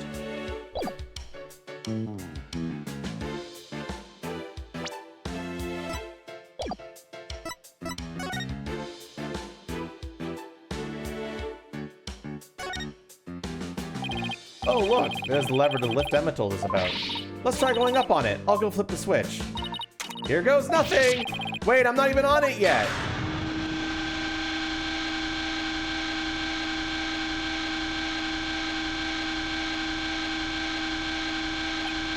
Hey, Maya, stop the lift!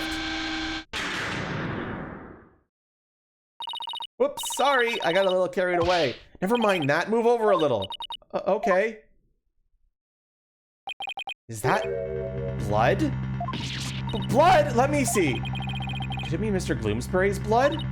Well, this lift goes up to the Vista deck where the murder took place, so I think that's the most logical conclusion.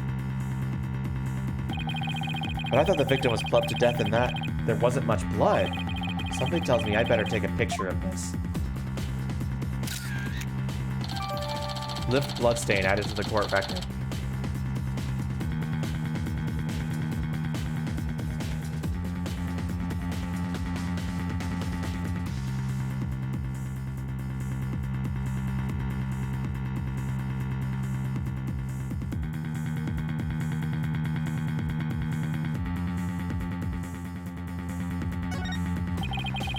I should ask Emma about it some more later.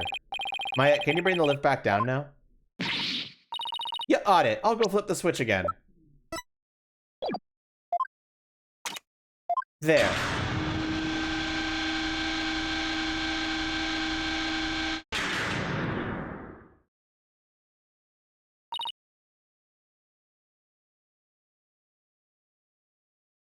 Done. I want to find out some more about that bloodstain.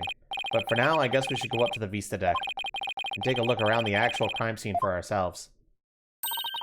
The view must be great from up there. I bet it'll be awesome. You mean it would be if it wasn't the scene of a murder. Okay, to the Vista deck we go. Make sure you actually get on the lift this time, Nick. I know, I know. Okay, I'll just flip the switch again, and away we go.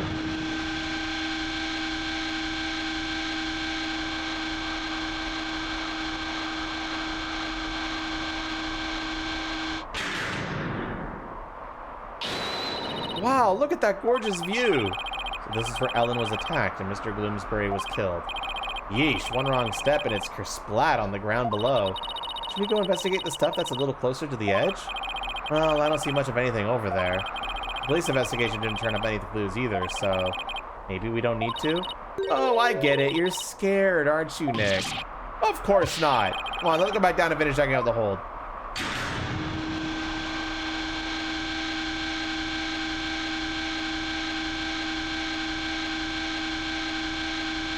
Scaredy cat.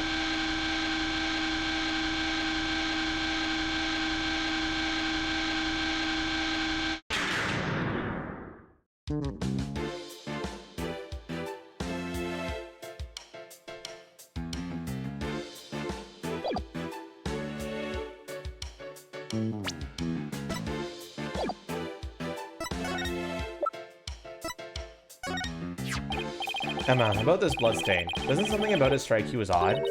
What's so odd about the victim's blood? That's not exactly. There's just something about it that bothers me.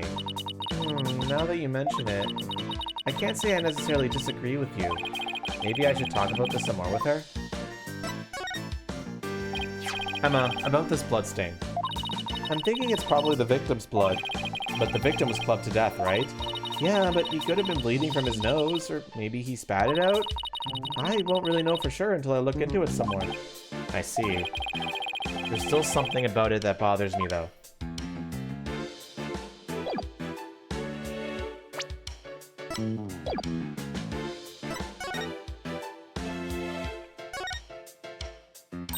Ooh, it's a cake, Nick, a cake! It's so big, they wouldn't miss one little piece, would they? If you're that in the mood for a mouthful of styrofoam, sure, knock yourself out. You mean it's not real? Well, it sure fooled me. I'm so ready to have some of that I'm really craving cake now. Come on, Nick, let's go get some. Maybe after the trial is over.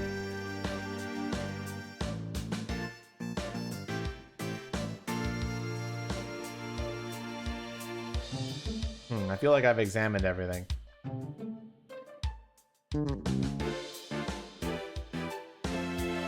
All right, game. What do you want me to examine here?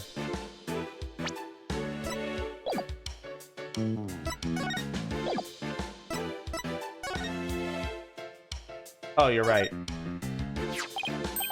It looks like there's some fingerprints on this candelabra.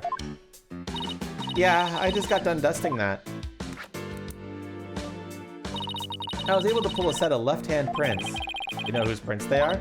Yes, the prints belong to the victim, Dumas Bloomsbury. Nick, I just figured out something amazing. You did?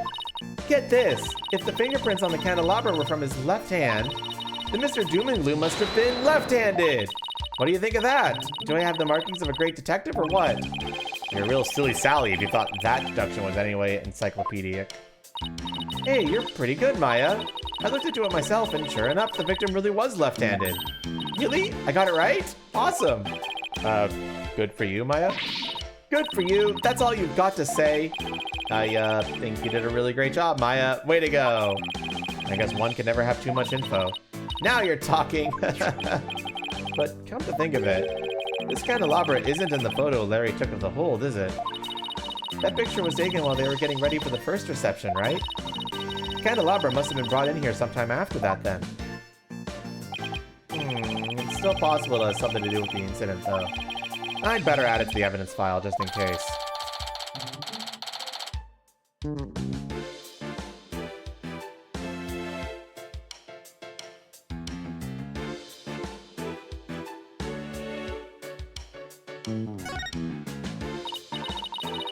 Oh, by the way, Mr. Wright, you can have this fingerprint powder if you like.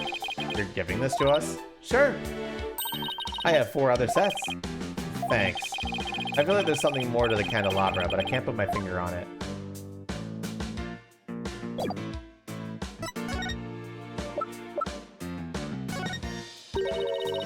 I can do to help you with that? Let me move my investigate. Okay, this is just that.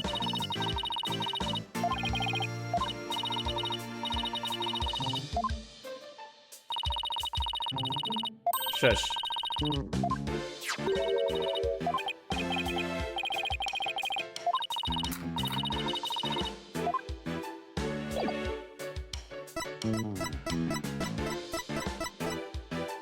I can go for a snack right now, but I'm trying to fast. What do you want me to do, game? Still investigate the hold? We've already searched here, but then what the fuck do you want me to do then?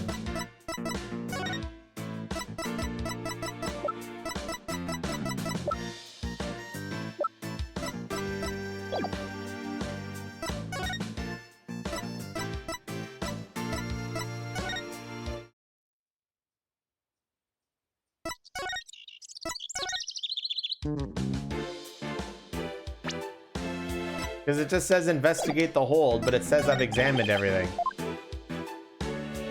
I'm confused. What do you want from me, game? Oh, I'm stupid. Emma, can we check out this candelabra a little bit more? A little more? What are you... Oops! What happened? I almost dropped the candelabra and the candle slipped off. Well, let's be careful with that. It might be important evidence. Wait a minute. Now what? One of the pins that hold the candles is broken. What? There's definitely something fishy about this candelabra. There is? What makes you say that? Call it forensic investigator's intuition. We already dusted this for prints earlier, so let's test it with luminol this time. Knowing Emma, she'd use every test she has at the same time if she could. Just hang on, this will only take a second. I hope this turns up a new lead somehow. Well, Emma, did you find anything? Take a look at this, Mr. Wright. What's all that blood doing on there? Candelabra updated in the court record.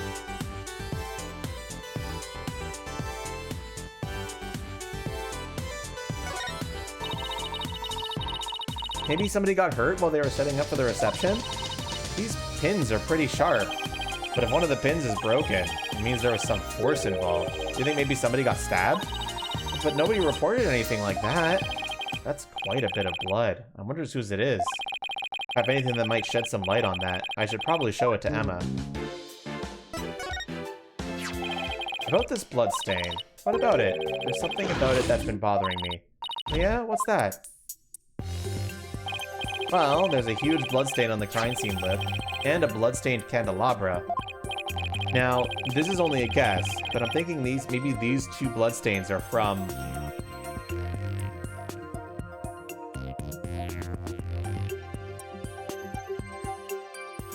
Nah, I don't think so, Mike. That's a lot of work. Maybe, I do want to add the Mewtwo tail in some way, though. But it would be a redeem for the Mewtwo tail, legendary tail, and not for a standard redeem. What is it, chat?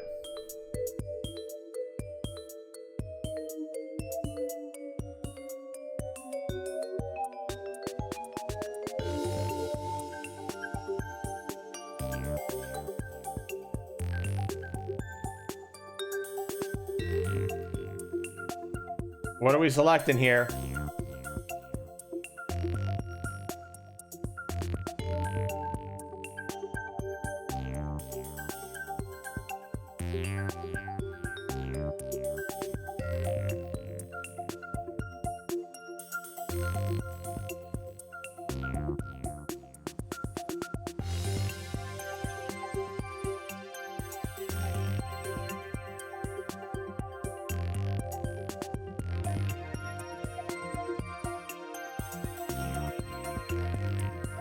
What is it, chat?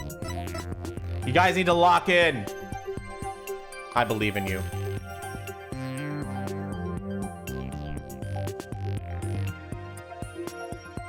Your imagination is saying same source. Other people are saying different sources. Thankfully, there's no punishment for this. So just lock something in, and if it's not right, we'll try the other one.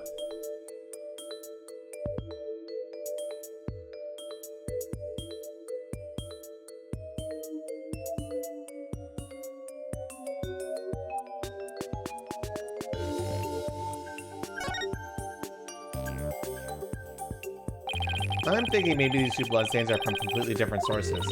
Yes, that's what I'm thinking too. So what about it? Oh, Being in agreement won't lead us anywhere new. I need to find out more about these bloodstains somehow. Sorry, that's not what I meant to say. I'm thinking maybe these two bloodstains are from the same source. Y'all were wrong. It's the same source, bitch. I guess that is a possibility. Can we compare the two bloodstains? Would that take a lot of time? Are you kidding? Don't underestimate the power of science. It'll be done in a jiffy. And the results are in. That didn't take long now, did it?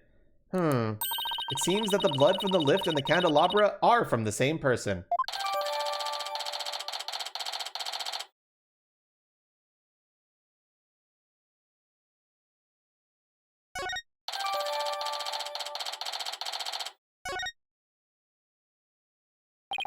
Well, the victim was clubbed to death and there wasn't all that much blood.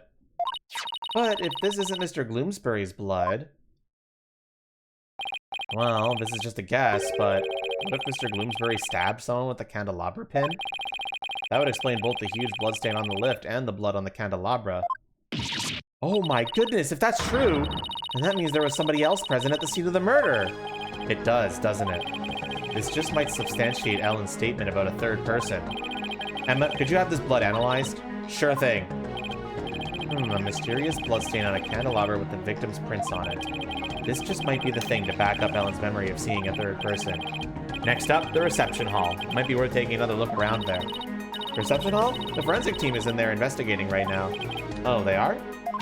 Well, we don't have time to just sit around. Let's go check out something else. Good idea. We can go question some people. Especially Soren. I have quite a few questions for that guy. Sounds good, Nick. Off to do some legwork then. Yep, I thought we'd head to Soren's house for starters. He was accompanying the police on their investigation here earlier, but he's probably home by now. Great, thanks. Later, Emma.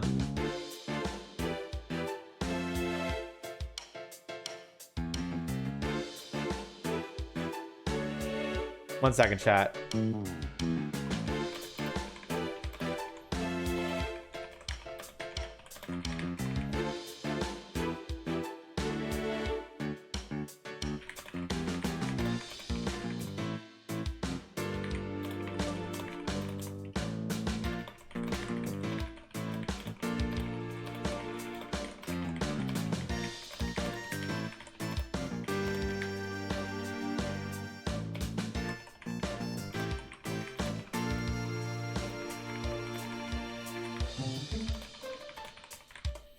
Okay.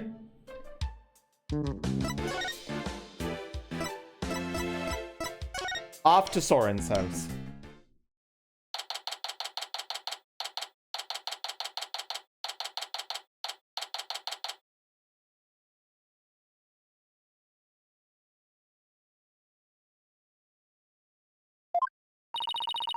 I still can't get over how gorgeous Sprocket Manor is. Just don't touch anything. I wasn't going to. She was definitely going to. I was told I had guests. Thank you for seeing us, Soren. We know you're busy. We'd like to ask you a few questions about the case, if you wouldn't mind. Soren? You're Ellen's lawyer, right? Huh? Yes, that's right. Don't tell me he doesn't remember me. Will Ellen be found guilty? We're doing everything we can to prevent that. That's why we're here investigating. Will you please tell us what you know? You have to, your imagination, you have to write what else. I can check for you. I'll check for you.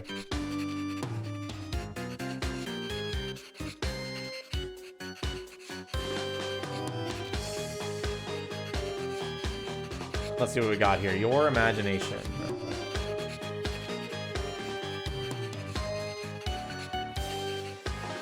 You have an amp wave, a dolphin, and a bird, and that's it.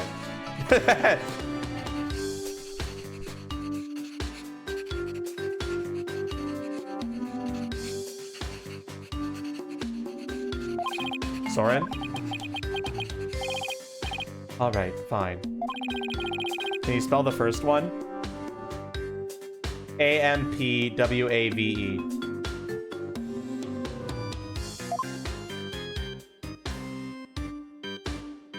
What tails do you have? Ray, let me check.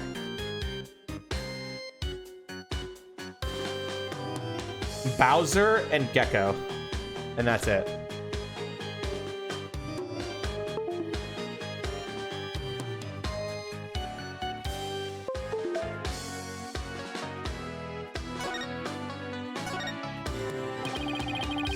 It was you who gave the order for that large-scale cover-up plan, isn't that right? What large-scale cover-up? Don't play dumb with us. You held 2 wedding receptions in order to try and cover up Mr. Gloomsbury's murder. Edlin thought that, through the power of the timekeeper you built, you traveled back in time. Ah, so that's why there were 2 receptions. Wait, does he seriously not know why the reception was held twice? Looks like I'll have to delve deeper here.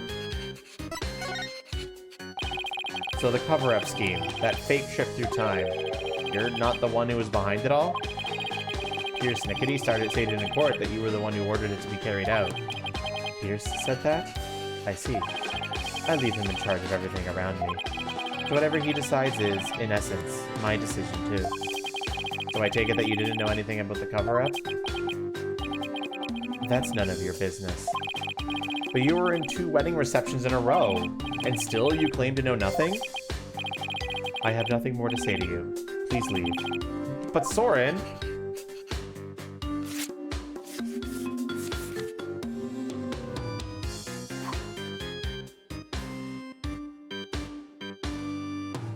Ow! Oh, there's something written on this paper airplane. Let's see. Go away! It doesn't get clearer than that, huh? He's looking especially uncooperative, but maybe I can grab his attention somehow. There's still that one piece of evidence I don't know much about. It's worth a try.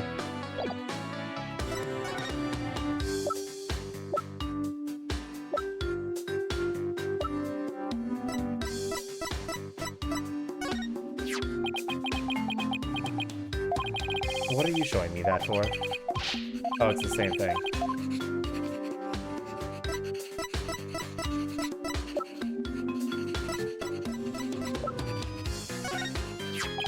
Soren, have you ever seen this before? That's... Soren, what is it? Nothing. Why did his whole demeanor change all of a sudden? He's gone pale as a ghost, too. Soren? Nick, look at his stomach! He's bleeding! Somebody help! Soren's collapsed! Master Soren! Get him to the hospital, quickly, now!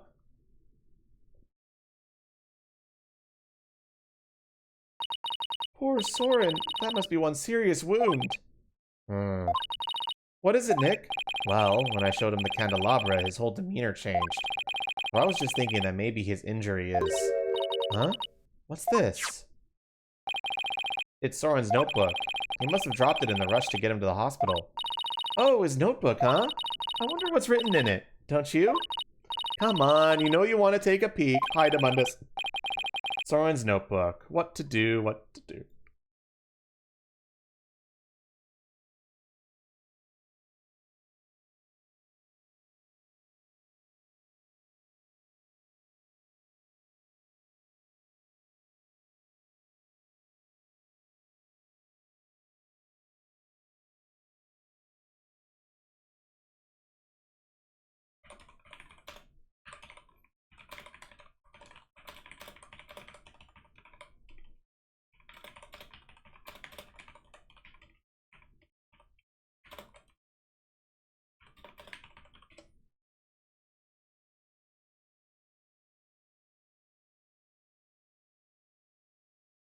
Do it. Everyone, okay, we're taking a peek.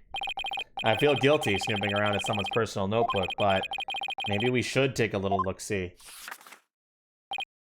Whoa, it's filled with big words written in tiny letters. I guess he uses his notebook to write down his invention ideas? Huh? What is it? Did you find something? After March 8th of last year, the content of this notebook changes dramatically. Like how? Well, ever since that date, Soren's been writing down every detail of his life. As in, every. Maybe he decided to start keeping a diary? But this is way too detailed to be an ordinary diary.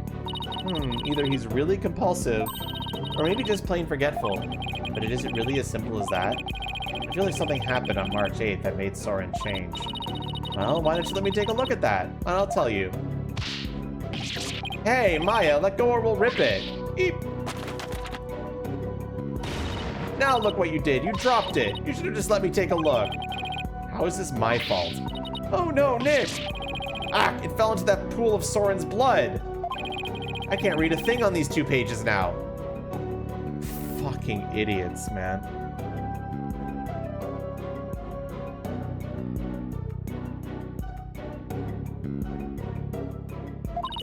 Uh-oh. You're gonna get it now. Ugh, I guess it really is my fault after all. Let's just put it away carefully for now. We can't let anything else happen to it, you hear? Soren's notebook added to the court record.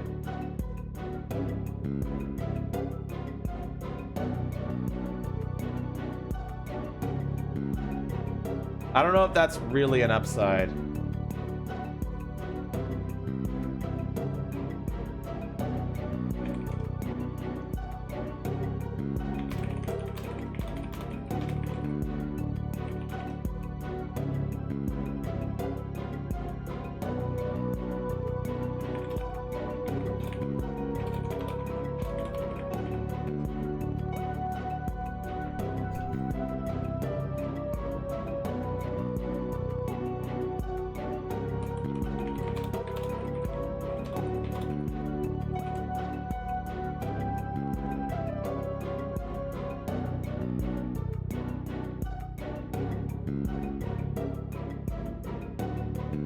Sorry, chat.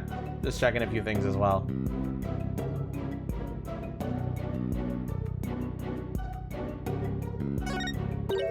Huh? Hey, look, there's something sticking out of the notebook.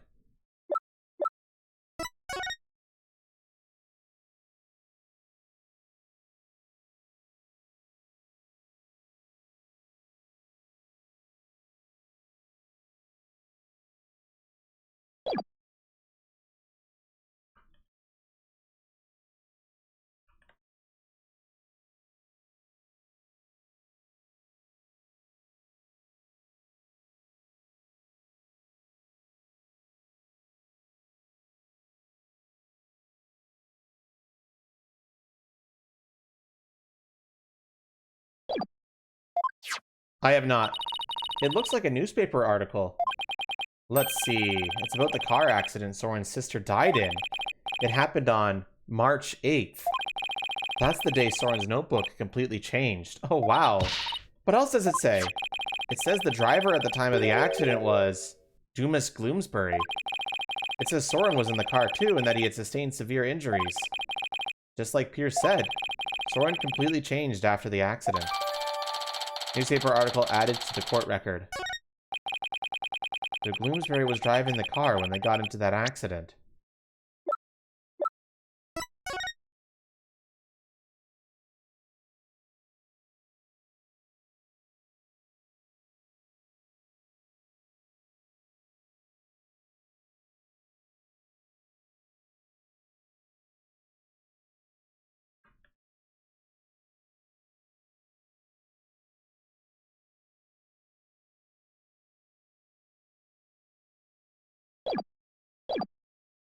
Larry is the same age as you? 34? Dang. That opens up the distinct possibility of Soren holding a grudge against Gloomsbury. You think Soren could have... I don't know. It's not like I have any proof. We should talk to Pierce about this when we return Soren's notebook to him. Though he doesn't seem to be here right now. Maybe he's at the Flying Chapel.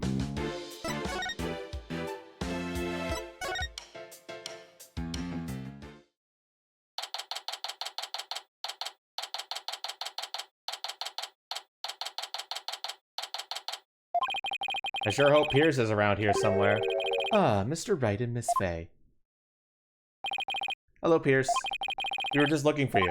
I'm sorry for Master Soren's sudden departure earlier. You have my sincerest apologies. It was totally understandable, really, but shouldn't you be at his side right now? It's fine. The other servants are with him, and I am in constant contact with them.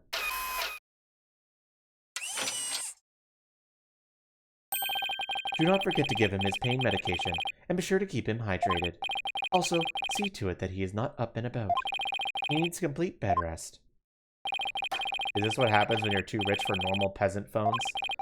I must return to Master Soren now, but did you want something of me? Actually, here's Soren's notebook. He dropped it when he collapsed. I hope Pierce doesn't notice the blood stain. Oh, thank you very much for this. I will see to it personally that Master Soren gets it back. Thank you. Soren's notebook given to Pierce. Oh, we just lose it. Okay.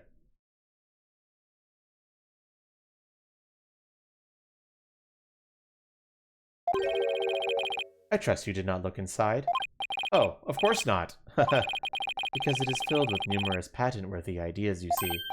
Look, I know you're busy, but would you mind if we asked you a few questions about the case? Well, as I said, I must be getting back to Master Soren. So if you could make it quick, I would greatly appreciate it. Alright, I'll make this as quick as I can. I'd like to ask you about the cover-up you tried to pull off, if you don't mind. I told everything there is to tell in court already. Disposing of anything that may harm the Sprocket family's reputation is simply a part of my job. Sounds like a lovely job description. I have nothing more to say on the matter. I will say, I do not think it's wise to spend time on topics that have already been discussed. Right.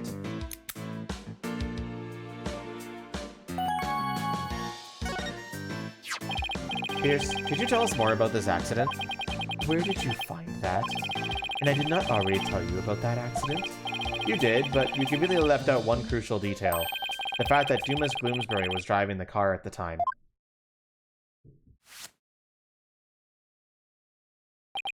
Oh, did I not mention that? I suppose it simply did not come up then. If Mr. Bloomsbury caused the accident, why didn't the Sprocket family fire him? Wouldn't that usually be the natural consequence of such a huge mistake? Please do not misunderstand. Bloomsbury stayed on with the family. On Master Soren's request. What? That is the type of person Master Soren is. Perhaps it was the influence of Miss Selena's kind nature. She was such a sweet person that even in her last moments, she thought of Master Soren. Not only did Soren not hold a grudge against Bloomsbury, he insisted on keeping him on. Now I really don't understand how that guy's mind works.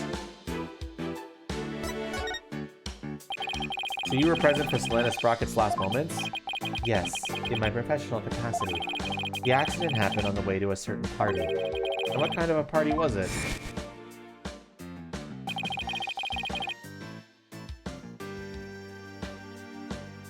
It was Miss Selena's engagement party. Bloomsbury's injuries were minor, but Miss Selena's and Master Soren's were critical. They were brought into the Sprocket family's regular hospital. Wow, to have such a terrible thing happen on what was to be a day of celebration. Thanks to the surgeon in charge, Master Soren pulled through. But Miss Selena, she...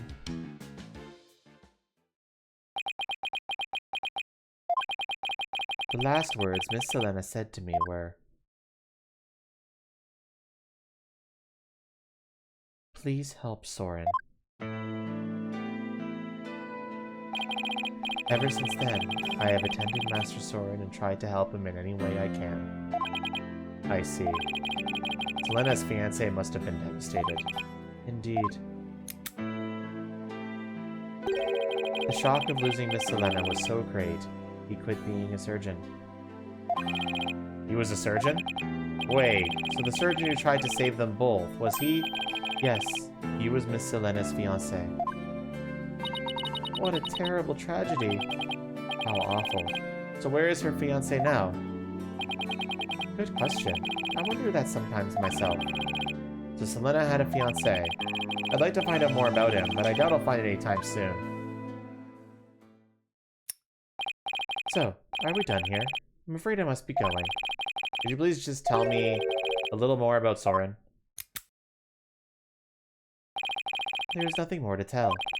I can't seem to get any real answers out of him just by asking him questions. But there is that piece of evidence I still don't know much about. Maybe he'll be able to tell me something about it.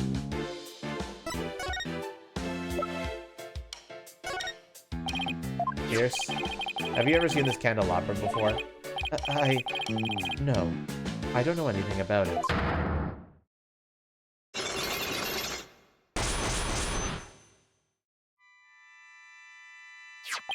My Magatama reacted. Pierce must be trying to hide something from me.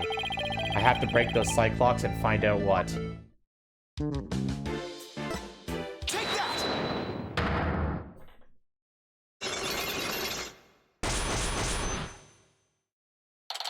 Pierce's secret. Pierce, you're hiding something from me about this candelabra, aren't you?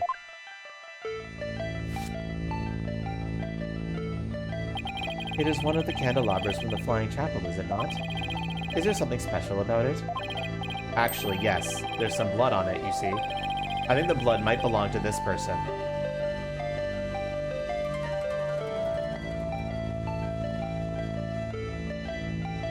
Well, chat.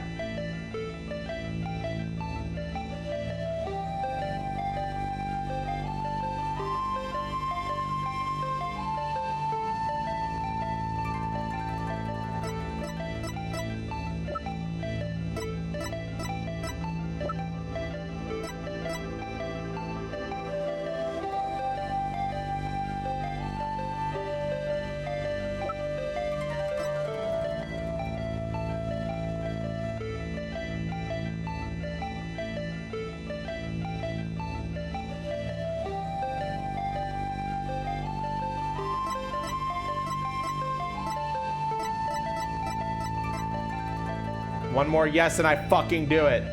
Take that!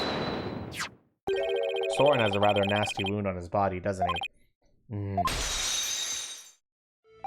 Yes, Master Soren is indeed injured. Are any of the other people involved with this case injured? Not as far as I know. Bye, Ray! I see. Then let me ask you this, Pierce. Do you suppose Soren could have been more directly involved than you're letting on? What in the world would make you think that? Oh, I've got my reasons. Mr. Gloomsbury's fingerprints are found on this candelabra stem, which leads me to believe that Mr. Gloomsbury stabbed Soren with it. You cannot possibly think Master Soren is the one responsible for this murder? I don't have any conclusive evidence of that at the moment, but I do think he had a motive. This proves that Soren had a motive to kill Mr. Gloomsbury.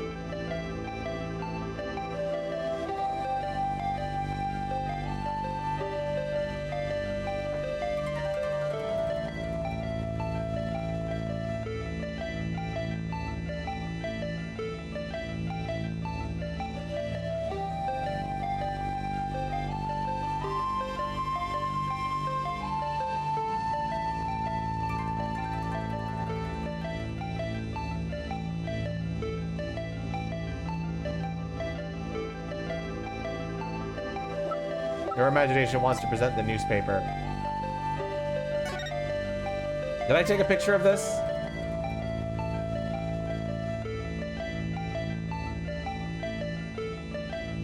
I think I did, right? Yeah, I did.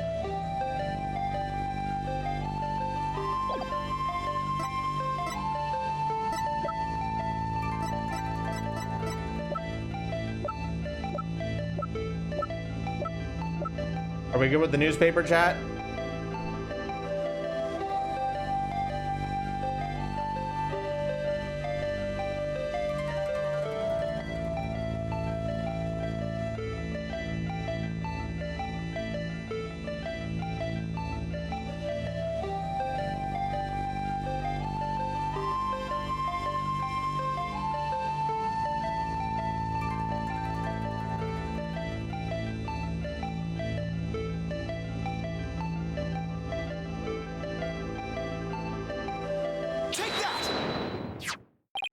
Even though it was an accident, Mr. Gloomsbury was the man responsible for taking Soren's sister away.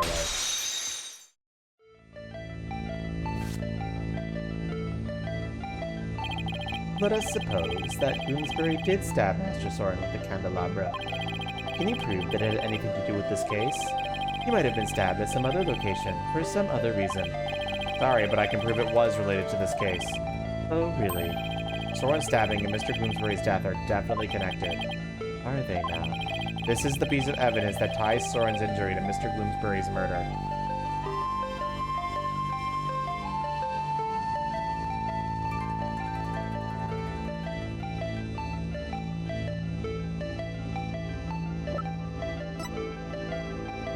This is what Flitchard wants to present.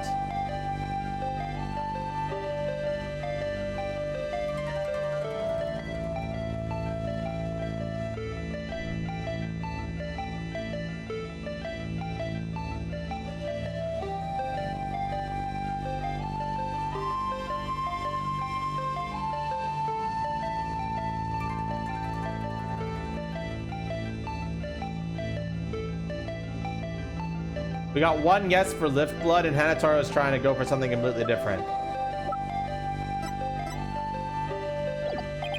Oh, fuck off! I didn't mean to fucking quit out, you piece of shit game.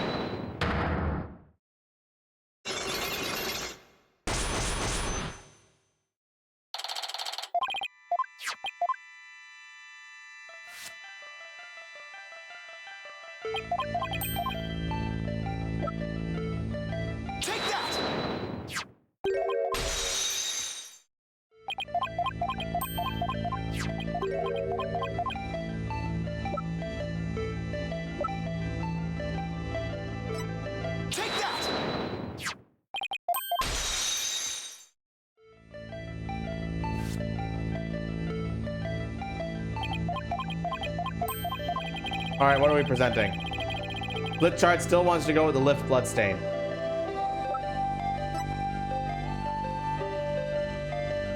And your imagination agrees. Anyone else agree?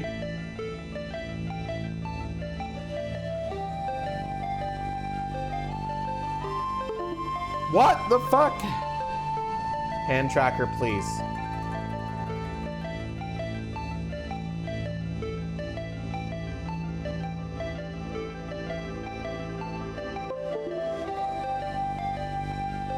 One more yes and I fucking do it.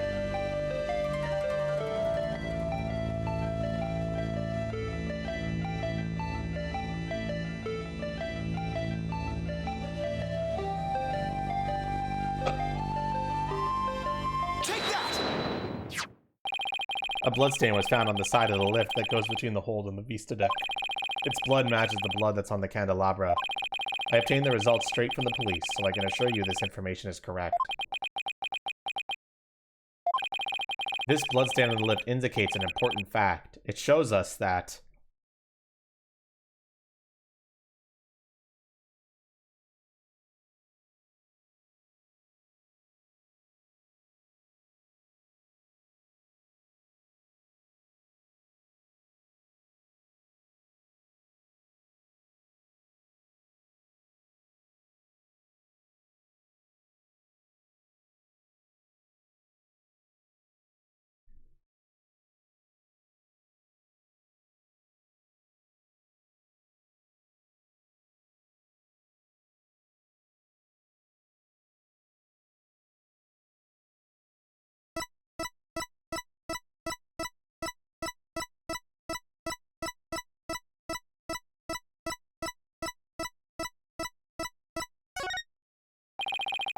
Soren's blood is on the lift, which can only mean one thing.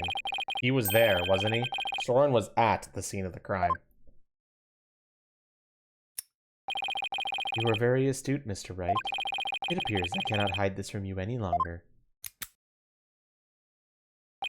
Very well. I will tell you everything.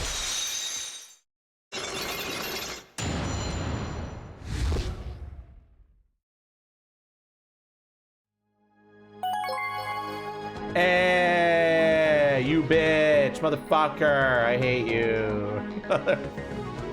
Stop making me think someone's following me. Could you tell me about Soren's injury? Very well. This is what I heard directly from Master Soren himself. As you surmised, Master Soren was stabbed by Gloomsbury on the day of the murder. It happened after the first wedding reception.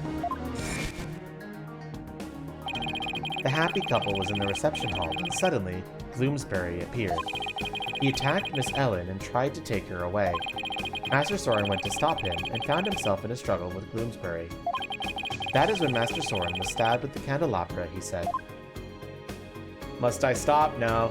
It's fine. But I'd appreciate it if you stuck around a little bit longer after you do that to me.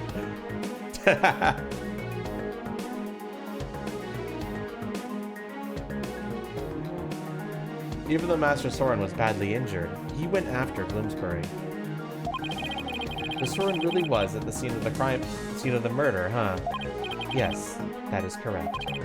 However, by the time Master Soren arrived at the scene, Bloomsbury had already been murdered. So Pierce is saying that Soren was at the crime scene, but that he didn't have anything to do with the murder itself. Even still, why did you try to keep such an important piece of information from me? I am very sorry. Master Soren's injury and Bloomsbury murder were not directly related, so I decided not to mention it, so as not to unnecessarily complicate the investigation.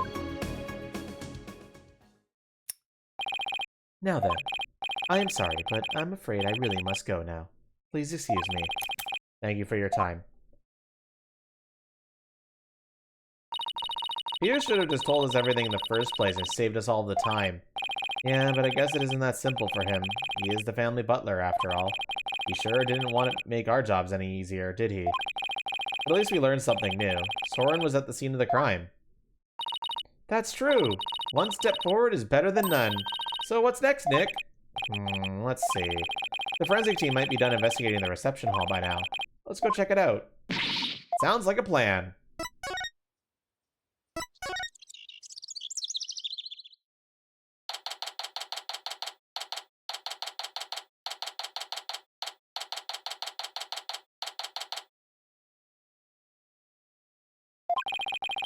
It looks like the police are done with their investigation in here.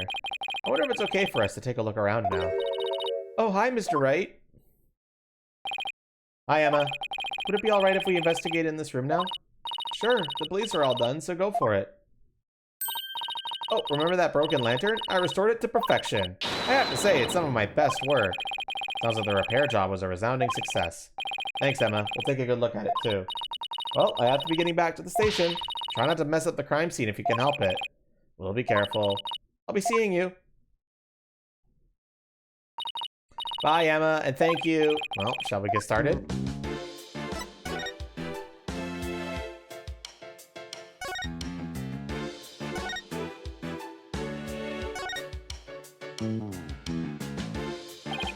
Here's the broken lantern, all patched up.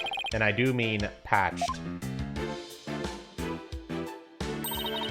Emma said this was some of her best work, so I know she put a lot of effort into it.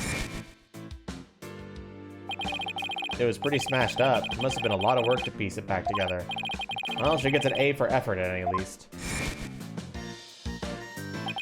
Huh? The wheel handle on the back has some blood on it. It looks like somebody gripped it with a bloody hand. Maybe this blood got there when the killer was putting old Doom and Gloom's body inside? Do you see anything else worth noting? Well, there's another one of these lanterns over there, so it might be a good idea to really compare the two later.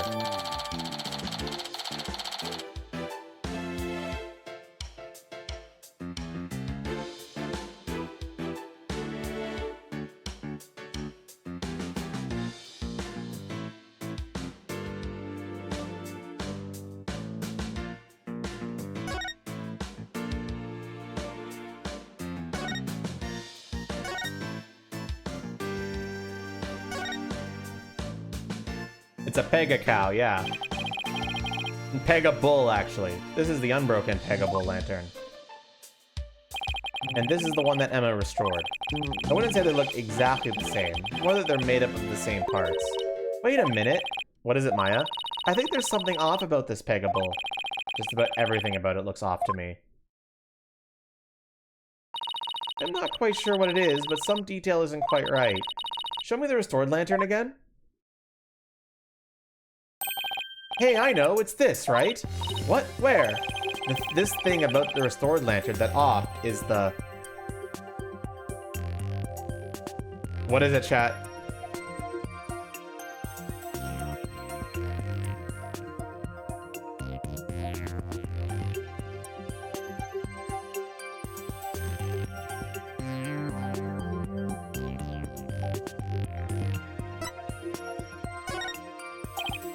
Look, it's the wheel handle. It's a different color altogether.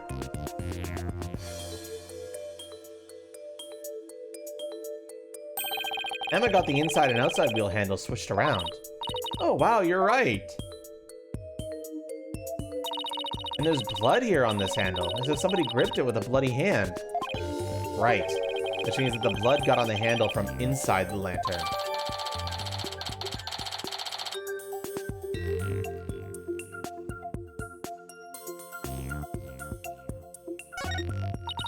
Do you think the blood got here when the killer was putting the body in the lantern? It's really hard to say at this point. Wait, didn't you say you played this case already, Flitchard? I'm just wondering why you're surprised. You don't remember all the details? Okay. Try not to spoil anything for the chat. It's fine otherwise. Just try not to accidentally the thing. That wasn't a spoiler, just as a heads up. I'm just trying to be safe.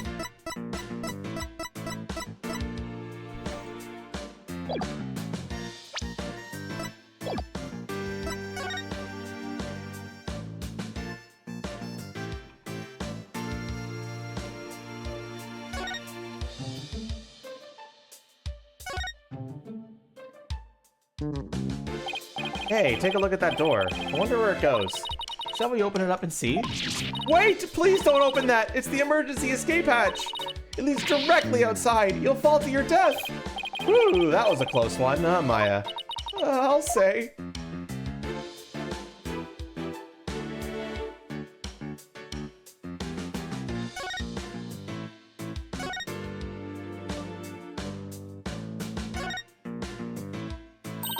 Excuse me, is the fog machine ready to use now?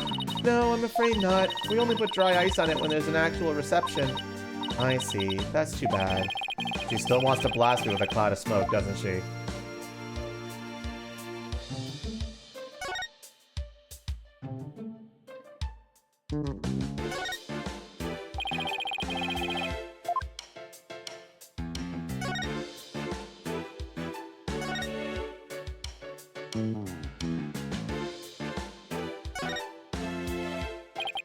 This is where the murder weapon, the timekeeper, was displayed. I guess it's in police custody now. Huh? What's this? A key? Let's ask the maid about it. Good idea. She might be able to tell us something. Excuse me, can I ask you a question? Oh, of course. What would you like to know? Do you know anything about this key? It's the key that starts up the timekeeper. A startup key? That's right. Oh. The first startup of Love Ceremony was so beautiful. The bride and the groom each had a symbol of their love, and then we put them together. Oh, how romantic it was. Key of love added to the court record.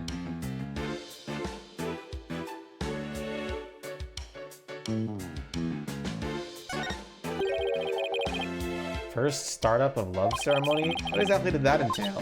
Oh, it's a ceremony in which the couple activated the timekeeper together for the first time.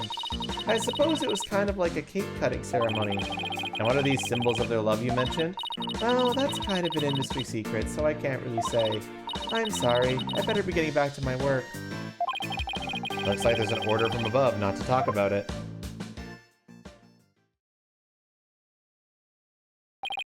Woof! Well, I think we've checked out everything relevant to this case. What are you two doing here? Wait, what are you doing here? Soren, shouldn't you be resting in bed? You're injured. How do you know about that? Never mind. My notebook. Have you seen my notebook? I can't find it anywhere. My notebook. I need my notebook. What's the matter with him? My notebook. I have to have. Master Soren. Master Soren, I told you to stay in bed. My notebook. Here you go.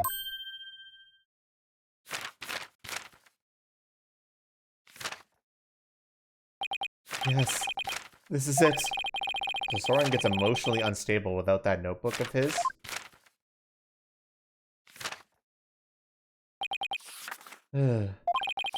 Looks like he's calmed down now. Soren, do you mind if I talk to you for a minute? I cannot allow you to do that. What if his wound were to open up again? He needs to rest. I guess you're right. Now, if you'll excuse us. Master Soren, let us retire. All right. There they go. Pierce is right. I guess he really isn't in any condition to be questioned. Well, let's go back to the agency and sort through what we learned.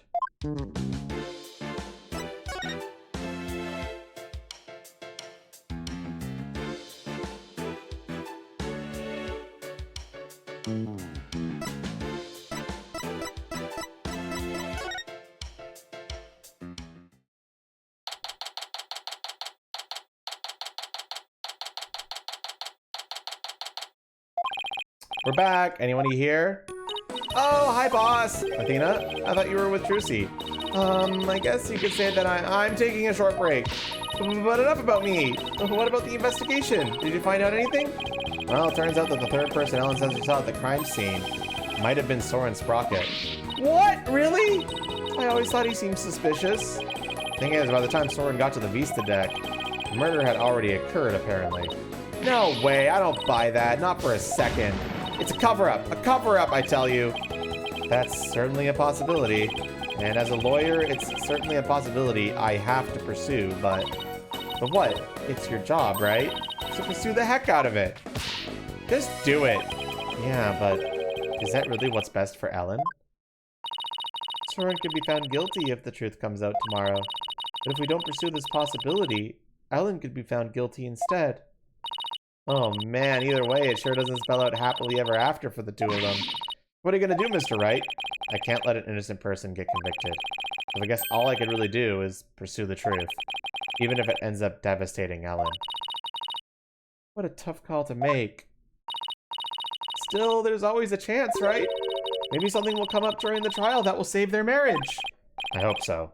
I really do. Well, Maya, let's go. Break the news to Ellen, you mean? Yep. Mr. Wright, please take me with you. I bet I can help you console Ellen through this piece of bad news. Athena, I appreciate the offer, but don't you have somewhere else to be? Do I? Athena, what are you doing here? I've been looking all over for you. Come on now, let's get back to practicing. No, wait. My body can't take it anymore. Boss, you gotta help me. Lawyer always keeps their promises, Athena. Boss! If you bail on me one more time, Athena, I'm going to use a real blade on you. Eek! Sorry, Athena, but somebody's got to do it. Better you than me, though. Hang in there, kiddo. Come on, Maya. We better get going.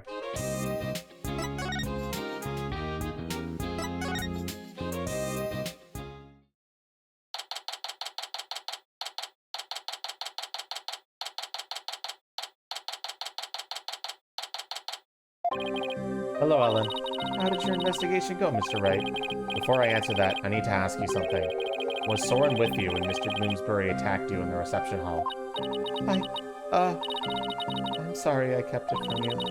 I was afraid that he'd come under suspicion if I told you, so I kept quiet about it. I'm really sorry. I see. I thought it was probably something like that. Listen, Ellen, I'm afraid I had to make a very difficult decision based on what I found out. What kind of decision? This is very hard for me to say, but the mysterious person you saw at the scene of the crime was most likely Soren. What?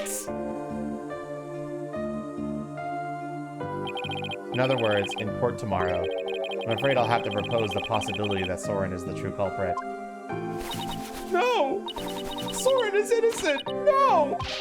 But don't you see? If I don't try to pursue that line of thought, you'll be found guilty. No! No! No! Please, Ellen, calm down. Ah! Sorry, this can't be found guilty. I'd much rather I be found guilty instead. Ellen, you can't let yourself think like that. But no! Marriage is for life, right? Do you really think you can run away from the truth and still be truly happy with him? Ah! You're not married, so how can you possibly understand? Sometimes you just gotta do whatever it takes to make things work. But Nick, you talk to her. Hey, don't just dump this all on me. Mr. Wright, I'm innocent and Soren is too. So please, prove our innocence in court. I'll certainly do everything in my power. I just hope she doesn't lose control like this in court tomorrow.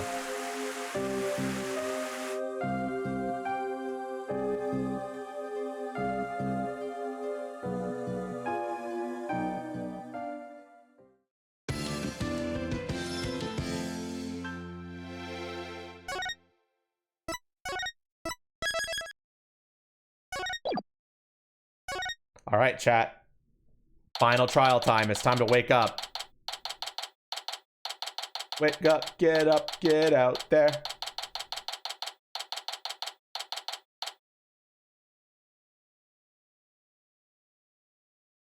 Or something like that. Ugh.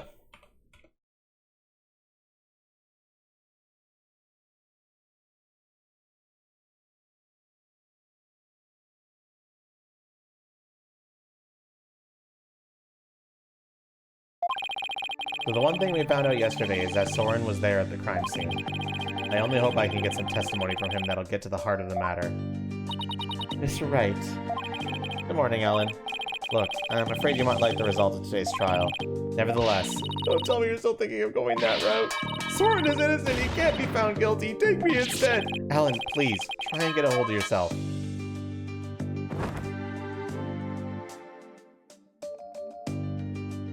I believe in Soren with all of my heart, so how dare you doubt him?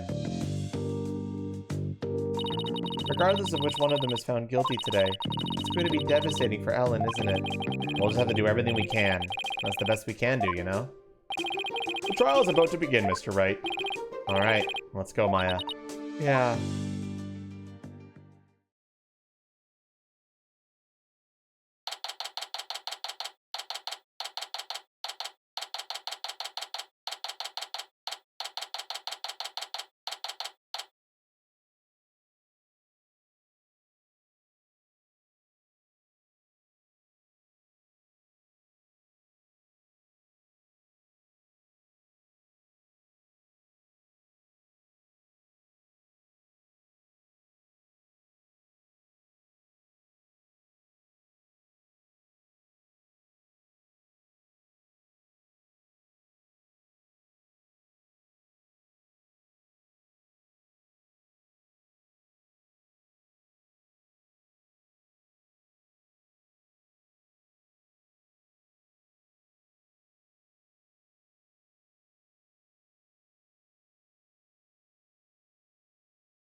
Alright, let's go.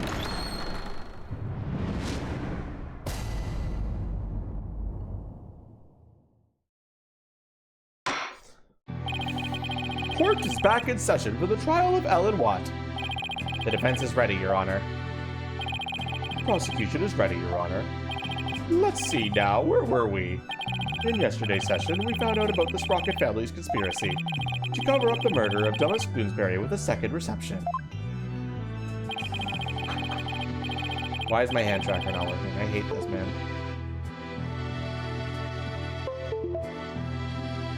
There we go. Taking advantage of our collective shock, the defense, as usual, made a nonsensical claim. Namely, that there was a third person present who struck the victim. Objection! Hey, don't try to make it sound like I made it all up. The defendant herself made a statement about the existence of a third person, and further investigation has only proven her statement to be true. Then I presume the defense intends to focus on proving the identity of this third person. Is that all right with you, Mr. Edgeworth? Indeed, Your Honor. In fact, I predict the defense will most likely attempt to name Mr. Soren Sprocket as the true culprit. How did you? The driver during the accident that killed Mr. Sprocket's sister was the victim. Therefore, Mr. Sprocket had a motive to murder Mr. Bloomsbury. That's what you pledged to assert, is it not, Mr. Wright? Am I that transparent? Come now, Mr. Wright, did you really think the police wouldn't uncover this information? Congrats on getting it in one, Mr. Edgeworth. But you're wrong! Soren didn't do it! He's innocent! Miss White, please. He's innocent, I tell you! What is this, Mr. Wright? I thought your claim about the existence of a third person came from the defendant. It did. This is just a minor hiccup. Did you not discuss your strategy for today with the defendant, Mr. Wright? Starting off on the wrong foot again is seriously cutting into my lifespan. It would appear that the defense is in disarray. Therefore, the best way to clear things up is to ask Mr. Sprocket himself what happened. Your Honor, the prosecution would like to call Soren Sprocket to the stand. What? Very well. Bailiff, please bring Mr. Sprocket to the witness stand.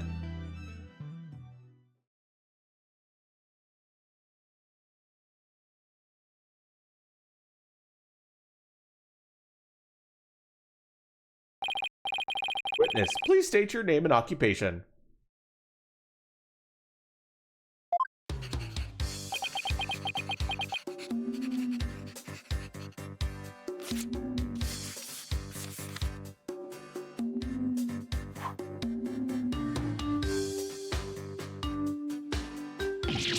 Ow! There's something written on this paper airplane. Let's see. Soren Sprocket, Managing Director of Sprocket Aviation. Mr. Sprocket, please give your answers in words, not paper airplanes. Now then, Mr. Sprocket, please tell that doubting lawyer there what really happened at the time of the crime. Well, Mr. Sprocket?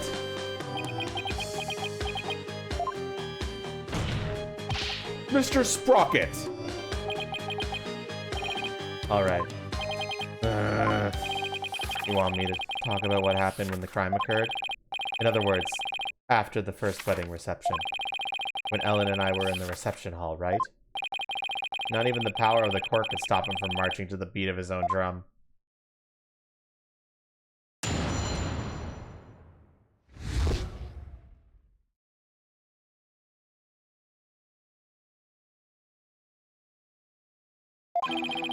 I was stabbed by Dumas in the reception hall, and I collapsed to the floor. The next thing I saw was Ellen and Dumas on the Vista deck. I knew Ellen was in danger, so I headed for the Vista deck. But when I got there, Dumas was already. I don't want to believe it, but it must have been Ellen. Nothing else makes sense. Wait just a minute here. You actually think Miss Watt killed the victim? That's right. Dumas was killed by Ellen. This is unbelievable. How can you suspect your bride, the woman you love? Objection!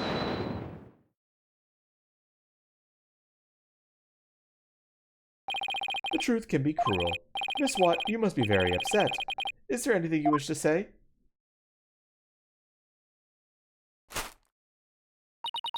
No. I can't believe this.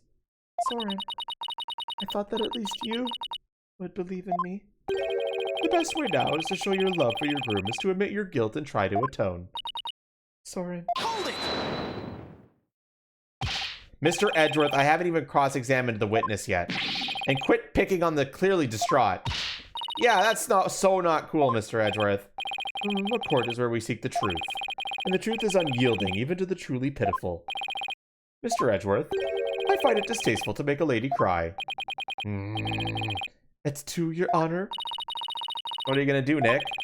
The third person Ellen saw on the Visa deck was Soren. And we have to prove Soren was there at the time of the murder. I don't see any obvious inconsistencies in his testimony, but we have to push forward.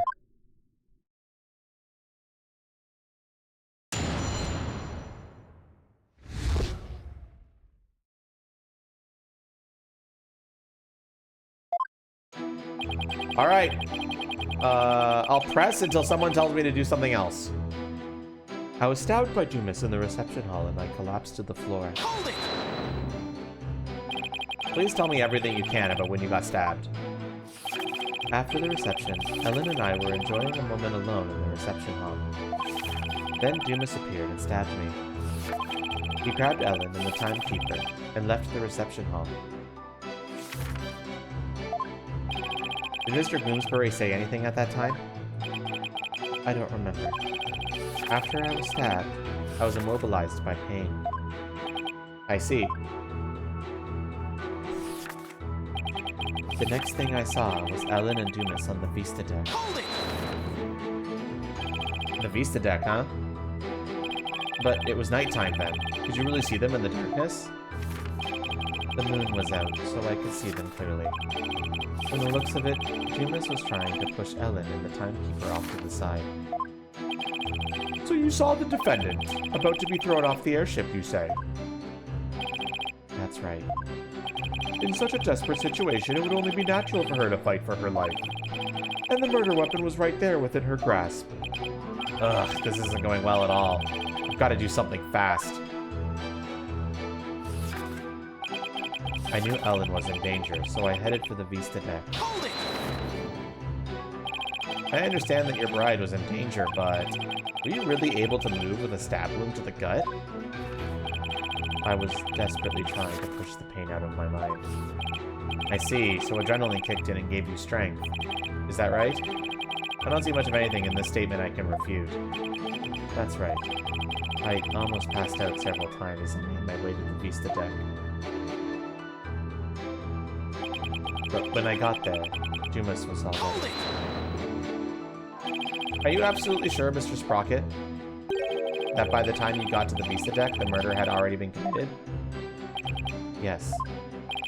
But the Vista deck is just on the other side of the glass windows in the reception hall. Shouldn't you have been able to get there right away? Objection!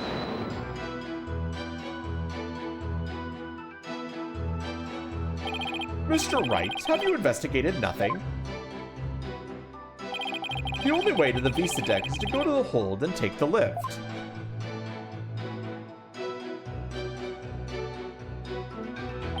No matter how much one hurries, it would take at least 10 minutes. Well, that's unhelpful. Soren had to have gotten there before the murder, or my claim won't stand. Do you have any ideas for me, Maya? It's definitely easier to prove that someone did go to the hold than not. I mean, you can't leave anything if you don't go someplace, right? Can't leave anything? Wait a minute. I think Maya is onto something here. The lack of a certain something actually proves that Soren didn't go to the hold. What's the matter? Are you stumped already? No, I'm far from stumped, Mr. Edgeworth. I know for a fact that Mr. Sprocket didn't go to the hold. You and your paper-thin bluffs. Mr. Sprocket's bloodstain on the lift proves he went through the hold. So what possible proof could you have that he did not, in fact, go through there? You want proof? You got it. You can do this, Phoenix.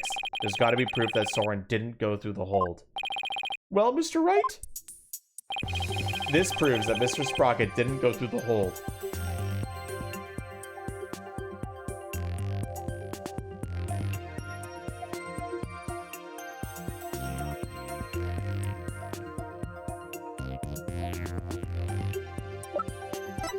This is what Hanatoro wants to present.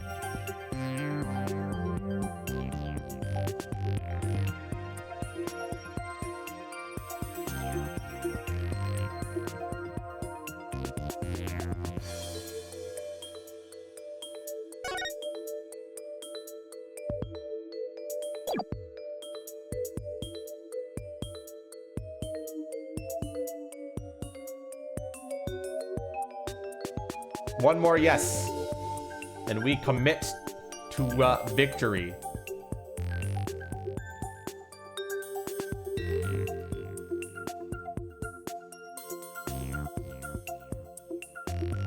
Take that!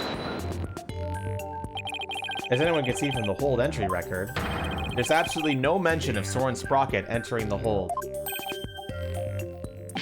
The defense asserts that Mr. Sprocket used a different route to get to the Vista deck. You can assert all you want, Mr. Wright, but can you actually prove another route exists? Can I prove the existence of another route to the Vista deck, you ask?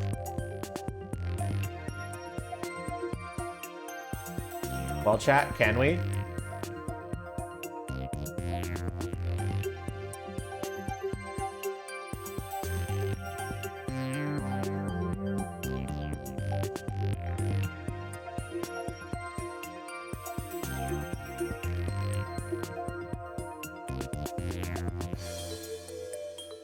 Your imagination says yes, Flipchart is saying too.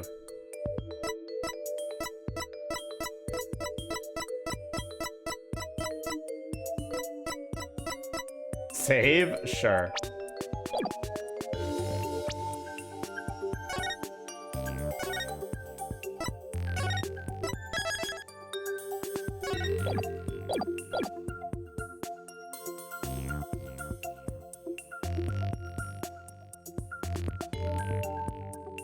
What are we doing, chat? There's not a consensus here. Your imagination says we can. Flipchart and Hataro say no, we can't.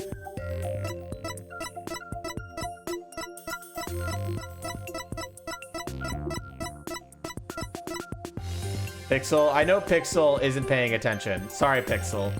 Love you, but I know you're not paying attention.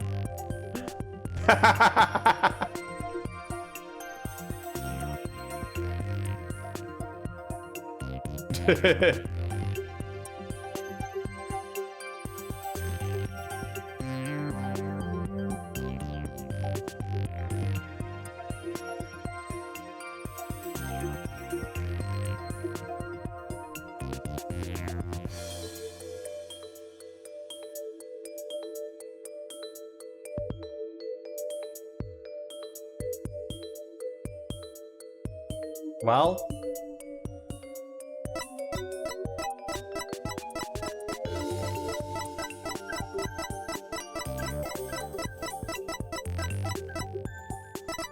what's it gonna be, chat?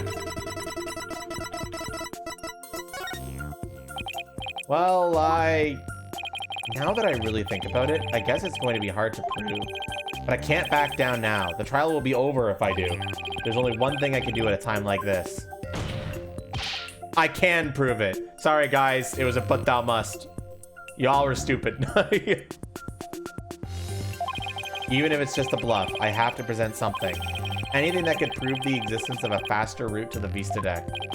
Very well then, Mr. Wright. Show us how Mr. Sprocket got to the Vista deck.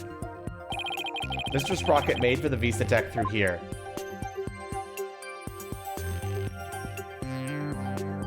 Well, chat.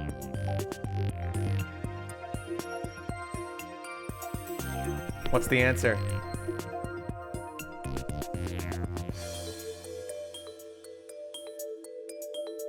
Hanatoro is saying this.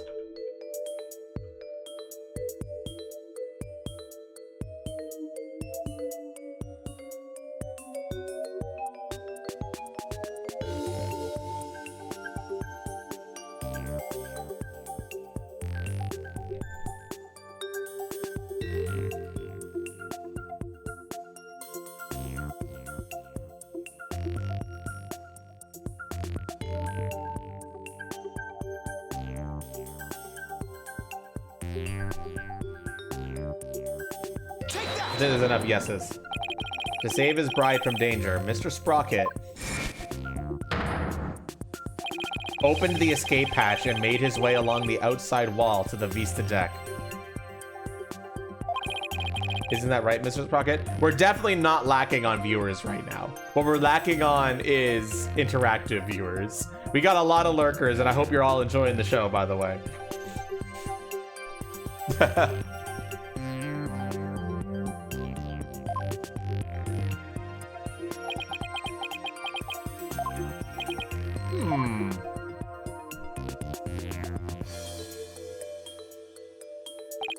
That would certainly be a much faster route to the Vista deck. Objection!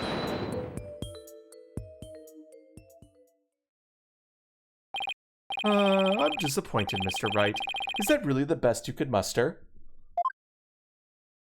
That escape hatch is not meant to be used to get from the reception hall to the Vista deck. One slip and that's all it would take for Mr. Sprocket to plunge to his death. I have to agree, the defense claim is really stretching it. Hold it! I understand how it sounds, Your Honor.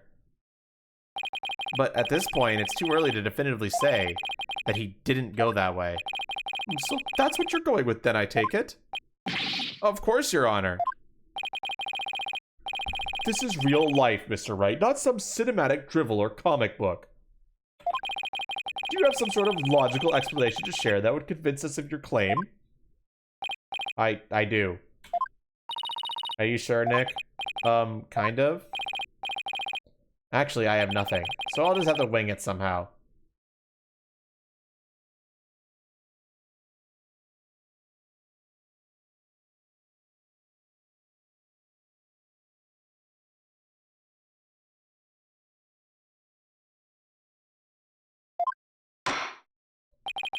Oh, what do you base your theory that Mr. Sprocket made his way along the outside?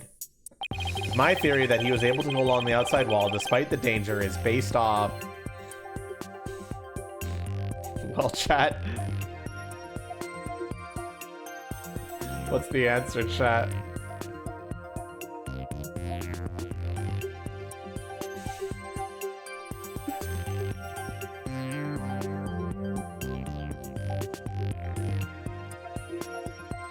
Toro says 2. Mr. L says 2.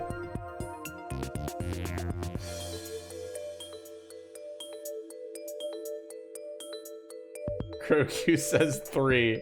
The power of money, clearly.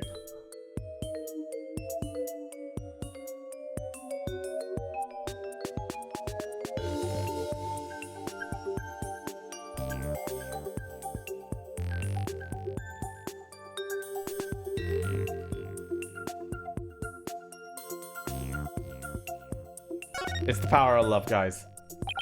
To save the bride he loves, the groom risked his life and rushed to her side. Mr. Sprocket was able to make it to the Vista deck despite the danger. Because of the power of love. The power of love? That love is a source of strength that can help one overcome any obstacle. I think I can relate thanks to my long, happy marriage. Wow, he actually seems to be buying it. The power of love, you say? That kind of a logical argument is hardly viable in a court of law. Wouldn't you agree, Your Honor? I'm afraid not, Mr. Edgeworth. You should never underestimate the power of love. You'll understand one day when you get married. Which I won't. Damn, dude. You're really gonna say that when your partner is right across the courtroom from you, Edgeworth? SMH.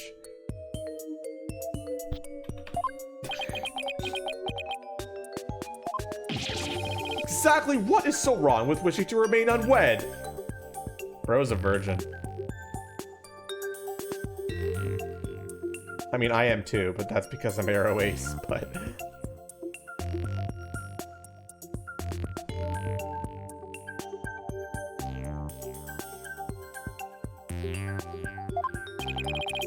Way to set him off, Your Honor. Never mind all this unscientific nonsense. Are you aware, Mr. Wright, that at the time of the crime, there was a huge propeller turning at full speed between the hatch and the Vista deck? Even a person were to go outside through the hatch,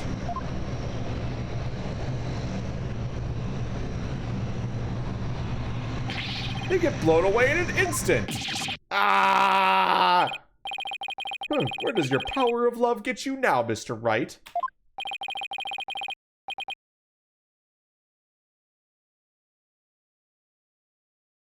A huge spinning propeller, you say,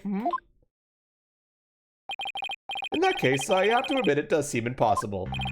I should have known. Nick, you can't make that kind of face in front of your client. The worst of times are when lawyers have to force their biggest smiles.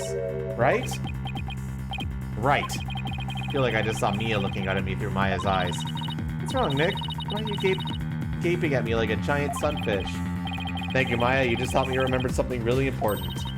There it is. There's that fearless smile I was looking for. Now give us a mind-blowing theory, just like you always do. I had to turn my thinking around.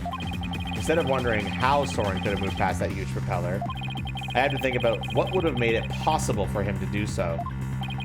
Your Honor, Mr. Wright only makes that ridiculous face when his back is pressed against the wall. Therefore, please do hurry and give your ruling before... Mr. Edgeworth, it's still far too early to discount my theory. What are you talking about? The airship's large spinning propellers have already shredded it to pieces. But if we think a little more outside the box, I'm sure we could find a way he could have made it. Stop trying to stall, Mr. Wright, and show us how it could have been even remotely possible, if at all. I must agree with Mr. Edgeworth. Very well, Your Honor. There must have been a way. Some way that Soren could have moved along the wall in spite of the propeller. Now then, Mr. Wright, what specifically would have made it possible? this is how it would have been possible for Mr. Sprocket to get to the Vista deck.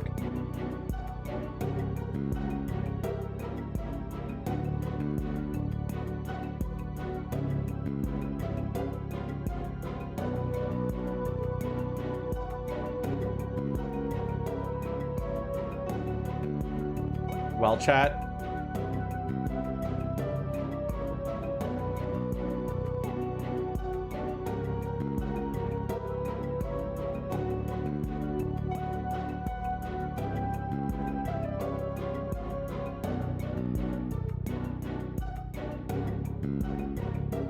Your imagination, Hannah Toro, Mr. L, everyone is saying too. You've returned with pizza? Fuck, I want pizza. But I've already had Taco Bell today and I'm trying to fast.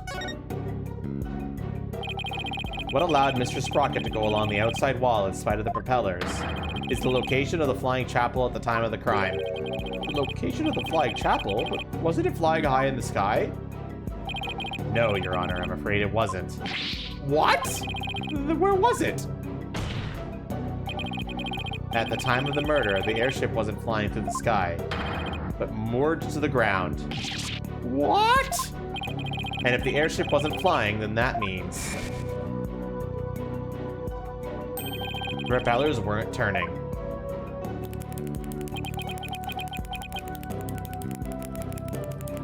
All right, chat. Let's count how much lead is in that mechanical pencil. All right, that's 3 so far. All right, that's a 4th right there. All right, there's the 5th. Wow, that's a lot. There's 6 of them now. Ooh, wow, 7. All right, you know what? You're making me check to see if Domino's has a deal. Fuck you guys. It doesn't. Thank God, I'm safe. Okay. The infinite mechanical pencil. In which case...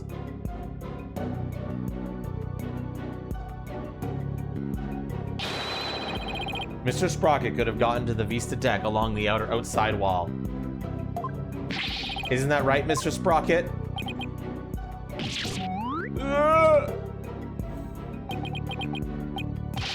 I don't remember.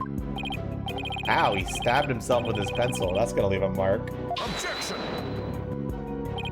Even if the propellers weren't turning, it would have been far too risky to go that way. Ah, but Mr. Edgeworth, you're forgetting about the power of love. Yes, the amazing power of love. Not this again. Very well, for the sake of argument, let's assume this so-called power of love made it possible for Mr. Sprocket to move along the outside wall of the airship. Can you prove that the airship was tied to the ground as you claim, Mr. Wright? Well, I don't have any evidence that proves where the airship was at the time. You can prove it, can't you? Maya, can you think of anything we could use to prove it? This is stupid. Why can't we prove it by just asking literally anyone who was at the party?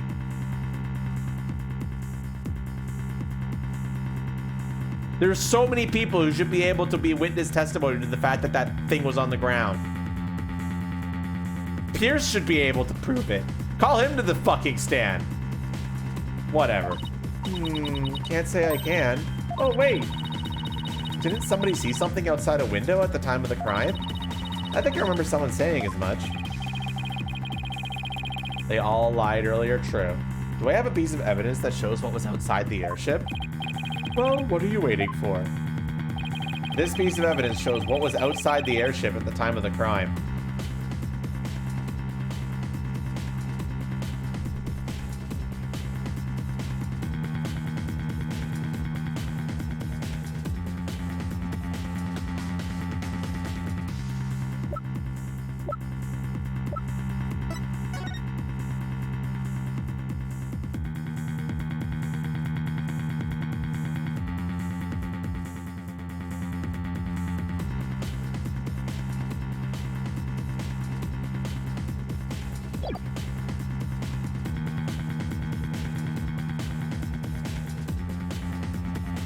We going with this?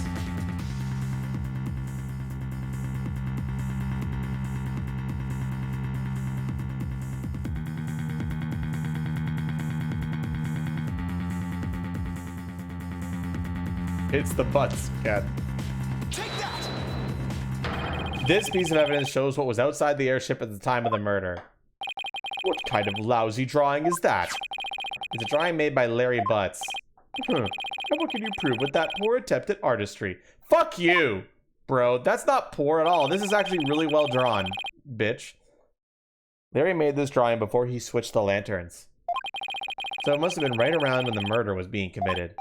Now, if I could direct the court's attention here... Is that a pterodactyl? Does that mean that the airship actually went back in time to this Cretaceous period? We've already proven that time travel is nothing more than a gimmick, did we not? We did, and I have no intention of bringing up that argument again. But this drawing shows us an important piece of information. It shows us that the airship was actually moored on the ground. And what makes you so sure? That's easy. All you have to do is consider who made this drawing.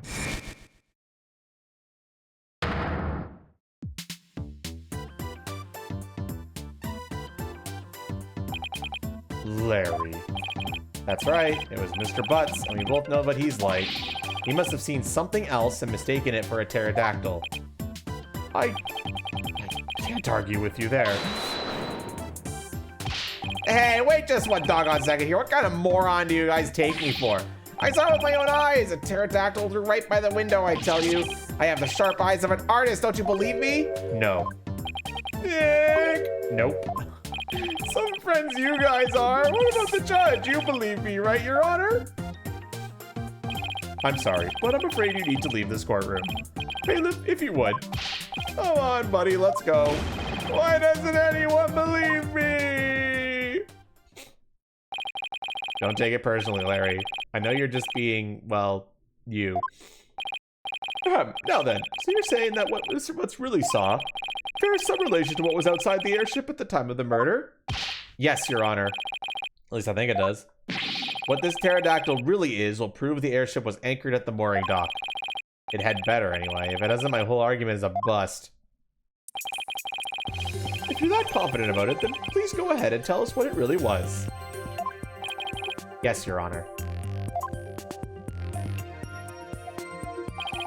Think, Phoenix. What could that pterodactyl have actually been? Well, chat, what is it? I'm gonna be a bit of an asshole here. Because...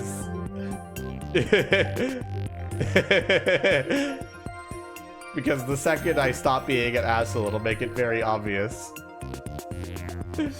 Alright, so the... Alright, chat. I'm sorry in advance. Alright, what's the answer, chat?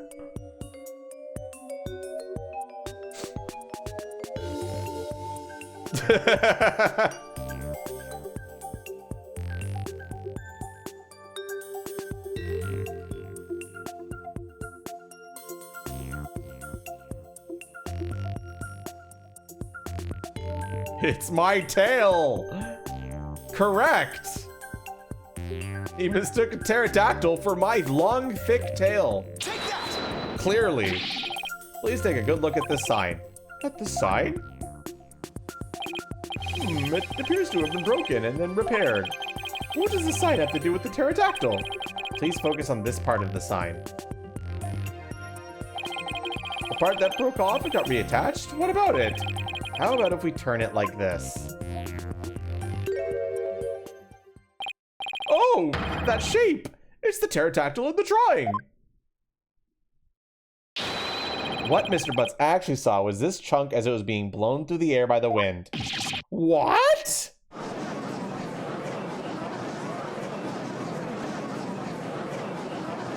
What's that? Monster Hunter!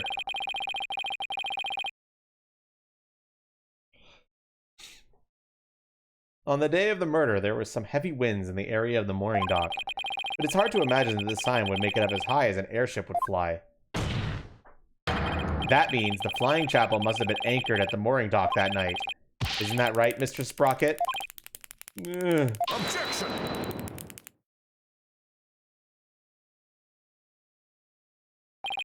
That's more than enough of this power of love nonsense, you pop culture junkie.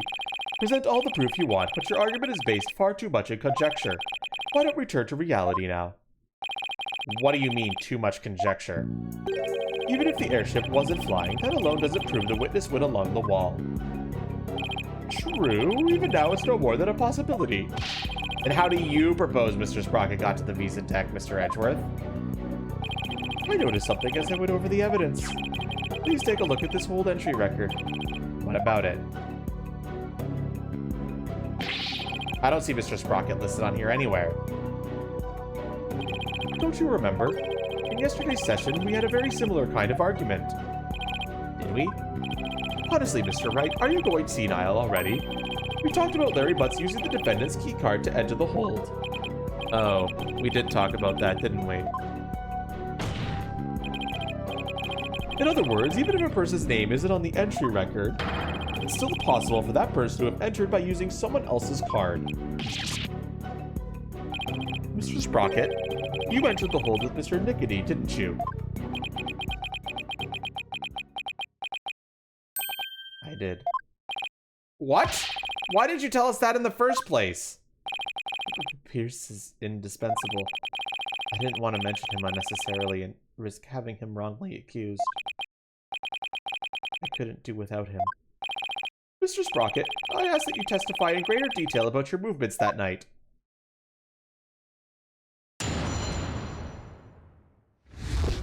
The truth. The truth is, I went to the Vista deck with Pierce.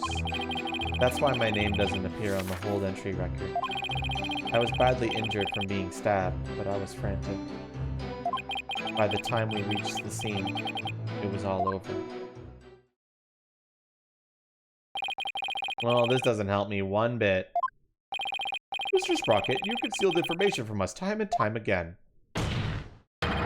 Who do you think you are, treating this court of law with such irreverence? That being said, I do appreciate the testimony you gave just now. Thanks to you, we now know why your name doesn't appear on the entry record. Now there are no more inconsistencies in the witness's testimony. That's Mr. Edgeworth for you. He never leaves a loose end dangling. You okay, Nick? I wouldn't exactly call this situation okay. Somehow I'll have to coax the information we need for an opening out of him. If I even can, that is.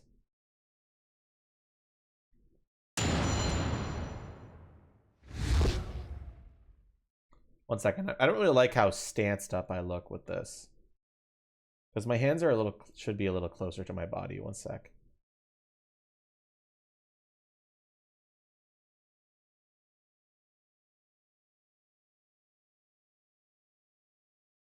Yeah, this looks better. Okay.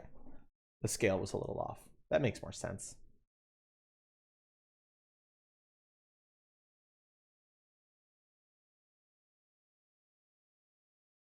But now it's like a little more awkward.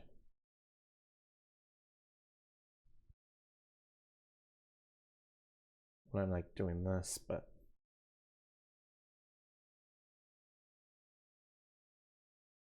maybe a little too much there. Let me see how this looks on this side. That is, no, it's a little different. I need to, there, that's good, I think.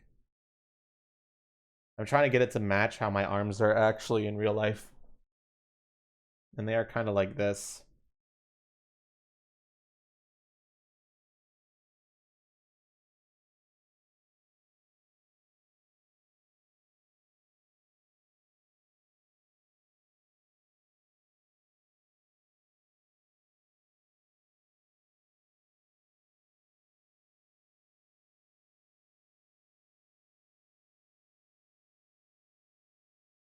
That's fine for now.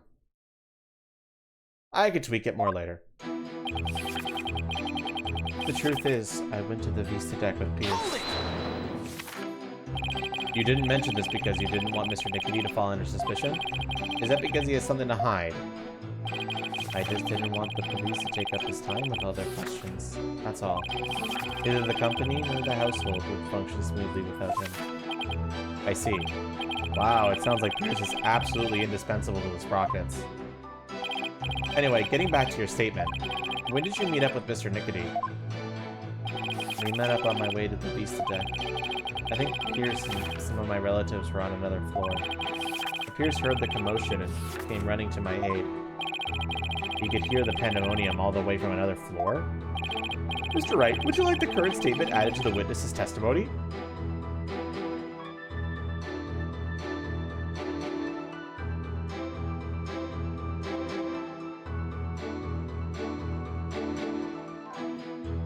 Well, chat, do we add it?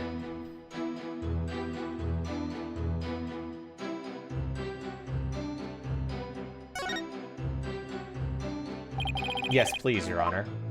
Very well. Pierce heard the commotion, and he came running. Hold it! Did Mr. Nickety come alone? I believe some of his subordinates were with him, but I don't remember exactly how many. You may say there are others, but seeing how they pulled that second reception off, I can't completely trust anything he has to say either. I see. So you, Mr. Nickety, and a few others headed to the Vista deck, is that right? That's right. That's why my name doesn't appear on the hold entry record. Hold it!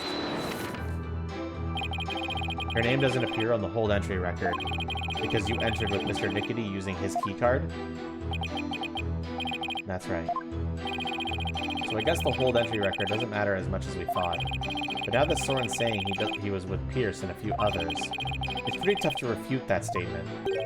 What's the matter, Mr. Wright? Cat got your tongue? Did you finally realize there's no point in continuing this trial any longer? Of course not. I'll wipe that smug look off your face. Mr. Sprocket, please do continue with your testimony. I was badly injured from being stabbed, but I was frantic. Hold it! Speaking of your injury, how are you doing now? The knife wound is deep and continues to throb with pain. Fortunately, my internal organs were spared. But one wrong move would have spelled the end for me there. Even so, I've seen you up and about all over the place since the incident. I'm only following my doctor's orders to perform some daily light exercises. Mr. Wright, would you like Mr. Sprocket's statement about his condition added to his testimony? Not that it appears especially relevant to me. Should I have him added to his testimony?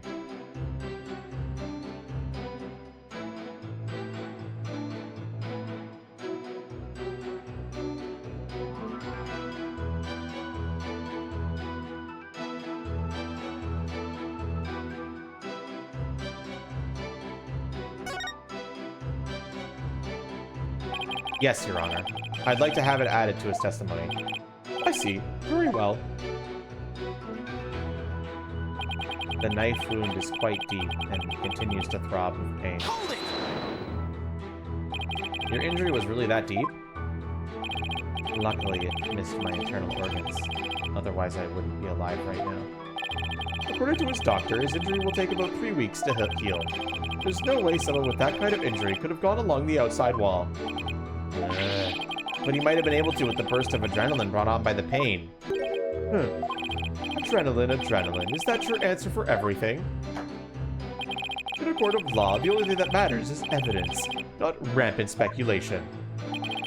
At least admit it's scientifically rampant speculation. May I continue? Yes, of course. By the time we reached the scene, it was all over. So you still insist that you reached the Vista deck after the murder had occurred? Is that correct? Yes, that's right. Ellen must have killed him. There's no other explanation. I guess whether Pierce was with Soren or not doesn't change the outcome. Guess not. In fact, more witnesses actually makes it worse for us. So another cover-up, huh? That Soren has too many secrets. I bet he's still hiding other things too. Definitely a possibility, but in a situation like this, what we have to do is go back to the basics. We can go over the testimony and check for any lies or inconsistencies? You got it. Alright, Nick, let's go for it. Alright, we got 2 new statements added. This one, Pierce heard the commotion and he came running, and the knife wound is quite deep and continues to throb with pain. Anything incorrect with these 2 statements, chat?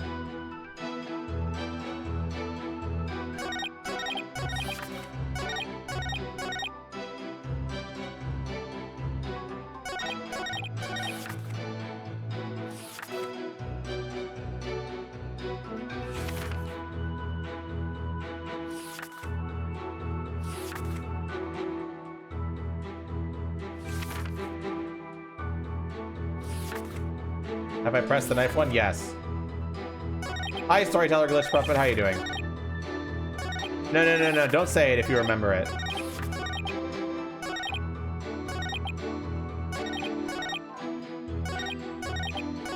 Can I run it again? Sure. Your injury was really that deep? Luckily, it missed my internal organs. Otherwise, I wouldn't be alive right now. According to his doctor, his injury will take about 3 weeks to heal. There's no way someone with that kind of injury could have gone along the outside wall. I understand, Storyteller. Adrenaline. Is that your answer for everything? For the law, the only thing that matters is evidence, not rampant speculation. It's admitted scientific rampant speculation.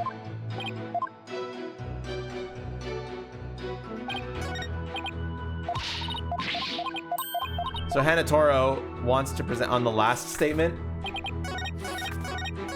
That's this statement. Hanatoro. Are you sure about that?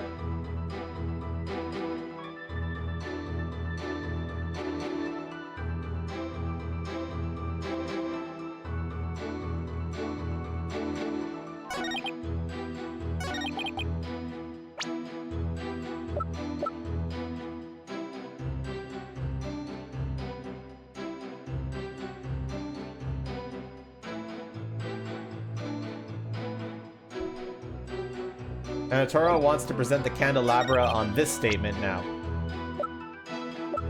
Do we agree?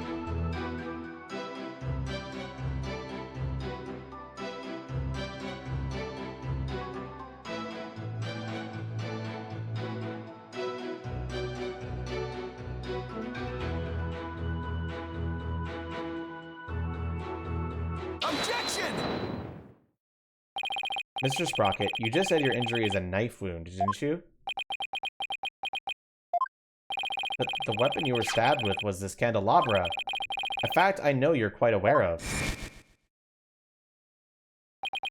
Very well. This is what I heard directly from Mr. Soren himself. As you surmised, Master Soren was stabbed by Gloomsbury on the day of the murder. It happened after the first wedding reception. The happy couple was there in the reception hall when, suddenly, Gloomsbury appeared. He attacked Miss Ellen and tried to take her away.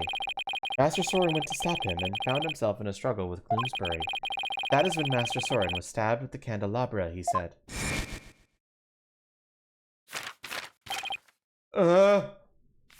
Objection!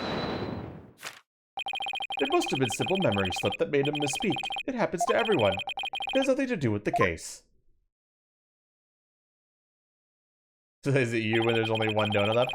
You must be pretty desperate to point out something so minute. Well, I have to agree, Mr. Wright. You hardly needed to make such a big deal over such a small mistake. But I contend that it is an important inconsistency. Besides, I couldn't find anything else. This is the only thing I have to go after.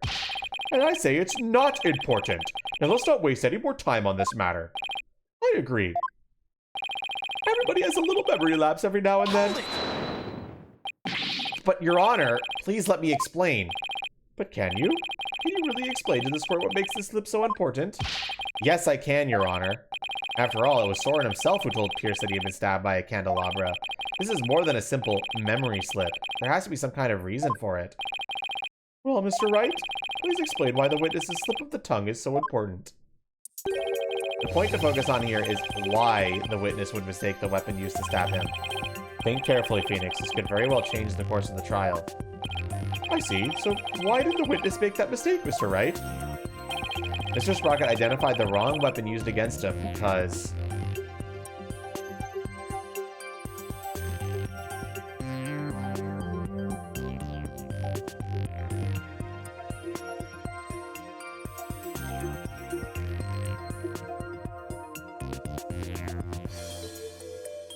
Storyteller and your imagination... Storyteller says 2 or 3. Your imagination says 2. Hanatoro says 3. Storyteller has gone over to 2.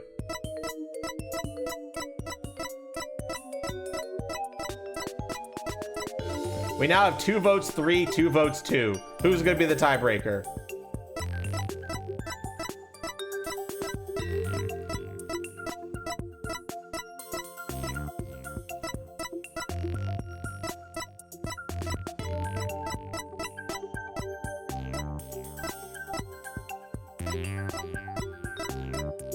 No vote. What the fuck?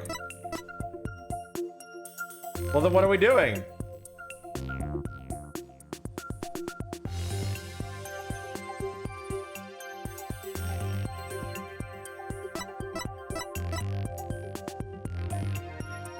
That's how it always is.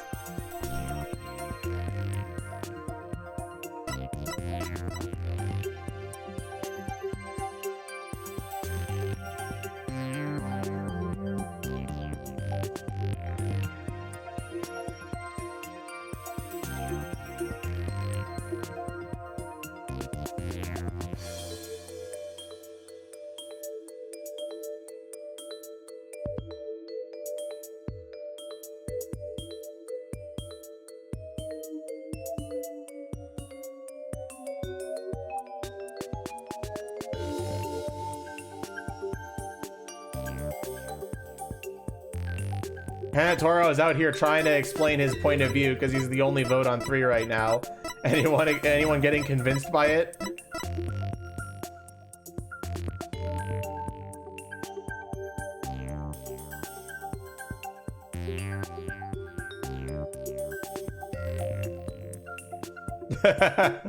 Or are people gonna raise their case up for 2? Storyteller has switched over to 3, so is it 1 vote 2? 2 votes 3 now? Fire Ninja says 3. That makes 3 votes for 3 then. He doesn't remember the incident, let alone the weapon used against him. Not only that, but I believe Mr. Sprocket has some sort of memory disorder. Therefore, the defense contends that Mr. Sprocket's testimony thus far is invalid. Objection! Just because you can't find a flaw in his testimony, you want to throw it all out? Your baseless claim is nothing but pure slander of the witness's character. Mr. Edgeworth is correct, Mr. Wright. Can you explain your grounds for making this claim? Of course, Your Honor. Think of what Soren has said, and how he's behaved. That's where I'll find a clue. Very well, let's hear your argument then. My grounds for claiming that Mr. Sprocket has a memory disorder is...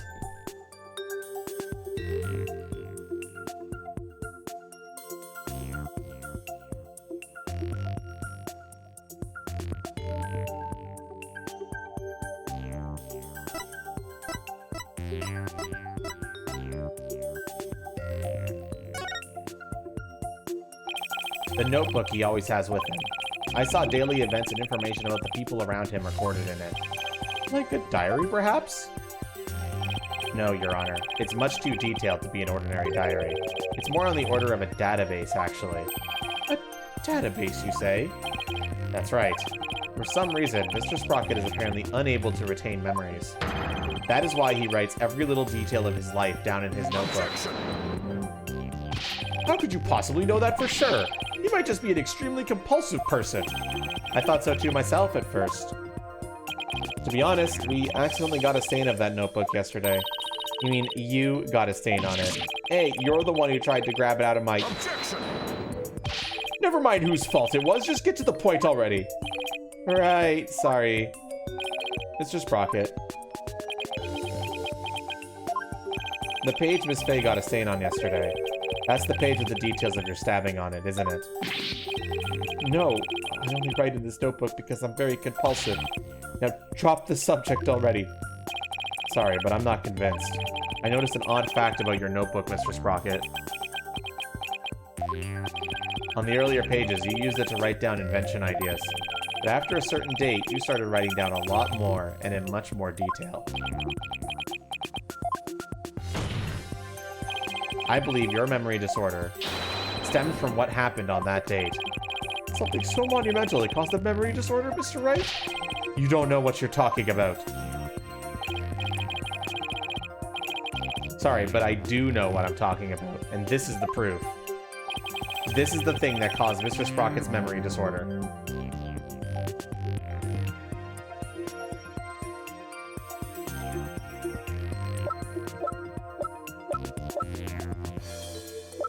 Your imagination wants to present the newspaper article.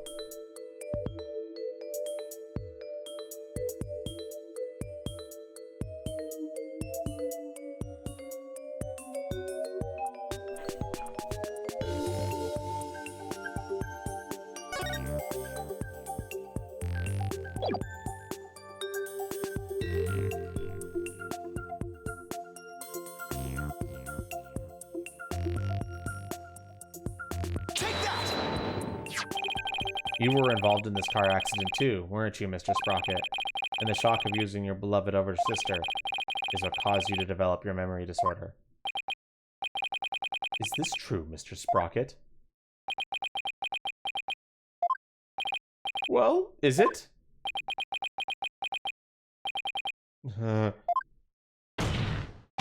Mr. Sprocket. It's true. That accident did something to my mind. What? Ever since that day, every time I go to sleep, I lose my memories. And when I wake up, the most recent thing I can remember is the day I lost my sister. It's as if I am constantly going back in time. What? That's truly tragic. An inconsolable time traveler who goes back in time whenever he goes to sleep. Besides, time travelers do exist, you know. But you wouldn't understand. So that's what Soren meant. He was talking about himself. The reactions of the people around me each time I awoke made me aware of my condition. Thank you for the follow, Demon Dragon.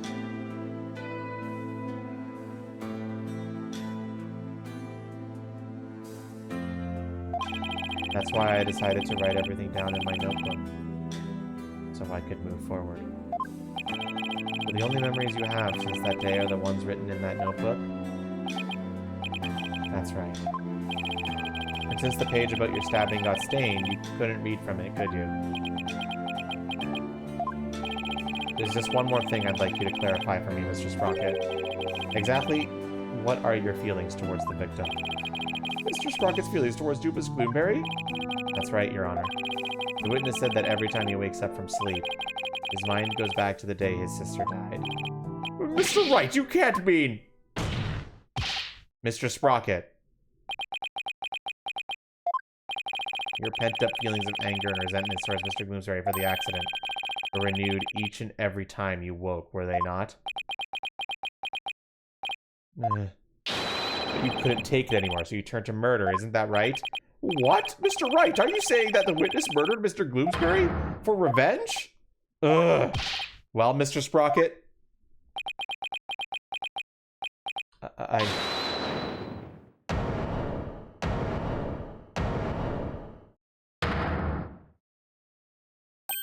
Miss Watt.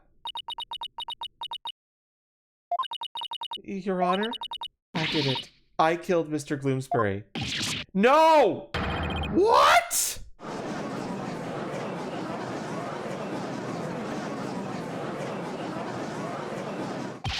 Miss Watt, what are you trying to do? Don't tell me you're still thinking of going that route. Soren is innocent. He can't be found guilty. Take me instead. Ellen, please try and get a hold of yourself. I guess she really meant it. Mr. Soren didn't do anything wrong. I'm the one who should be convicted. Are we to understand that you're confessing your guilt? No, no, no. Now wait just a minute here. Ellen, why would you cover for me? After I testified that I thought you must have killed him. I'll admit, I couldn't believe my ears at first. But all I want is for you to be happy. Your happiness is my happiness, Soren. But without my notebook, I'd even forget those feelings of yours by tomorrow. Knowing that, do you still feel this way? You've loved me all this time, the same way you did before the accident. That's how I know that you're the same person I've always loved. No disorder can change that. Nope, sounds like they knew each other before the accident, Fire Ninja. Ellen. Your Honor, there are two things I'd like to correct. Two corrections? What are they? First of all, I want to withdraw one of my statements. That's right. Dumas was killed by Ellen. Without memories to rely on, I took the police completely at their word. You can't be serious! So that means Soren never really doubted Ellen in the first place, did he, Nick? Ellen really does love Soren with all her heart. But in order to save her, I'll still have to go after Soren. I hope you can forgive me, Ellen. And what is your other correction, Mr. Sprocket? The truth is, I never felt anger or resentment towards Dumas about my sister. What? Why not? That's because the one who caused the car accident was me. What?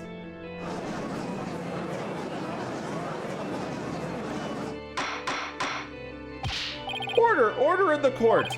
Please continue, Mr. Sprocket. I'm the one who killed my sister. To protect my career and my future, my father made me take the blame in exchange for money in the position of lead servant.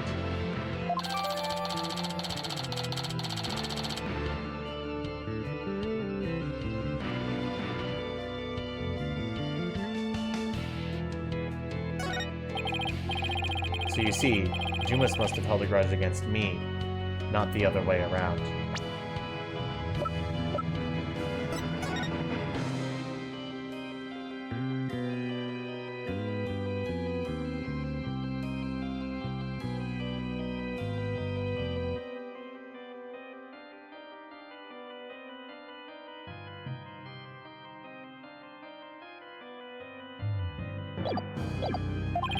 And he must have attacked Ellen to get his revenge on me.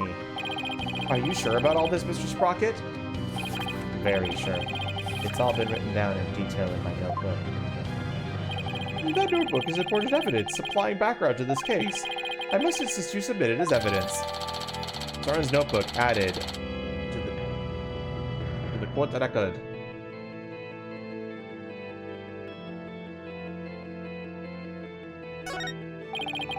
The lawyer said I had turned to murder, but that's just not true.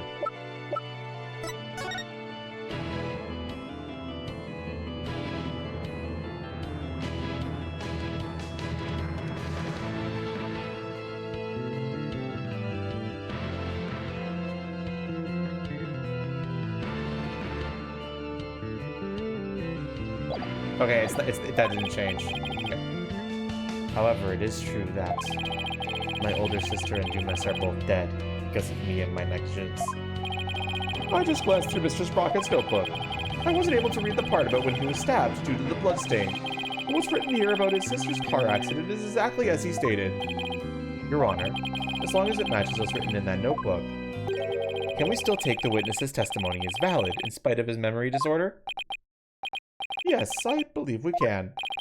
I understand now that the witness's memory is in disarray, but if what Mr. Sprocket himself wrote in this notebook is true, then that means by the time Mr. Sprocket's party— Hey, thank you so much for the follow. Apologies if I butcher your name. E-L-I-D-F. I don't even know how you would pronounce that. Thank you so much for the follow, though.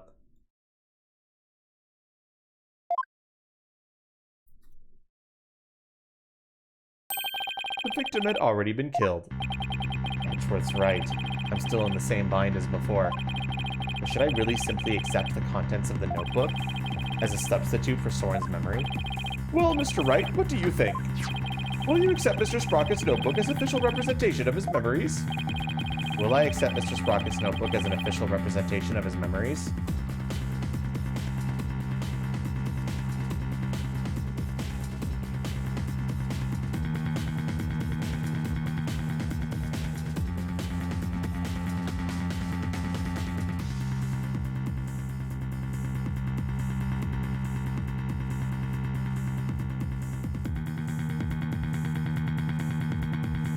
Well, chat.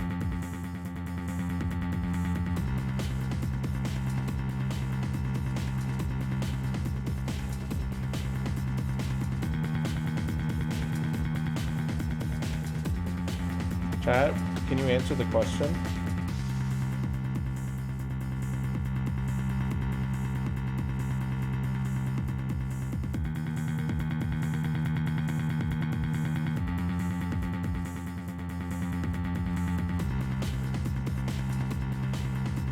Mr. L says no.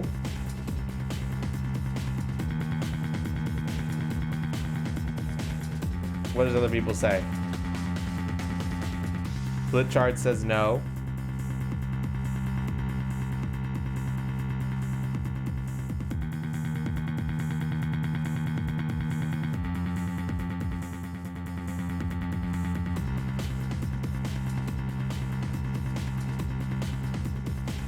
Anyone else?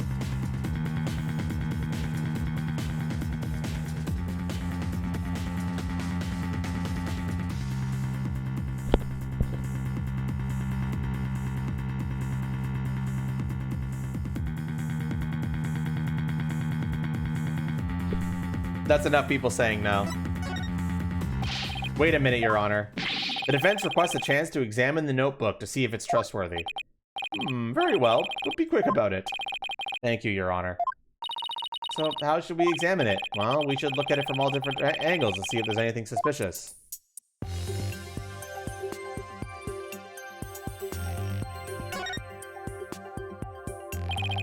There's no point if I don't look at what's inside. I have to open it. With your permission, Soren, here I go. Yikes! Oh, it says the page Maya got all stained. But I guess it's not going to be very helpful at the moment. I'll keep going. This is the last page where there's writing. Something about this page doesn't sit right with me. I better take a close look. Huh? A page has been torn out. And it looks like there was something written on it. It looks like a page has been torn out here. Mr. Sprocket, do you know what was written on it? Oh, that? I often tear out a page when I write somebody a note. I probably wrote something down for somebody, tore it out, and gave it to them.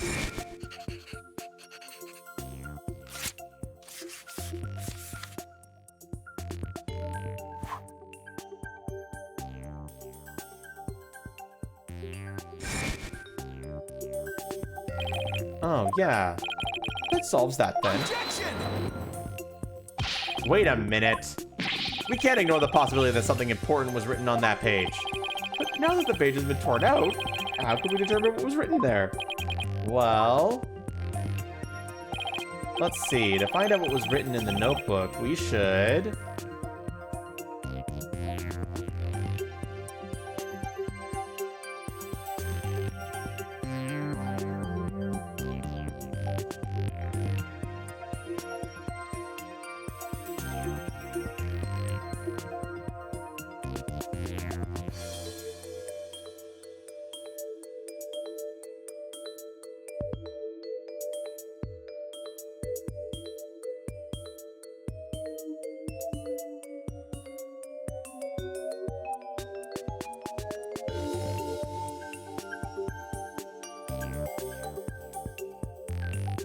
I saw 3 threes, so I'm gonna go with that. If we use fingerprint powder on the notebook, we might be able to see what was written. Fingerprint powder? How would that help us find out what was written there? Well, if the writing left indentations on the blank page behind it, fingerprint powder could make those small indentations visible to the naked eye. Oh, stop. Fingerprint powder would only sully the notebook further. Mr. Wright, if you use the powder and still don't find anything, then you must accept the notebook as a representation of the witness's memories. Alright, Your Honor. I understand. If I don't find anything, it's all over anyway. Powder, don't fail me now. I will now use fingerprint powder on the blank page. Find out if we can see what was written on the torn out page. First, I'll apply some fingerprint powder to these pages with space. When I've dusted enough powder, I'll use blow to blow the excess powder away. If something should appear, I should switch to analyze mode. Point to what came up, then confirm my choice.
Uh-oh.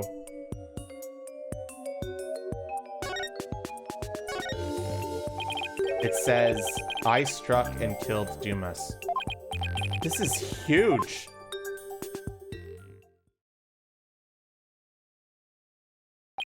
I struck and killed Dumas. That's what was written on the torn out page. What? It can't be. I don't believe it. There has to be some kind of mistake. Soren would never, could never. Miss Watt, bailiff, please get the defendant to the infirmary at once.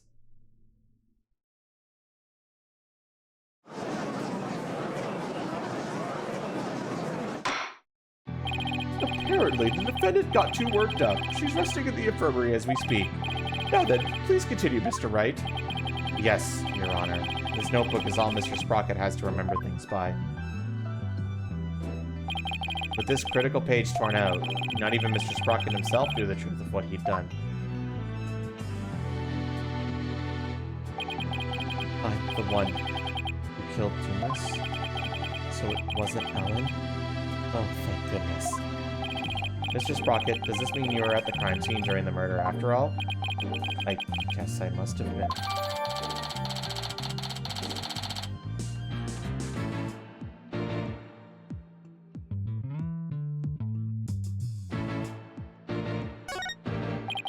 But Mr. Sprocket, can we really believe what's written in this notebook?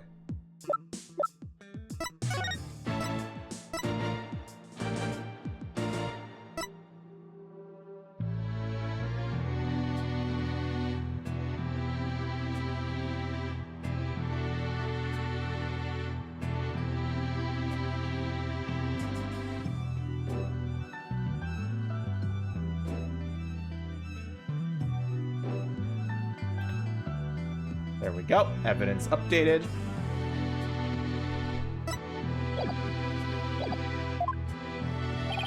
Nobody touches this notebook but me. And when I sleep, it's under lock and key. I don't remember writing that I killed Dumas, but I guess I must have. Well, now that we have a confession, I'm afraid I must render my verdict. Of all the... Yes, Your Honor, please give your ruling now while Ellen is asleep. I want the woman I love to be set free as soon as possible. Soren really does love Ellen after all, doesn't he? Yeah. But this is how it ends. But is that how it really went down? Is there really no way for them both to be happy? I know we should consider anything written in the notebook to be the truth, but still... I myself wrote the crime in my notebook. No further proof is necessary. Soren himself wrote it in his notebook? Wait a minute. Very well. I will now give my verdict. Ellen is about to be found not guilty, and Soren will be convicted for the crime instead. And yet, am I really ready for the judge to give his ruling?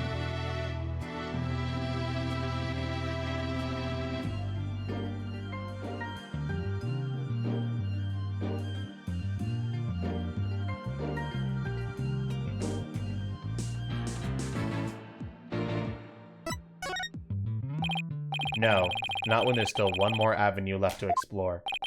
This court finds the defendant, Ellen Watt. Your Honor, there's still something that bothers me about that notebook. Oh, is there? What are you doing, Mr. Wright? All you have to do is keep quiet, and your client's a free woman. I know, but I think there might be more to this case than meets the eye.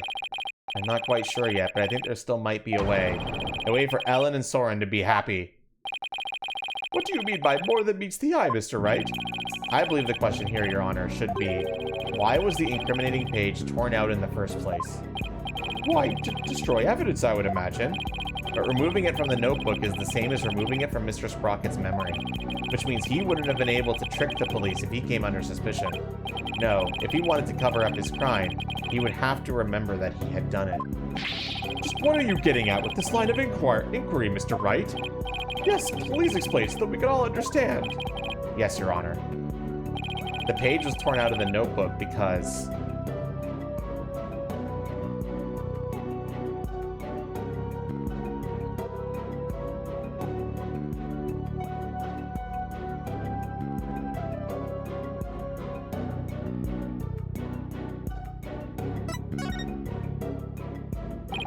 The incriminating page was torn out by somebody else. What?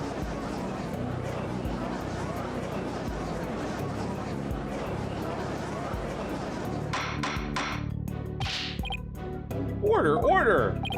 Are you claiming a third person interfered with the notebook? It's not all that surprising if you consider what's happened up until now. After both the car accident and the murder of Dumas Bloomsbury, there was always a cover-up not far behind. But I had my notebook with me at all times. Did you? Because I remember you were in a panic yesterday because you couldn't find it. That's true. So who orchestrated this particular cover-up, Mr. Wright? If we think back over the course of the trial, it's pretty easy to guess. The one who may have tried to tamper with Soren's memories is...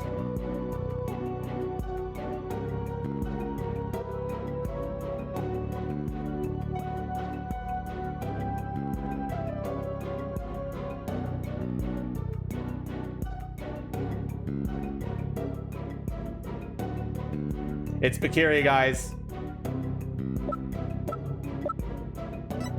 Toro wants to present Pierce.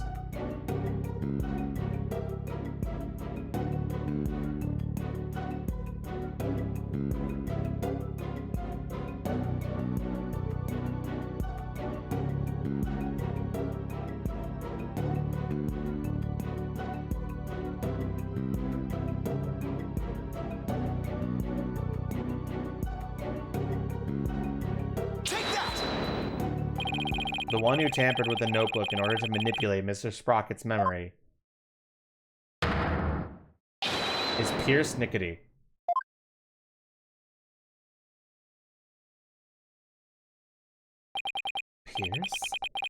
Pierce tried to tamper with my memories? Pierce was manipulating me? Case in point, the two receptions that were held to cover up the murder. It was Mr. Nickety who directed the guests and orchestrated the entire scheme. No, it can't be. Which of my memories are mine and which have been rewritten? When did he start rewriting my memories? Who wrote this? And this? And this? And this? And this? And this? And this? Ah!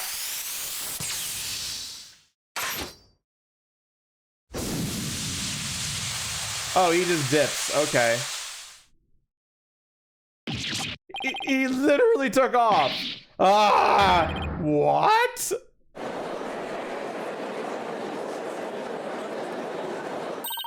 Look, Nick, he's coming back down.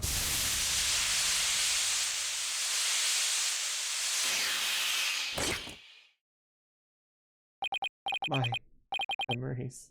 Ellen. Mr. Sprocket! Bailiff, please get Mr. Sprocket to the infirmary on the double!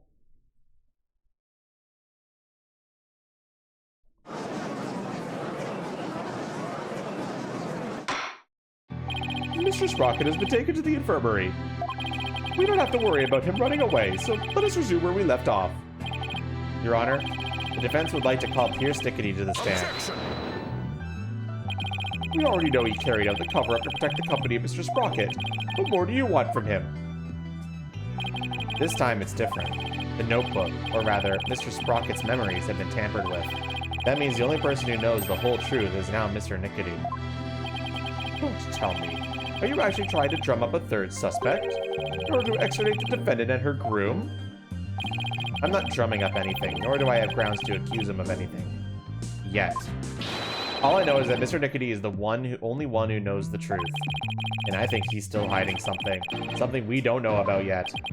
No grounds yet, is it? Well, Mr. Edgeworth, does the prosecution consent to calling the witness to the stand? It does, Your Honor. However, I would like a little time to talk with the witness before we do. Very well. We will break for a 20-minute recess.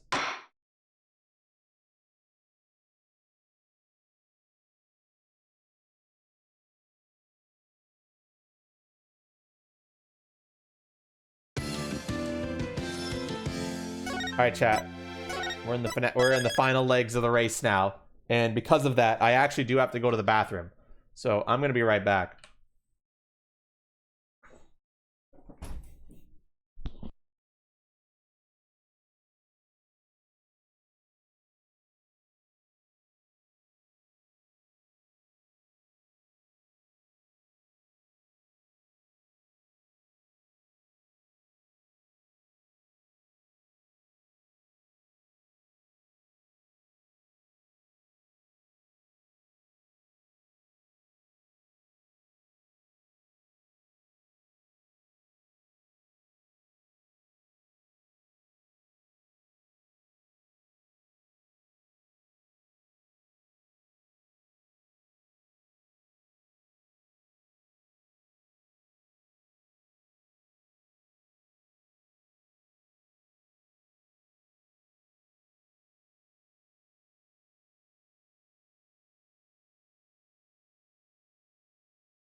All right, gamers, you ready for the finale? Let's get this shit done.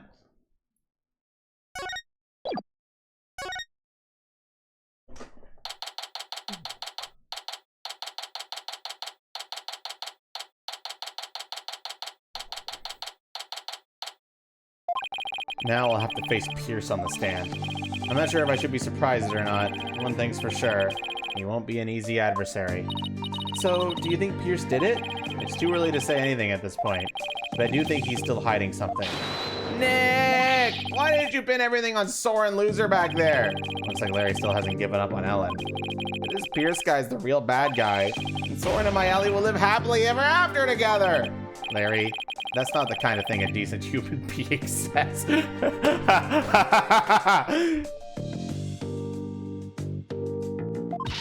Shame on you, Larry. Oh, boo. You think I don't know? I know I have to give up on my Ellie. But Nick promised he'll make her happy. She deserves a happily ever after. I'm sure Soren will make her happy once all this is said and done. The trial is about to resume, Mr. Wright. All right. You ready, Maya? Yep, let's go. I'll be rooting for you, Nick.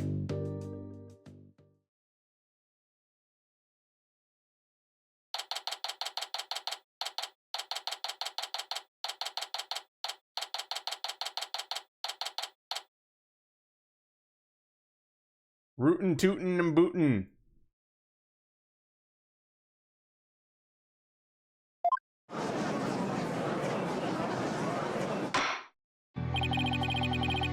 The court is now back in session.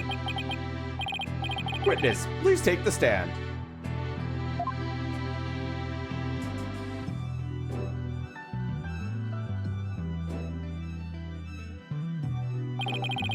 Please state your name and occupation. My name is Pierce Nickety. I am the Sprocket family butler. Let's get straight to the point, Mr. Nickety. Someone tore out a page from Mr. Sprocket's notebook to manipulate his memories. And that person was you, wasn't it? That is correct. What about it? Oh, that was easy. So why did you do it? Why did you tamper with Mr. Sprocket's notebook? Please allow me to explain. It pains me to do this, but I will tell you the truth. It pains you? That is correct. And my testimony will go against Master Soren's wishes. Soren's wishes? What is he talking about?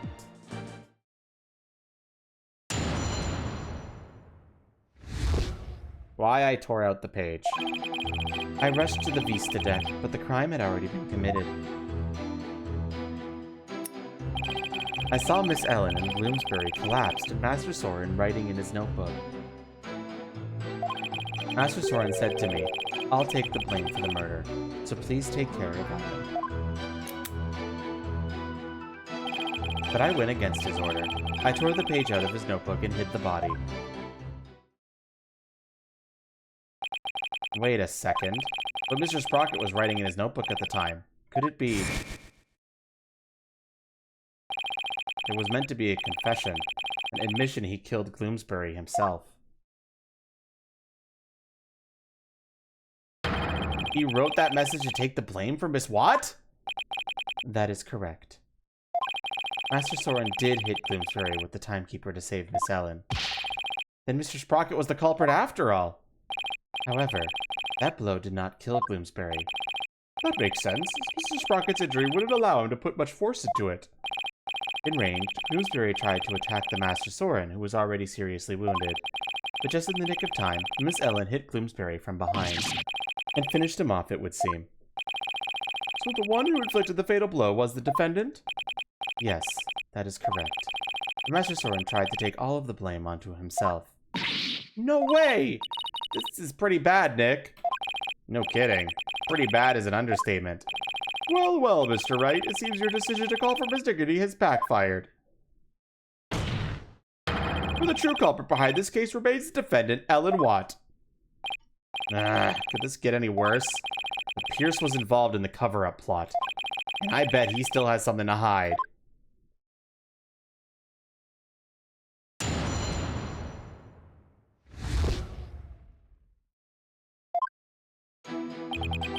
I rushed to the Visa deck, Vista deck, but the crime had already been committed. Wait a minute. I thought you went to the Vista deck with Mr. Sprocket. Actually, that is not true. What? What do you mean? I found this out afterwards, but Master Soren went to the Vista deck alone. He went out the escape hatch in the reception hall and went along the outside wall. What? You can't be serious! You mean Mr. Wright's addle-padded guess was actually correct? What's with the addle-padded? I suppose truth really is stranger than fiction. So, Mr. Nickety, when you got to the scene, you saw Mr. Bloomsbury, Miss Watt, and Mr. Sprocket? Is that right? Addle-pated? Addle-pated. Okay, that makes sense. That is exactly right. I saw Miss Ellen and Bloomsbury collapsed, and Master Soren writing in his notebook. Hold it! So when you and your group arrived at the Vista deck, the murder had already been committed? That is correct. Bloomsbury had already been struck. Miss Ellen had lost consciousness, probably from the shock of the incident. And how did Mr. Sprocket appear? He was bleeding from the stab wound he received from Bloomsbury. Barely conscious, he was writing something in his notebook. So the mysterious third person Ellen saw really was Soren then? Master Soren said to me, I'll take the blame for the murder, so please take care of Ellen. So Mr. Sprocket wrote a note of confession in order to take the blame for Miss Watt? Yes. That notebook is the only form of memory Master Soren has. Do you understand what his action meant, I trust? What did it mean, Nick? To Soren, everything in that notebook is true. To Soren tried to take the blame by altering his own memory to make himself think he did it. No! Master Soren truly loves Miss Ellen. It must have been love that made him do that. But I went against his order. I tore the page out of his notebook and hid the body. Mr. Nickety, could you please tell this court about that in more detail? That, you say? Which part do you mean, Mr. Wright? Could you be more specific? Oh, alright. What part do I want to know more about?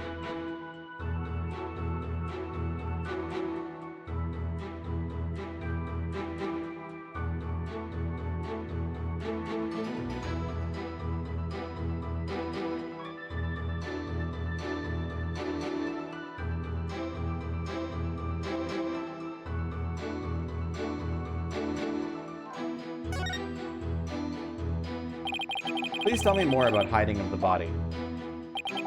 Very well.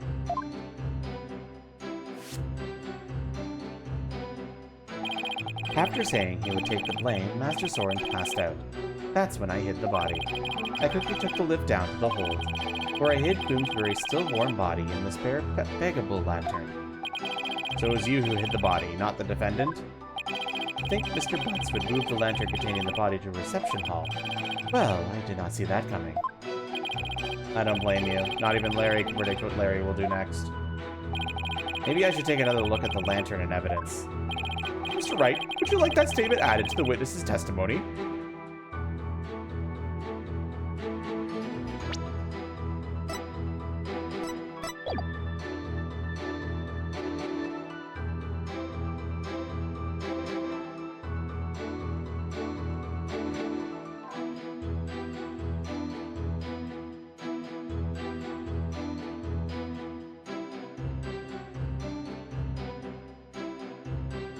Yeah, add it? Okay. Yes, please. Very well. Please add that statement to your testimony, Mr. Nickety. In the hold, I hid the still warm body in the spare Pegable lantern. Hold it! Why did you hide the body in the lantern? As I told you yesterday, it was to make it as though the murder never happened. But thanks to Mr. Butts, things did not turn out as planned. So holding the second wedding reception wasn't Mr. Sprocket's idea, but yours, wasn't it? It was all for Master Soren's sake, and Sprocket Aviation. If I am accused of a crime for trying to cover up the incident, I shall accept it willingly. He really doesn't seem to even care about himself.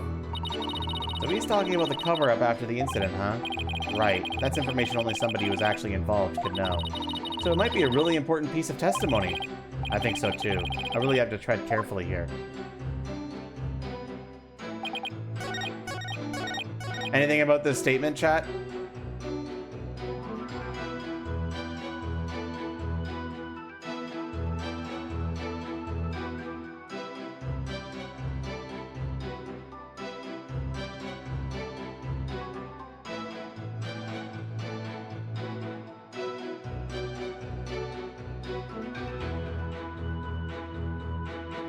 Or should we potentially press the previous statement and check the other one?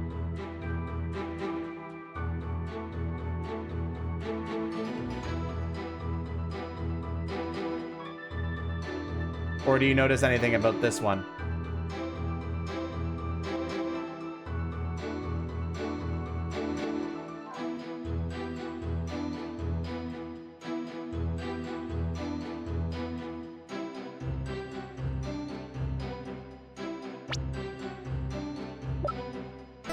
I'm just checking something. Okay, no, that's the same as what's in the evidence. It's the same as what the evidence.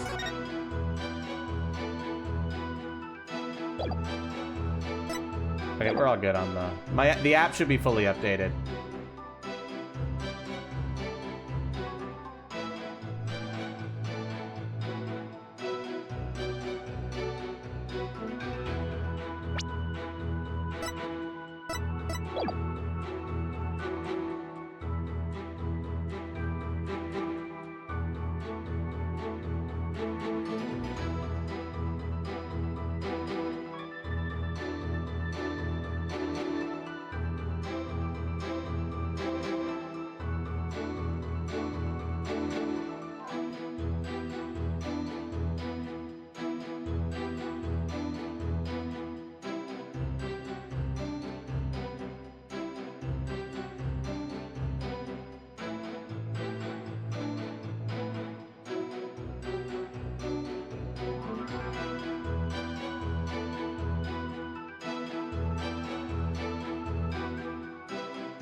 Chat, you got anything? Hold it!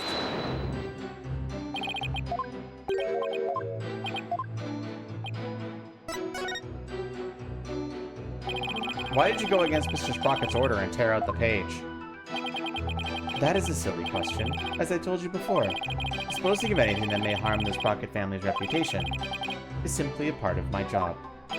Oh, right. You did say that before, didn't you? I tore the page out of the notebook in order to protect Master Sora. Mr. Wright, would you like that statement added to the witness's testimony? Do you think that statement about him ripping the page out is more important than what we currently have? Chat? Or do you want to keep what we currently have?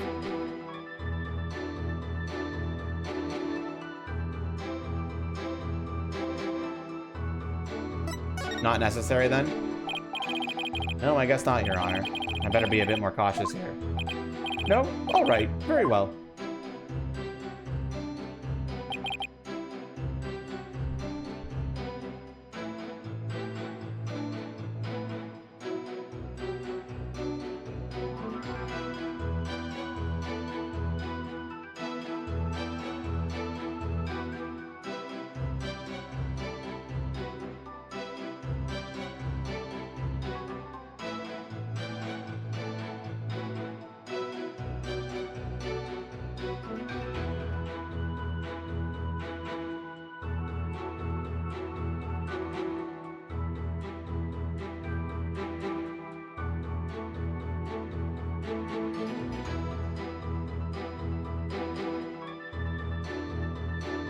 Well, chat, can you think of anything?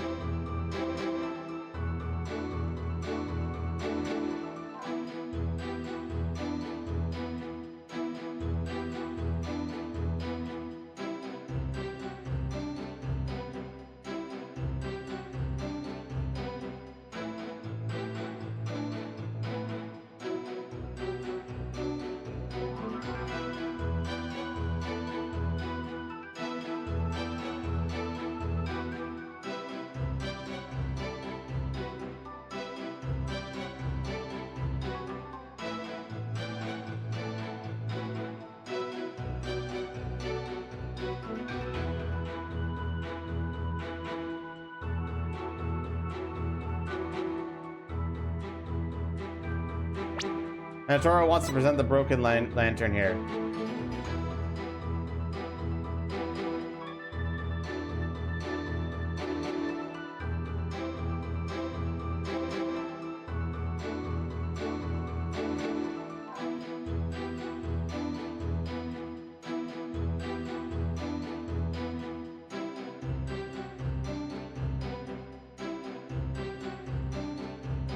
Objection!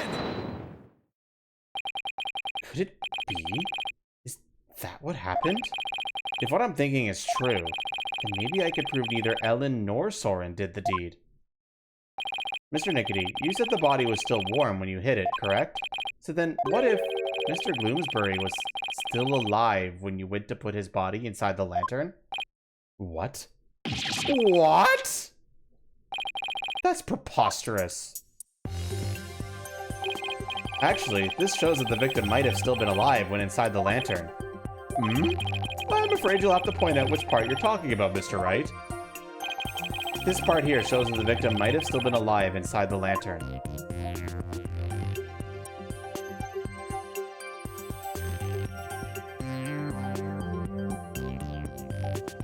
The chart wants to present the handle.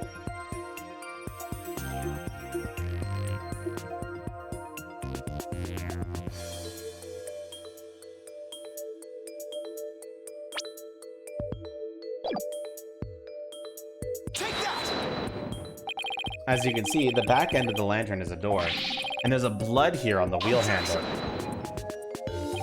That bloodstain must have gotten there when the witness put the body inside the lantern. It in no way shows that the victim drew his last breath while he was within the lantern.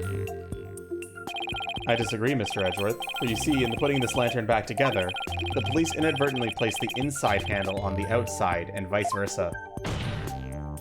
In other words, the wheel handles got swapped. Oh my, so they got swapped. Yes, they got swapped. What? But that's ridiculous. Not at all. If you compare the other male peggable lantern in the reception hall, it's quite obvious the wheel handles were attached backwards.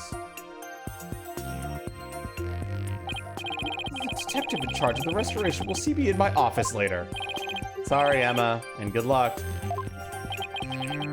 In that case, what does the bloodstain on the wheel handle mean? The bloodstain didn't get there by chance. When the victim was put inside the lantern, he was only unconscious, not dead. When he regained consciousness, he probably tried to get out of the lantern. So he grasped the inner wheel handle, and that's when the blood got on it. This proves that the victim was still alive when he was inside the lantern. At the time, I was completely convinced Bloomsbury was dead. Had I checked more carefully, he might have survived. Unfortunate to be sure, but no significant enough to change this trial's outcome. Again, I disagree, Mr. Edgeworth. It actually has a very significant impact on this case. The victim was struck by the defendant and then died from his injuries sometime later. There's nothing more to it. That's where you're wrong. Let's take another look at Mr. Bloomsbury's autopsy report, shall we? Please focus on the description of his injuries. It says, one contusion was found in the back of the head, and one on the side. Yes, the one Mr. Sprocket gave him, and the one Mr. Watt delivered to finish him off. No, the defense would like to submit a different interpretation. A different interpretation? The victim was knocked unconscious by the first blow, and then was put into the lantern. Then what about the lethal blow by the defendant that the witness talked about? Yes, well, that didn't happen. After some time, when the victim regained consciousness and tried to get out of the lantern, that's when he received the second blow that finished him off. Taking into account the fact that the victim was alive for a period after the first hit, and that he did receive a second blow to the head, it does seem entirely possible.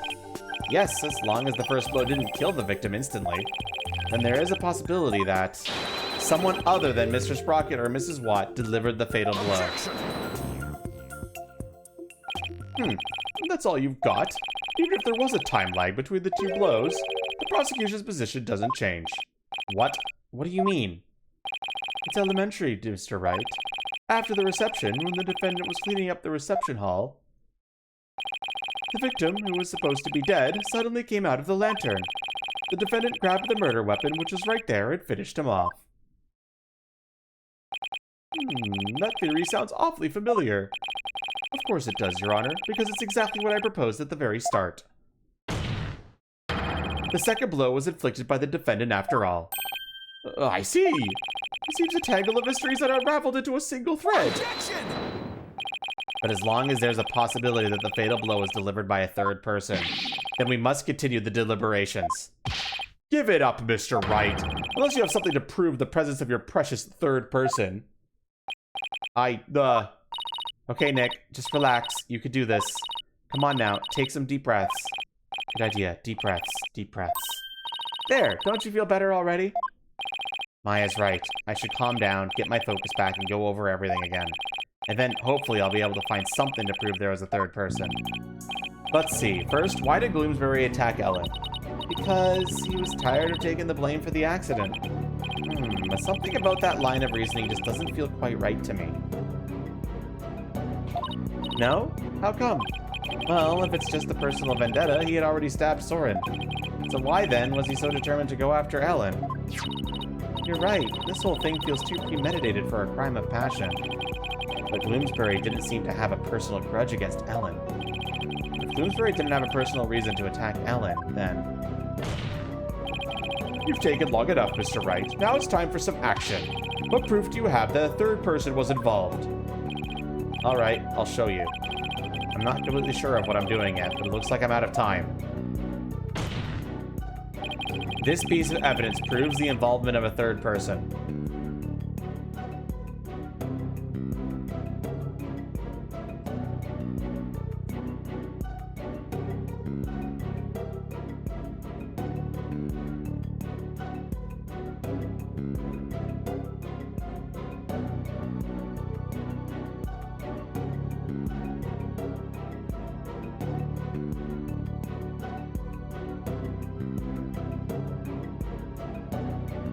And Ataro wants to present Gloomsbury's note.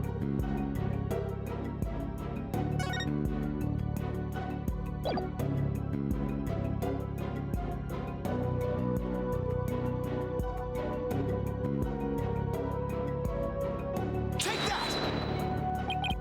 I get it now. Now I see why this note bothered me so much when I first saw it. It looks like a note outlining the murder plot. That note was apparently written by the victim. Why would he feel the need to write instructions to himself like this? Your Honor, please take a look at this note. This is the victim's murder plan, right? It's definitely a murder plan, but what if Mr. Gloomsbury didn't write this note himself?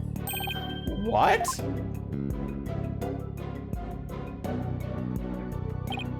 This is how you intend to conjure up your mysterious third party, Mr. Wright? Can you even prove that note wasn't written by the victim? Yes. Yes, I can. Very well, then. Please present your evidence, Mr. Wright. This evidence proves the victim didn't write the note.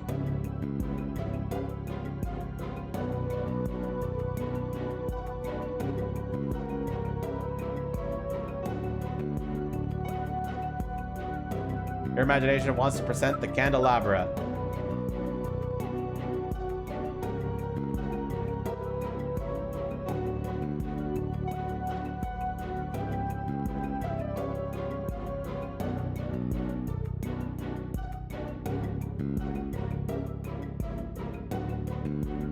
Do we agree? One more yes and I fucking do it.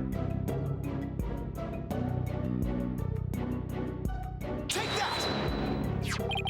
This is the weapon Mr. Bloomsbury used to stab Mr. Sprocket. I was wondering what you'd pull out this time. Dare I ask what this could possibly have to do with the note?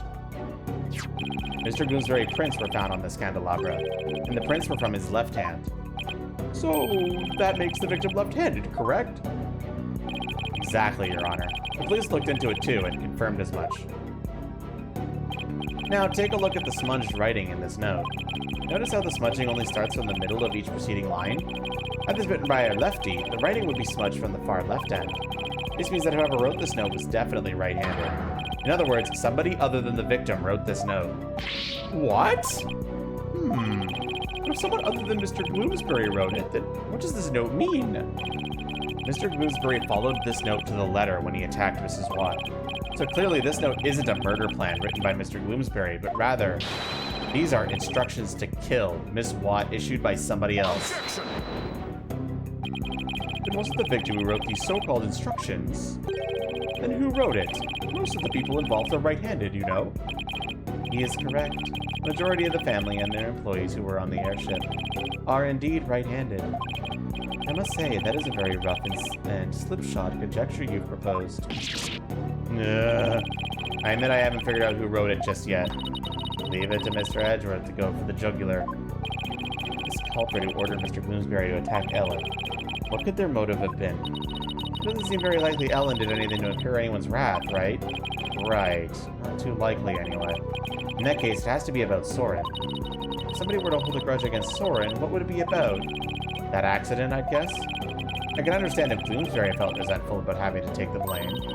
But the one who lost most of that accident was Soren's sister. She lost her life, after all. Soren suffered too, of course. He was crushed by losing somebody so precious to him. Somebody precious, huh? Soren's sister. Wait, there's one more person. There's somebody else who must hold a grudge against Soren. Did you figure something out? I think so. I think this somebody else used Bloomsbury to try and get revenge against Soren. Did you say somebody tried to get revenge against Mr. Sprocket, Mr. Wright? The person who manipulated and used Mr. Bloomsbury was...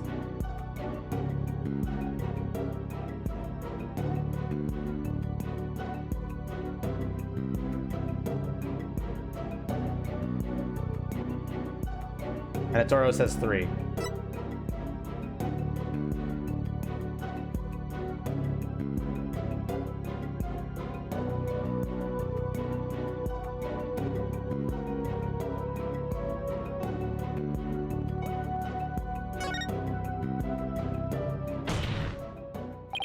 The person who used Mr. Bloomsbury to try and get revenge on Mr. Sprocket, and then finished Mr. Bloomsbury off to silence him, was a man dear to Mr. Sprocket's older sister, Selena Sprocket's fiancé.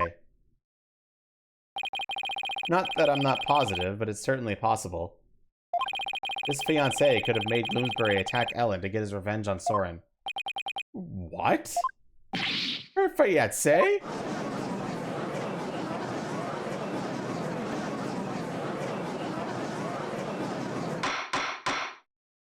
Order in the court! Order, I say! Yes, it does seem quite believable that Miss Selena Sprocket's fiancé would bear a grudge against Mr. Sprocket's for his role in the accident.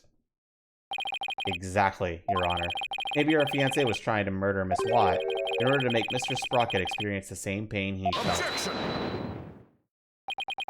Mrs. Sprocket fiancé was a surgeon, if memory serves, but the only people who attended the reception were family and staff members.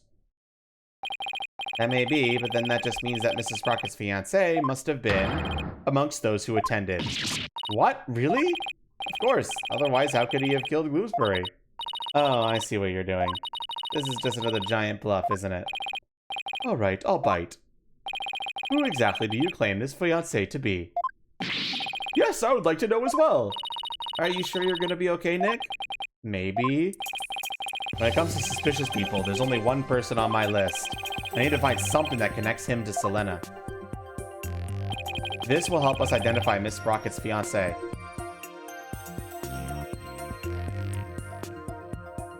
Anatoro, you're jumping the gun.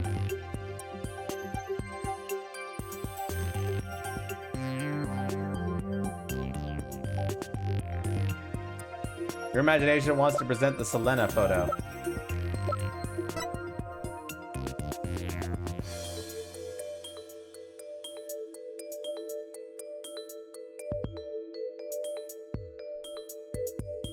Ah.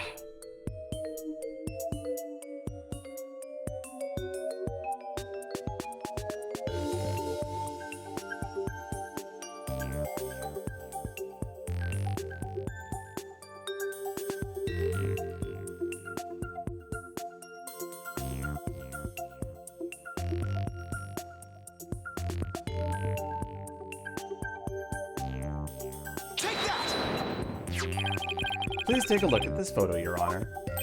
That photo.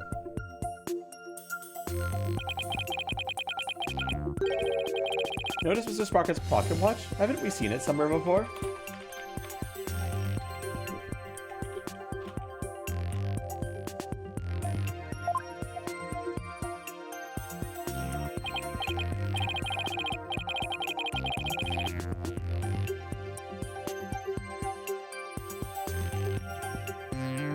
Yes, now that you mentioned it, I do feel as if I've seen it somewhere before.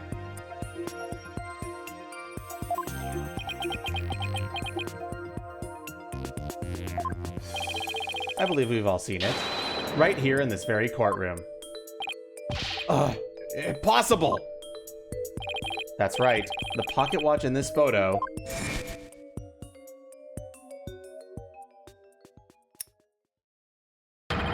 is the same pocket watch Miss Nickety has on him right now. What? This is clear proof of a strong connection between Pierce Nickety and Selena Sprocket. No. Nice tail. Perfect. Well, Mr. Nickety, is this true? Mr. Nickety, you were once engaged to Selena Sprocket. That pocket watch, you keep it as a memento of her, don't you?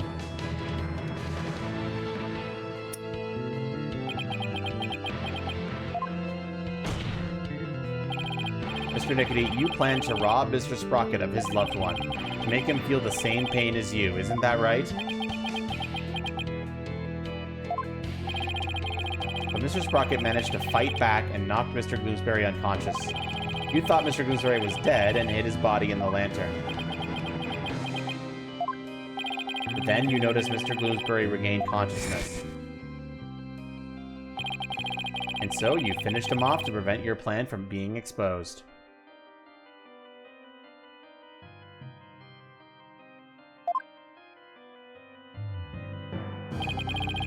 This is the defense's take on what really happened in this murder's case. Mr. Wright, does this mean you wish to officially accuse the witness of the murder of Dumas Gloomsbury? Does the defense accuse Mr. Nickety of the murder?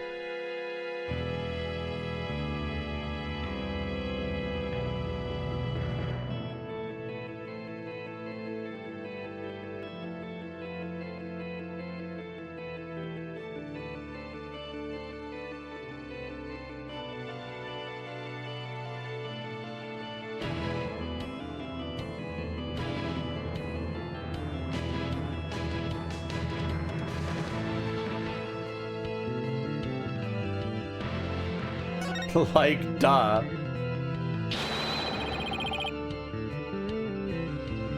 The defense indicts Pierce Nickety on the charge of murdering Dumas Gloomsbury. Oh my! Mr. Nickety, would you care to respond? Man, this lawyer just yaps on and on and on. As you guessed, this watch is a memento of Selena. It stopped working at the time of the accident, though. Then you really are.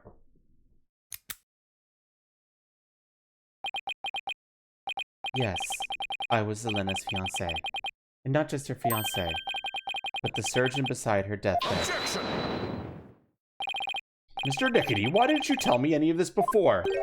Shut it, you useless prosecutor. I thought you could be of use, but apparently this case was too much for you. What did you say? If your office had stuck its nose all up in this, I could have swept it under the rug. Not only did you interfere with the case, but you even let me fall under suspicion. That's because you kept trying to cover things up on the sly. Ugh. Covering things up wasn't your only involvement. The only person who had a motive to use the victim to try and kill Miss Watt was you.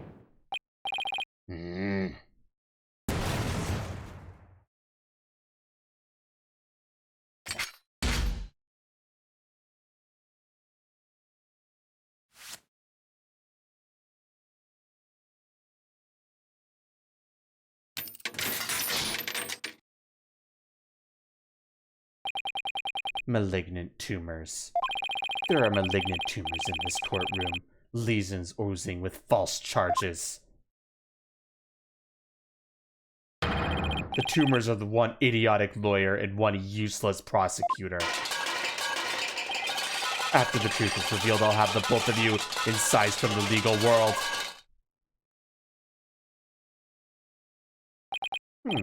I'd like to see you try. With the power of the Sprocket family, you'd be a cinch.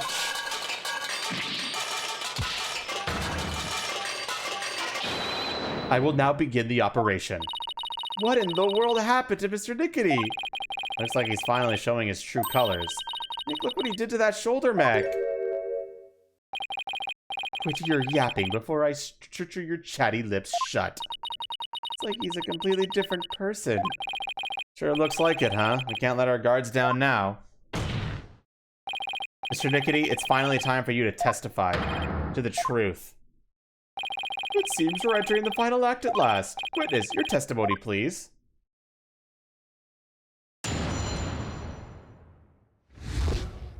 The right to remain silent.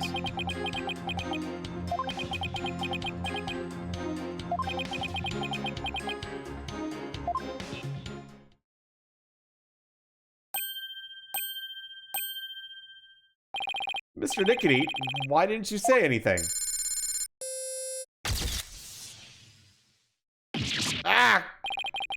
You just took a picture of me or something.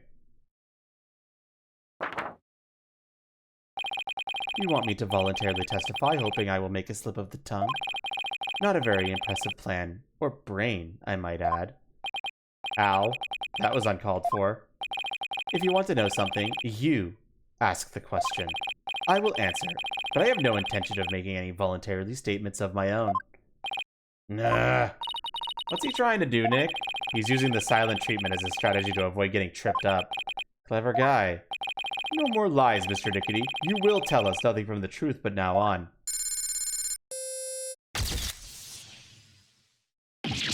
Ah! What do you think you're doing?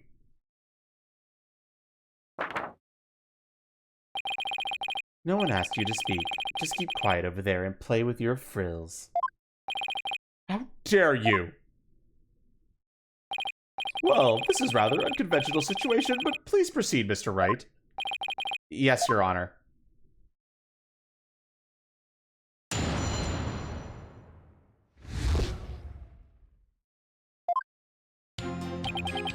Hold it! If he won't speak voluntarily, then I guess I'll have to ask him something. What question should I ask?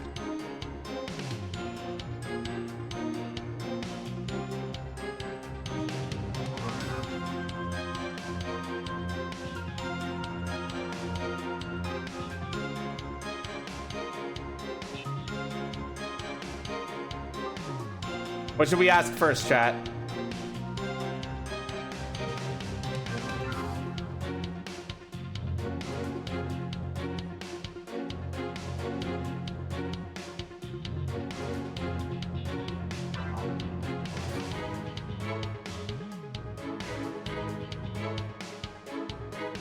I'm seeing 2, 3, 3, 2, 2, so I see more 2s. You've been nursing a grudge against Mr. Sprocket over the loss of your fiancé. Isn't that right?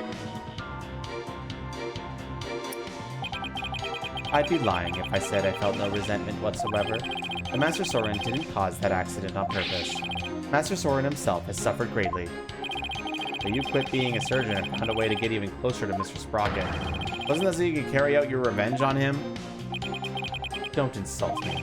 Supporting Master Soren and Sprocket Aviation with my life's work is my penance for not being able to save Selena. That is how I honor her. And I feel your devotion as both a fiancé and a surgeon.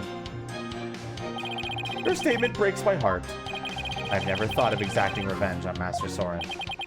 Never thought of it, huh? I guess I should probably take that with a pound of salt. Mr. Wright, would you like that statement added to the witness's testimony?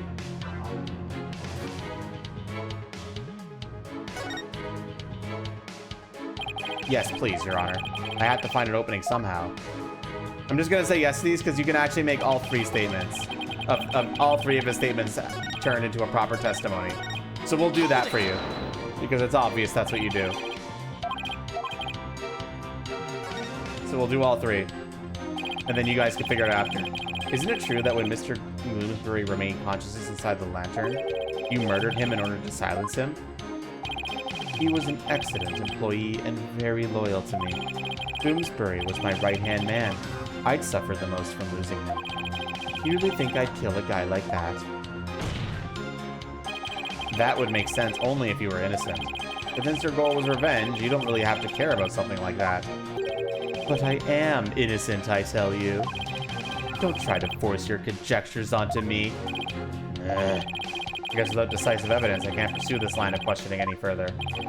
Mr. Wright, would you like that statement added to the witness's testimony? Yes, please, Your Honor. Every little bit I could drag out of him helps, right?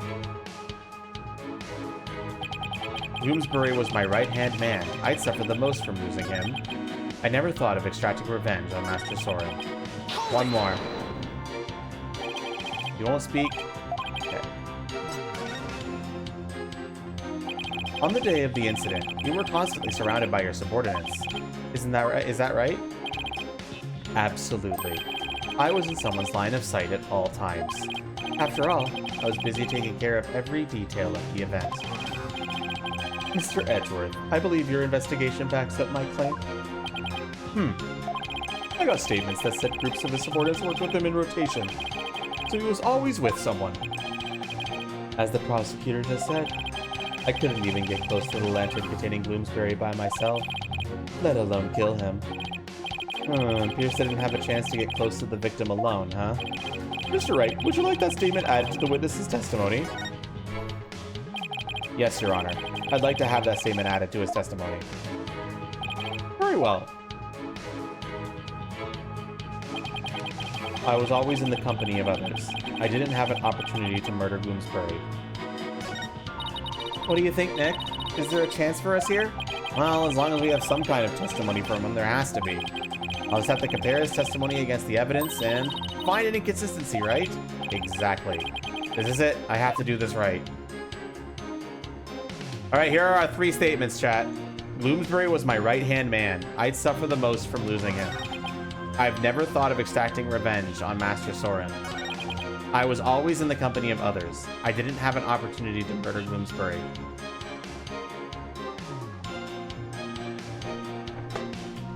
What are we doing, chat?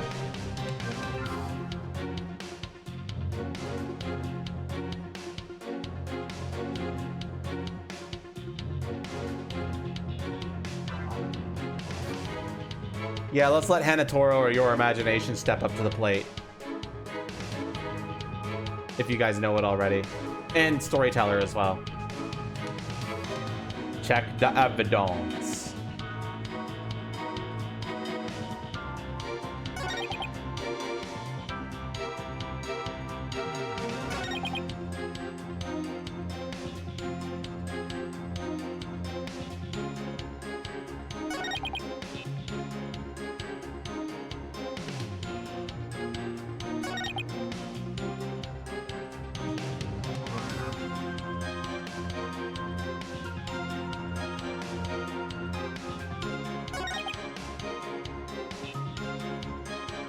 Well, chat, what could it be?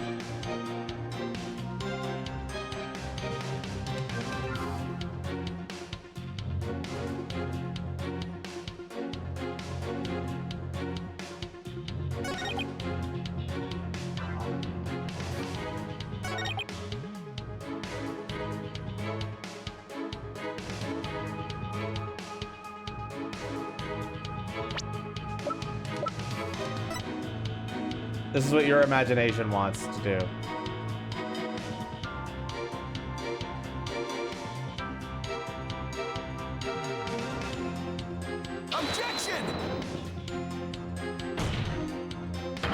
Your Honor, I have a feeling this piece of evidence contradicts the witness's statement. Feeling, defense. Yes, Your Honor, or rather, a hope that it indicates a contradiction. Mr. Wright, is there or isn't there a contradiction here? It looks like there is, but there really isn't one, is there? Are you asking me, Mr. Wright? Because what it really seems like to me is you're asking for a penalty. Thanks for the definitive answer, Your Honor. A lawyer like you, Mr. Wright, even I feel bad for the defendant. Well, you don't have to feel bad for her for long. I'll get it right next time. You'll see.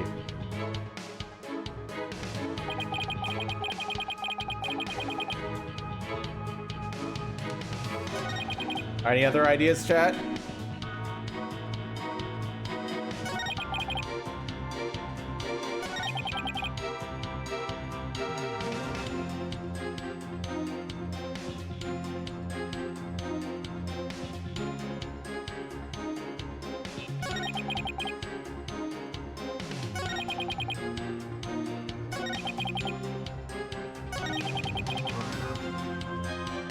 No, I don't think so. They didn't troll on purpose. They just got it wrong.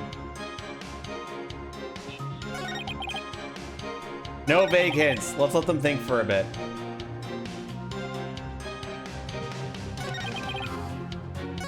Yes, Pierce is right-handed.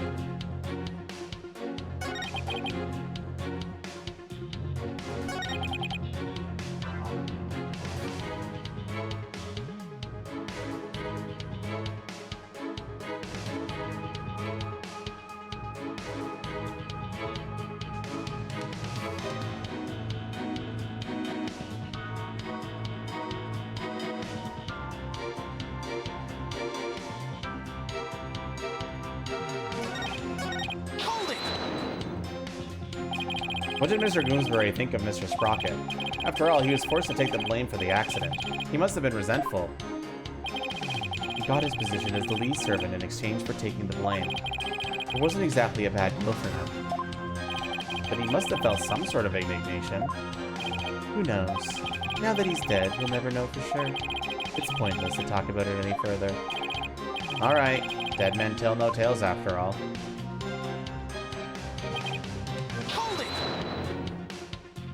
So you have had no thoughts of vengeance towards Mr. Sprocket whatsoever? Of course not. So then I wouldn't have wanted that. I've thrown my own life away and lived solely for the sake of the Sprocket family. That's how I show my love for her. Alrighty then. Well, one thing's for sure. Pierce gets really emotional when it comes to Selena. No kidding. I'm not sure how it feels about how he feels about Soren, but his love for Selena is pretty obvious.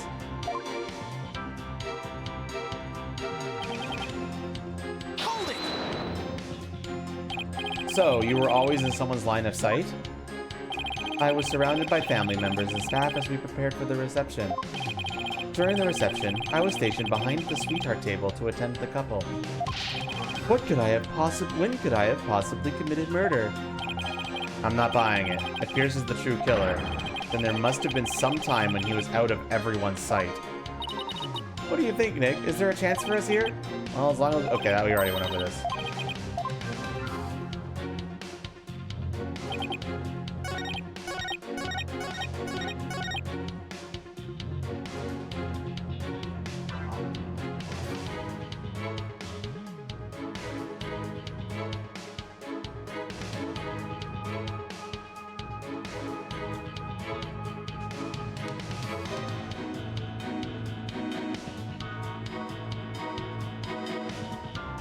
Well, chat.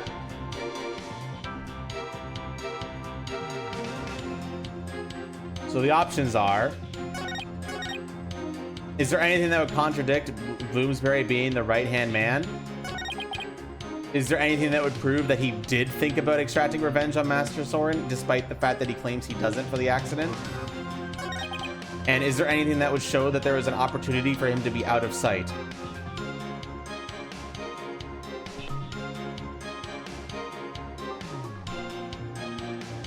What's it gonna be? What's it gonna be? Anatoro wants to present the photo of the reception here.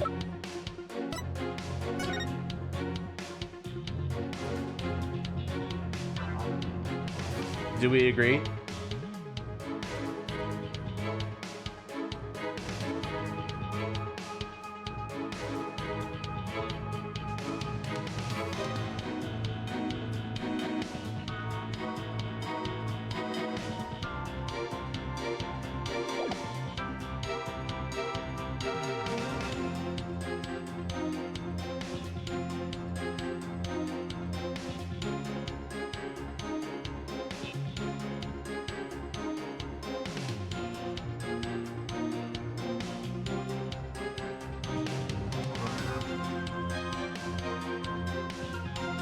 Okay, so it seems Storyteller Glitch is on board. Is everybody else on board?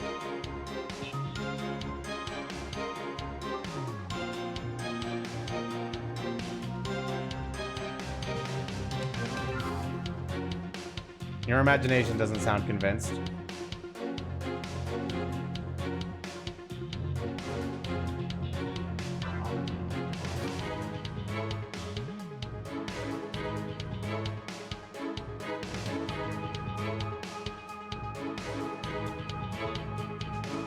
Yes, Fire Ninja. They should be.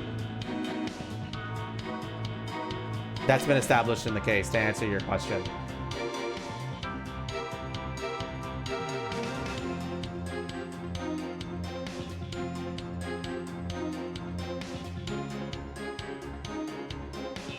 Well, we gotta make progress somewhere. Should we just do it and see what happens, chat?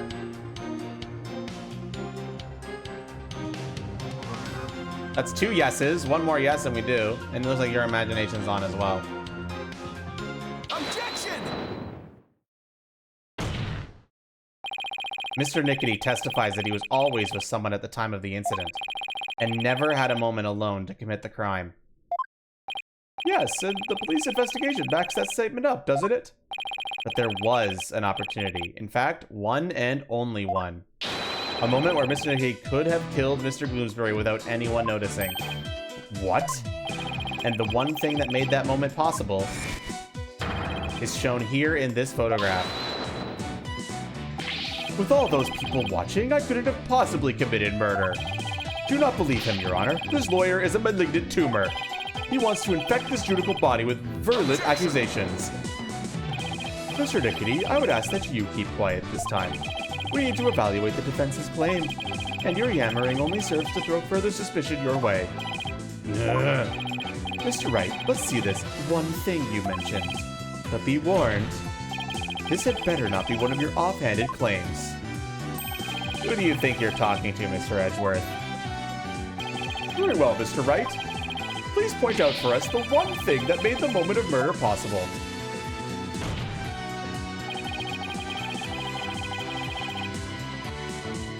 The one moment where it was possible for Mr. Nickety to kill Mr. Bloomsbury. The one thing that made that single moment possible is this.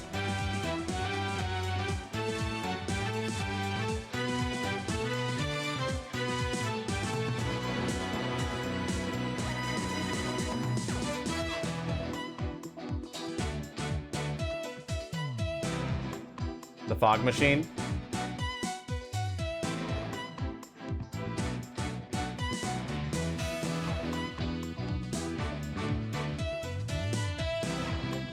Everyone's saying the same thing. Take that!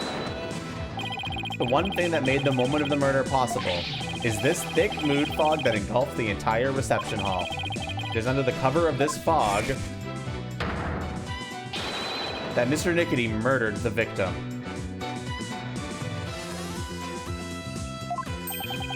What?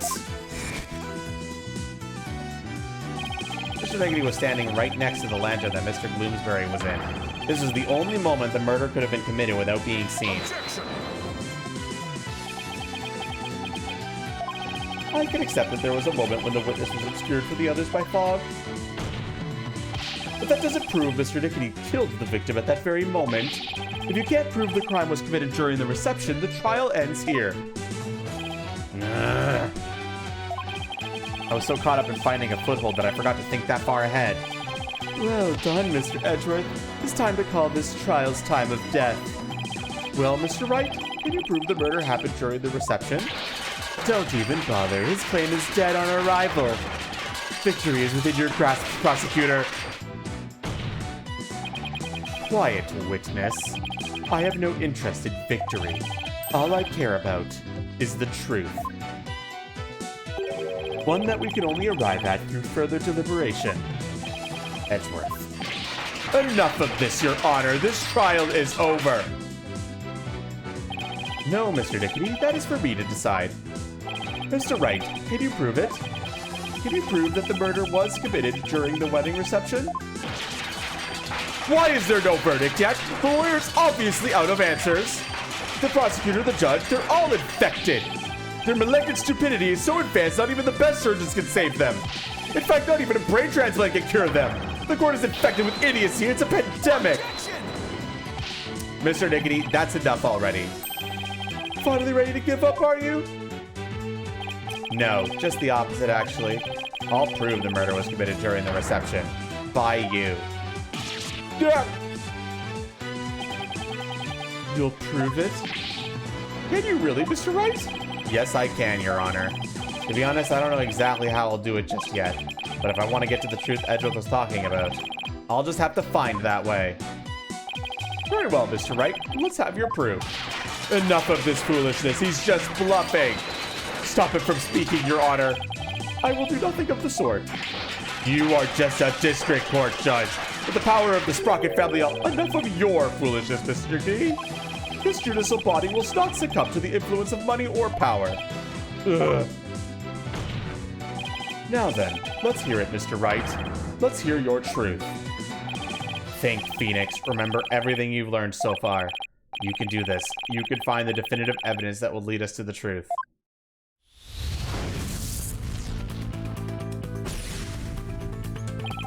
Think, Phoenix. How can I prove the murder took place during the wedding reception? If Pierce committed the murder during the reception, he had to have used...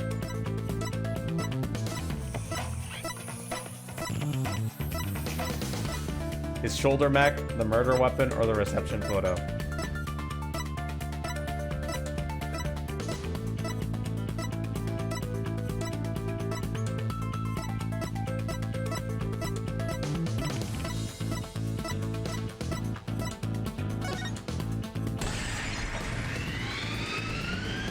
He used the murder. Like, this is kind of stupid. No fucking shit. He used it. Yes, the weapon that was used to rape the victim twice. According to the autopsy report, the victim was hit by the same object both times. So without a doubt, Pierce used it to commit the murder. The weapon used to kill the Bloomsbury was...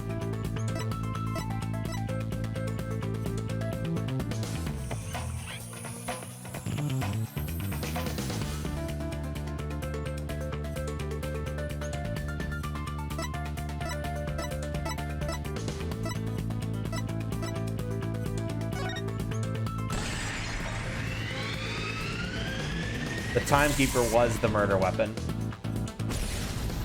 If Pierce struck the victim during that one single moment, then they must have used the timekeeper. Come to think of it, wasn't it also used for something else during the reception? During the reception, the timekeeper was also used for...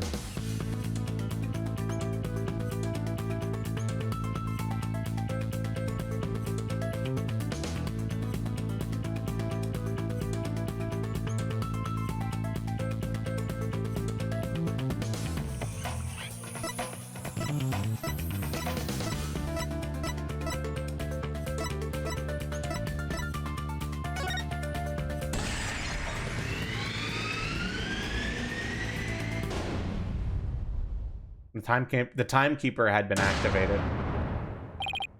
The timekeeper had been activated during the reception. If we activate the timekeeper again now and find any trace of evidence of the murder, that would be conclusive proof that Bloomsbury was killed during the reception.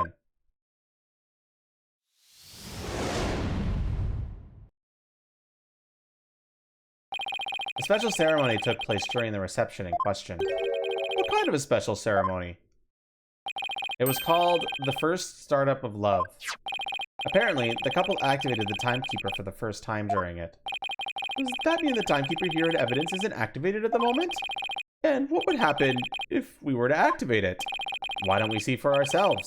It would give us a chance to examine it. And while we're at it, we might just find some conclusive evidence. What? No! You can't activate it! Mr. Nickety, keep quiet or I'll have you thrown out of court. Duh. By the way, Mr. Wright, this is supposed to be a time machine, right? We aren't going to travel back in time to the Stone Age or anything, are we? I don't think we have to worry too much about that, Your Honor. I'm still a little nervous nonetheless, but the truth must be known. Very well, go ahead and start up the timekeeper. You know how, Nick? I think so, maybe. The bride and groom each had a symbol of their love, and when they put them together... Oh, how romantic it was. Let's see, I think the symbol of the groom's love must be the timekeeper itself. What symbol of the bride's love would fit together with the timekeeper? Oh, I know, that has to be it. Mr. Wright, are you ready to activate the time machine now? Yes, Your Honor. The symbol of the bride's love that's necessary for activating the timekeeper is...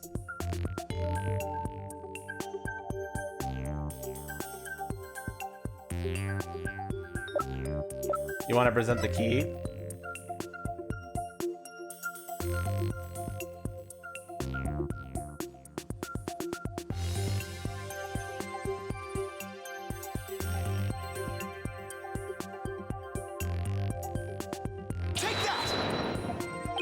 Once we set this in place, we can activate the timekeeper. Set it in place where? It doesn't look like it fits anywhere. You don't think so? Not if we kind of jammed it in? Mr. Wright, you know what's coming, don't you? A penalty, Your Honor. I'm glad you understand. That will save us some time. Ugh. Alright, I'd better take another good look at what I've got to work with. The symbol of the bride's love that's necessary for activating the timekeeper is... Your imagination wants to present the pendant.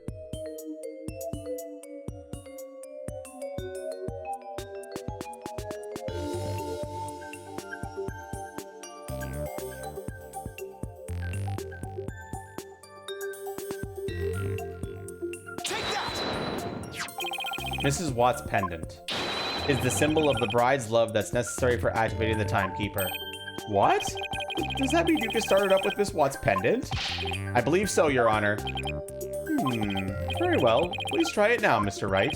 Okay, here I go. But first, I have to figure out where the pendant goes.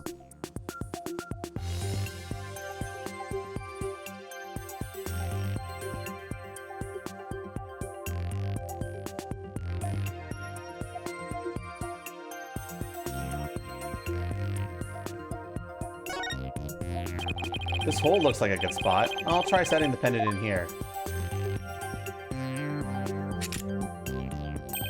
It fits! This must be the right spot. Now I have to find a place to insert the key.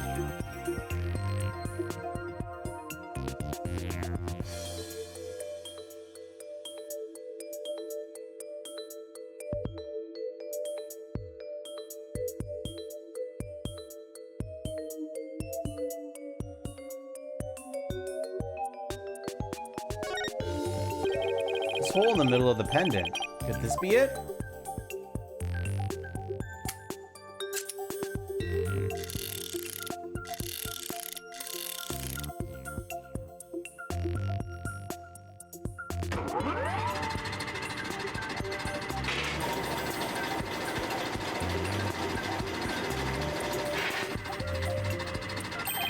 It worked! The timekeeper's been activated. Now all I have to do is find proof that the crime was committed during the reception.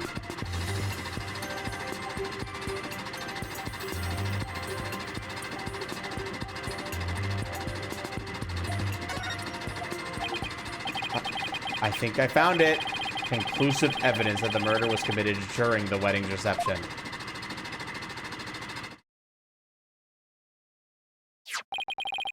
Just as I suspected, there's evidence of the murder inside the timekeeper, Miss Nickety. The timekeeper was only active and open during the wedding reception, right? No! Stop! So, that means this is conclusive proof that the crime was committed during the reception. Ah! After you killed the victim under the cover of fog, you closed the timekeeper to hide the bloodstain, didn't you?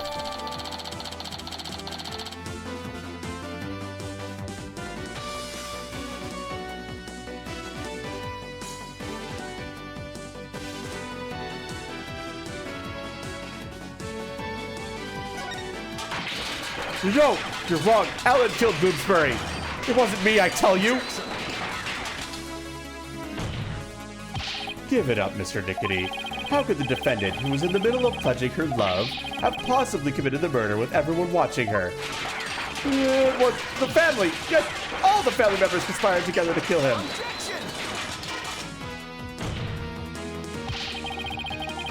There's no way you can talk your way out of this, Mr. Nickety. During the reception, during that one dreamlike moment, only one person could have used the timekeeper to beat the victim to death. And that one person was you, Pierce Nickety.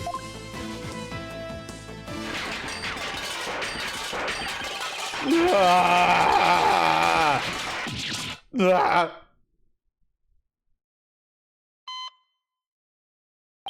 No, this isn't over yet. I won't give up. No, I cut the artery. This stupid thing. You must stop the bleeding now. Give me forceps. Forceps, I said. Hey, where is everyone? Fine, I'll manage this alone. I'll do it all by myself. I can fix anything, repair anything. So you have to get better. You have to live. You must. I would have been able to save her. If only I hadn't listened to her. If only I had treated her first. If only that Soren hadn't been there. Oh, Selena. No.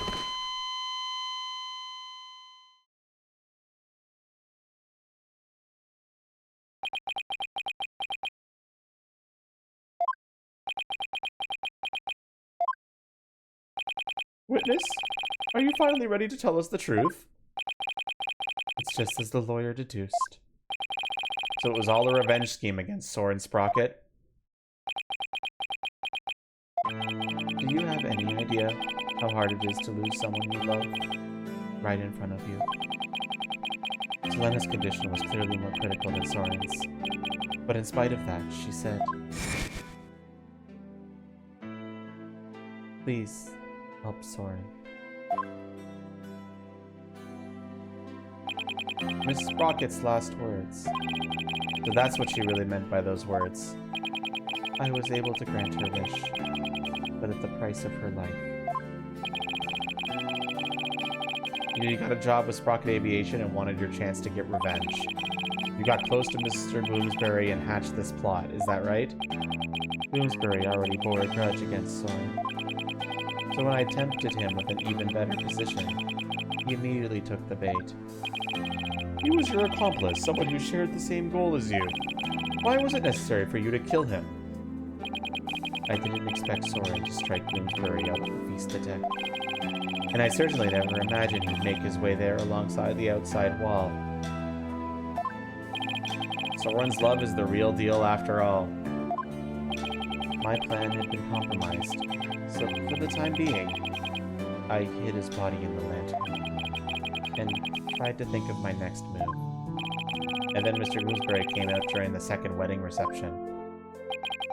As soon as I saw Bloomsbury, I instantly hit upon an idea. To pin the blame of Bloomsbury murder on Ellen.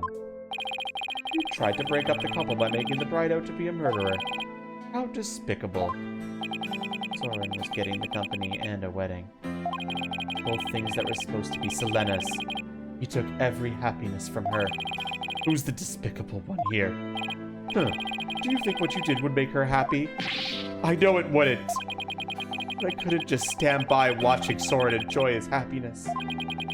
I was going to have Soren taste the same pain I had, and then take over Sprocket Aviation. I would take back from him all of the happiness that was rightfully Selena's.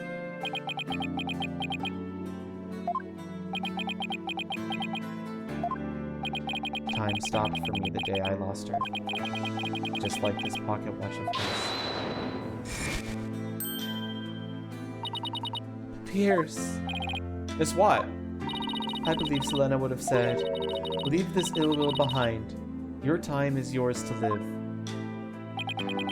It's too late for me. Time will never advance for me ever again. What? Can't be.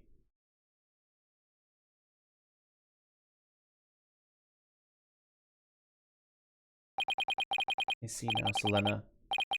What I did was wrong.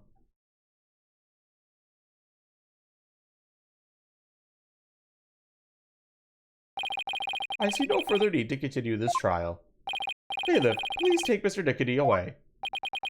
Here's Nickety, another inconsolable time traveler, who lived in time that stood still.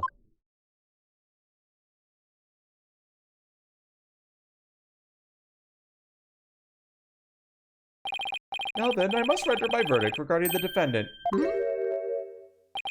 Your Honor, before you give your ruling, would you please allow me a moment?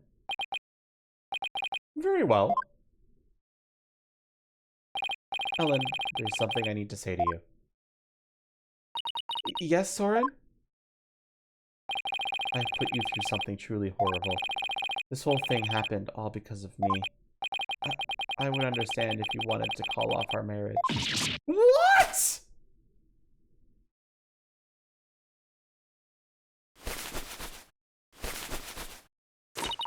Of course not! I never once thought that! If you stay with me, you'll only face even more trying times in the future. What do you mean? The truth of this incident and the car accident before it. I'm going to tell the public everything.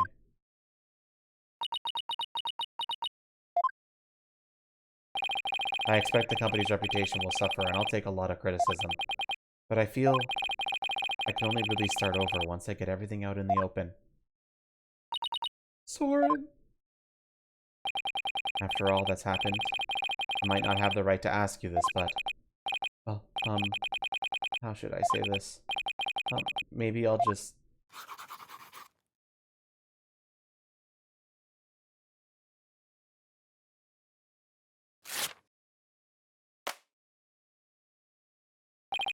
A life with me probably won't be very easy, but...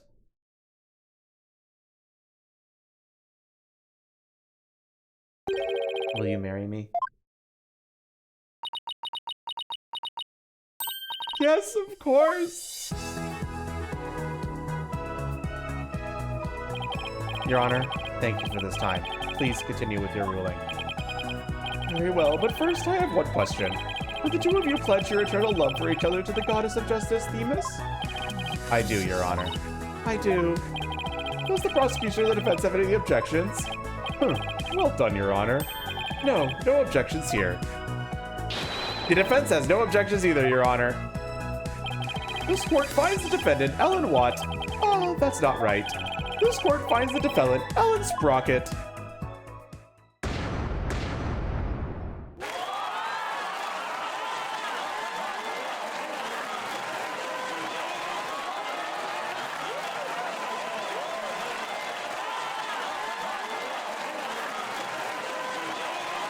Yeah.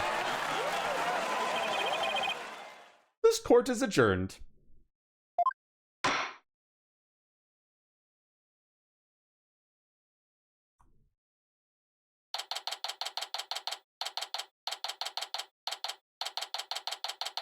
People are allowed to lurk, storyteller. Let them lurk. Ellen, Soren, congratulations. Mr. Wright, I can't thank you enough. You hadn't exposed the truth, Soren and we wouldn't. But now you can finally start your new life together, right? Oh, thank you! Mr. Wright, we'll be holding our real wedding ceremony in the near future. Would you do us the honor of coming to it? I want you to witness our fresh start. Of course! I wouldn't miss it for the world. And Ellen, this time it'll finally be happily ever after, right? Oh, yes! The two of you have persevered and overcome this trial together. Now, no matter what obstacles come your way, I'm sure you'll be able to handle them. And there's another thing I'm sure of, too.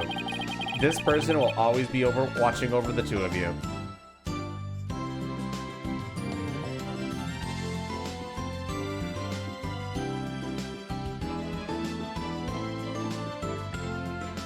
You only get one shot at this, so it's very obvious what you need to present here. Take that! Selena, yes, I think you're right. We promise to live life to the fullest. For Selena's sake, too. Right, Soren? That's right. Well, we better be on our way. Yes, my love!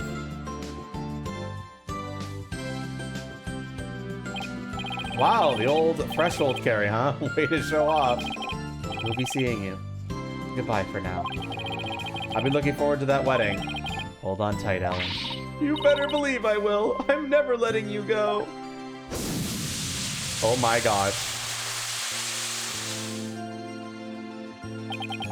There they go. You're not thinking of going to that wedding by yourself, are you, boss? You're taking us too, right? Oh boy, I bet there's gonna be all kinds of fancy food there. Athena, when did you get here? Just now. I would have been here to cheer you guys on earlier, but Susie never gave me a chance to slip away. They're going to be in even bigger trouble with her later. Speaking of the wedding, maybe I should ask them to invite Edgeworth. Mr. Edgeworth? Really? We thought Ellen was guilty all the way to the end. That may be true, but...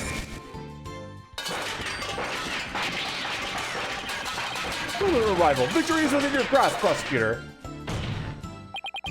Quiet, witness. I have no interest in victory. All I care about is the truth. One that we can only arrive at through further deliberation.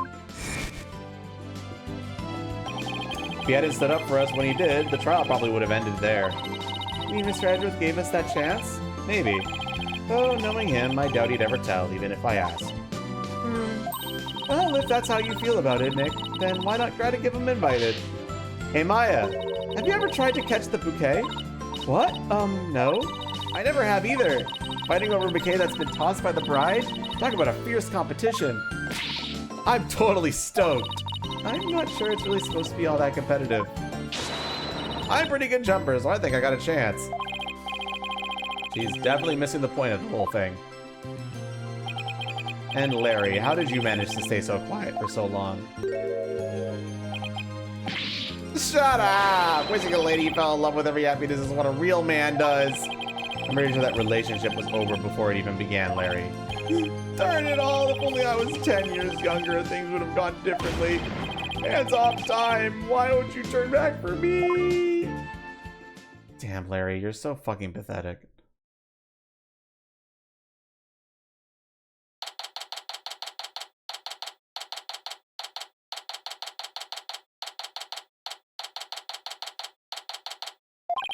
Today is Ellen and Soren's third wedding ceremony and reception. I heard the bride and groom insisted to be on the flying chapel again. In the end, they were nice enough to invite me and Maya, and Athena kind of invited herself. They also invited Edgeworth, Emma, and even Larry. They say third time's the charm, right? I really do hope it's happily ever after for them this time around. Still, I get the feeling it's going to be one rowdy party.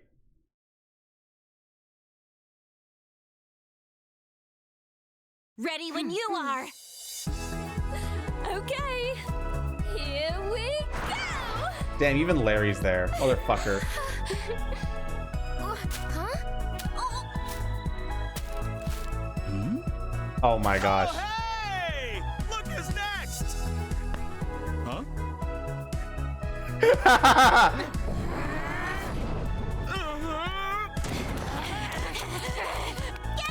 Haven't you ever heard of a lady I'm truly blessed to have you. Bro is not getting married. Absolutely not. Larry is a disaster. End.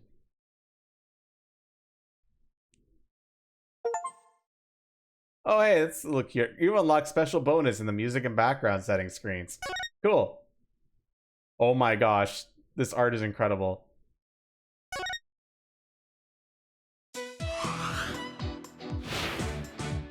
All right. If we do more Ace Attorney on stream, we would be going back to the original trilogy. Who here has not played the original trilogy? Because I think more people have played that than the Apollo Justice trilogy, so I want to know how much people would play along if I did the original trilogy. Who here doesn't know shit about the original trilogy? Please tell me now.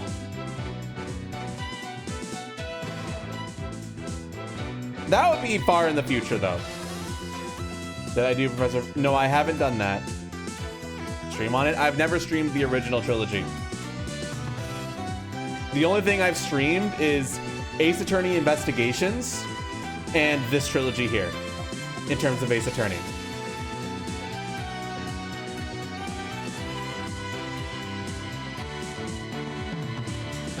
You've played the first two? Okay. Bakiri knows very little.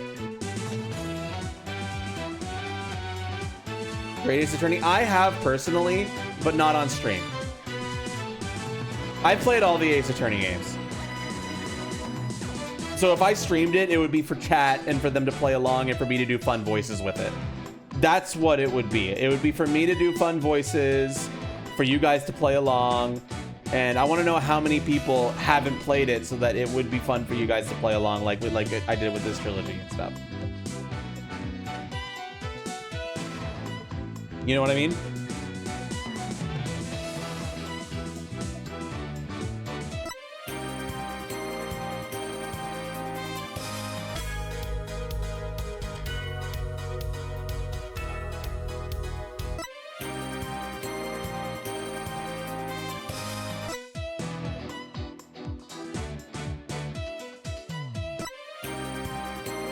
You down for Great Ace Attorney? Maybe we do Great Ace Attorney next then.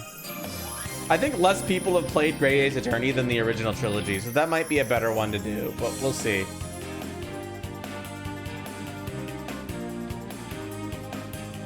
And Great Ace Attorney is phenomenal. So, well, I say phenomenal, but it's a bit of a weird one. It's, I would say a Great Ace Attorney 1 is actually kind of a weak Ace Attorney game. But the storyline sets up 2 so perfectly, and 2 is like peak fiction.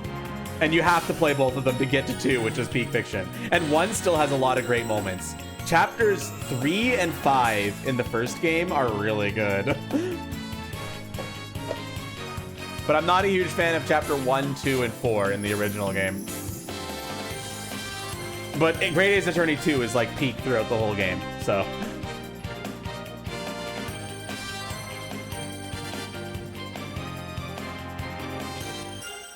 I need new Ace Attorney game, Capcom. Holy fuck. Where's Ace Attorney 7 or Ace something? Give me more. I need more, Capcom. Fuck, these games must be selling decently enough, right? Please give me more, for fuck's sake. Problem is that if they did release a new one, it wouldn't be interactive. Just as a heads up. Because I don't want to be spoiled. It would be me playing for once.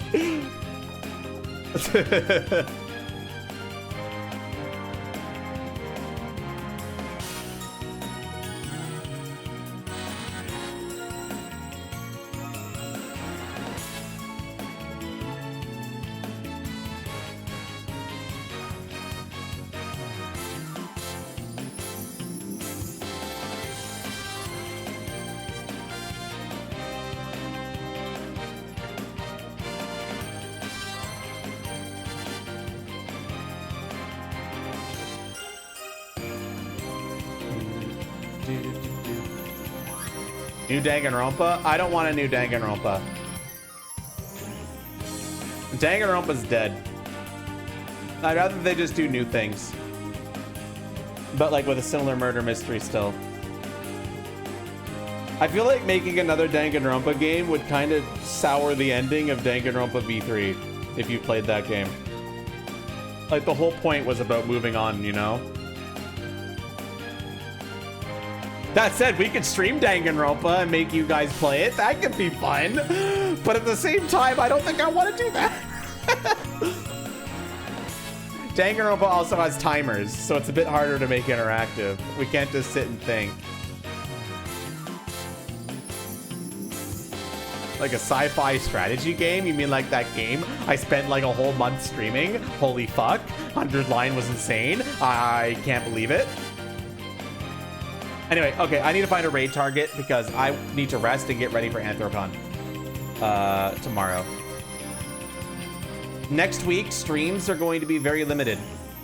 So we're probably only going to be streaming Tuesday, Wednesday. Because Thursday, Friday, Saturday, Sunday, I'm at Anthrocon, baby. So I'll see you the week after. We're still gonna have a stream on... Wait, fuck. I'm busy Tuesday. Canada Day. I'm going to a family thing. Okay, so no stream on Tuesday. Stream will be on Monday and Wednesday then, maybe. I don't know. We'll see. I'll think about it. Schedule will be... I'll post schedule tomorrow or Monday. Furry anthropology. It's a furry convention, you bitch. All right, everybody. Unfortunately, there's nobody live right now that I know, really, that I'd want to raid. So I'm just going to end stream. I'll see you all next week for 1 or 2 streams, and then we'll see you after Anthrocon. Bye.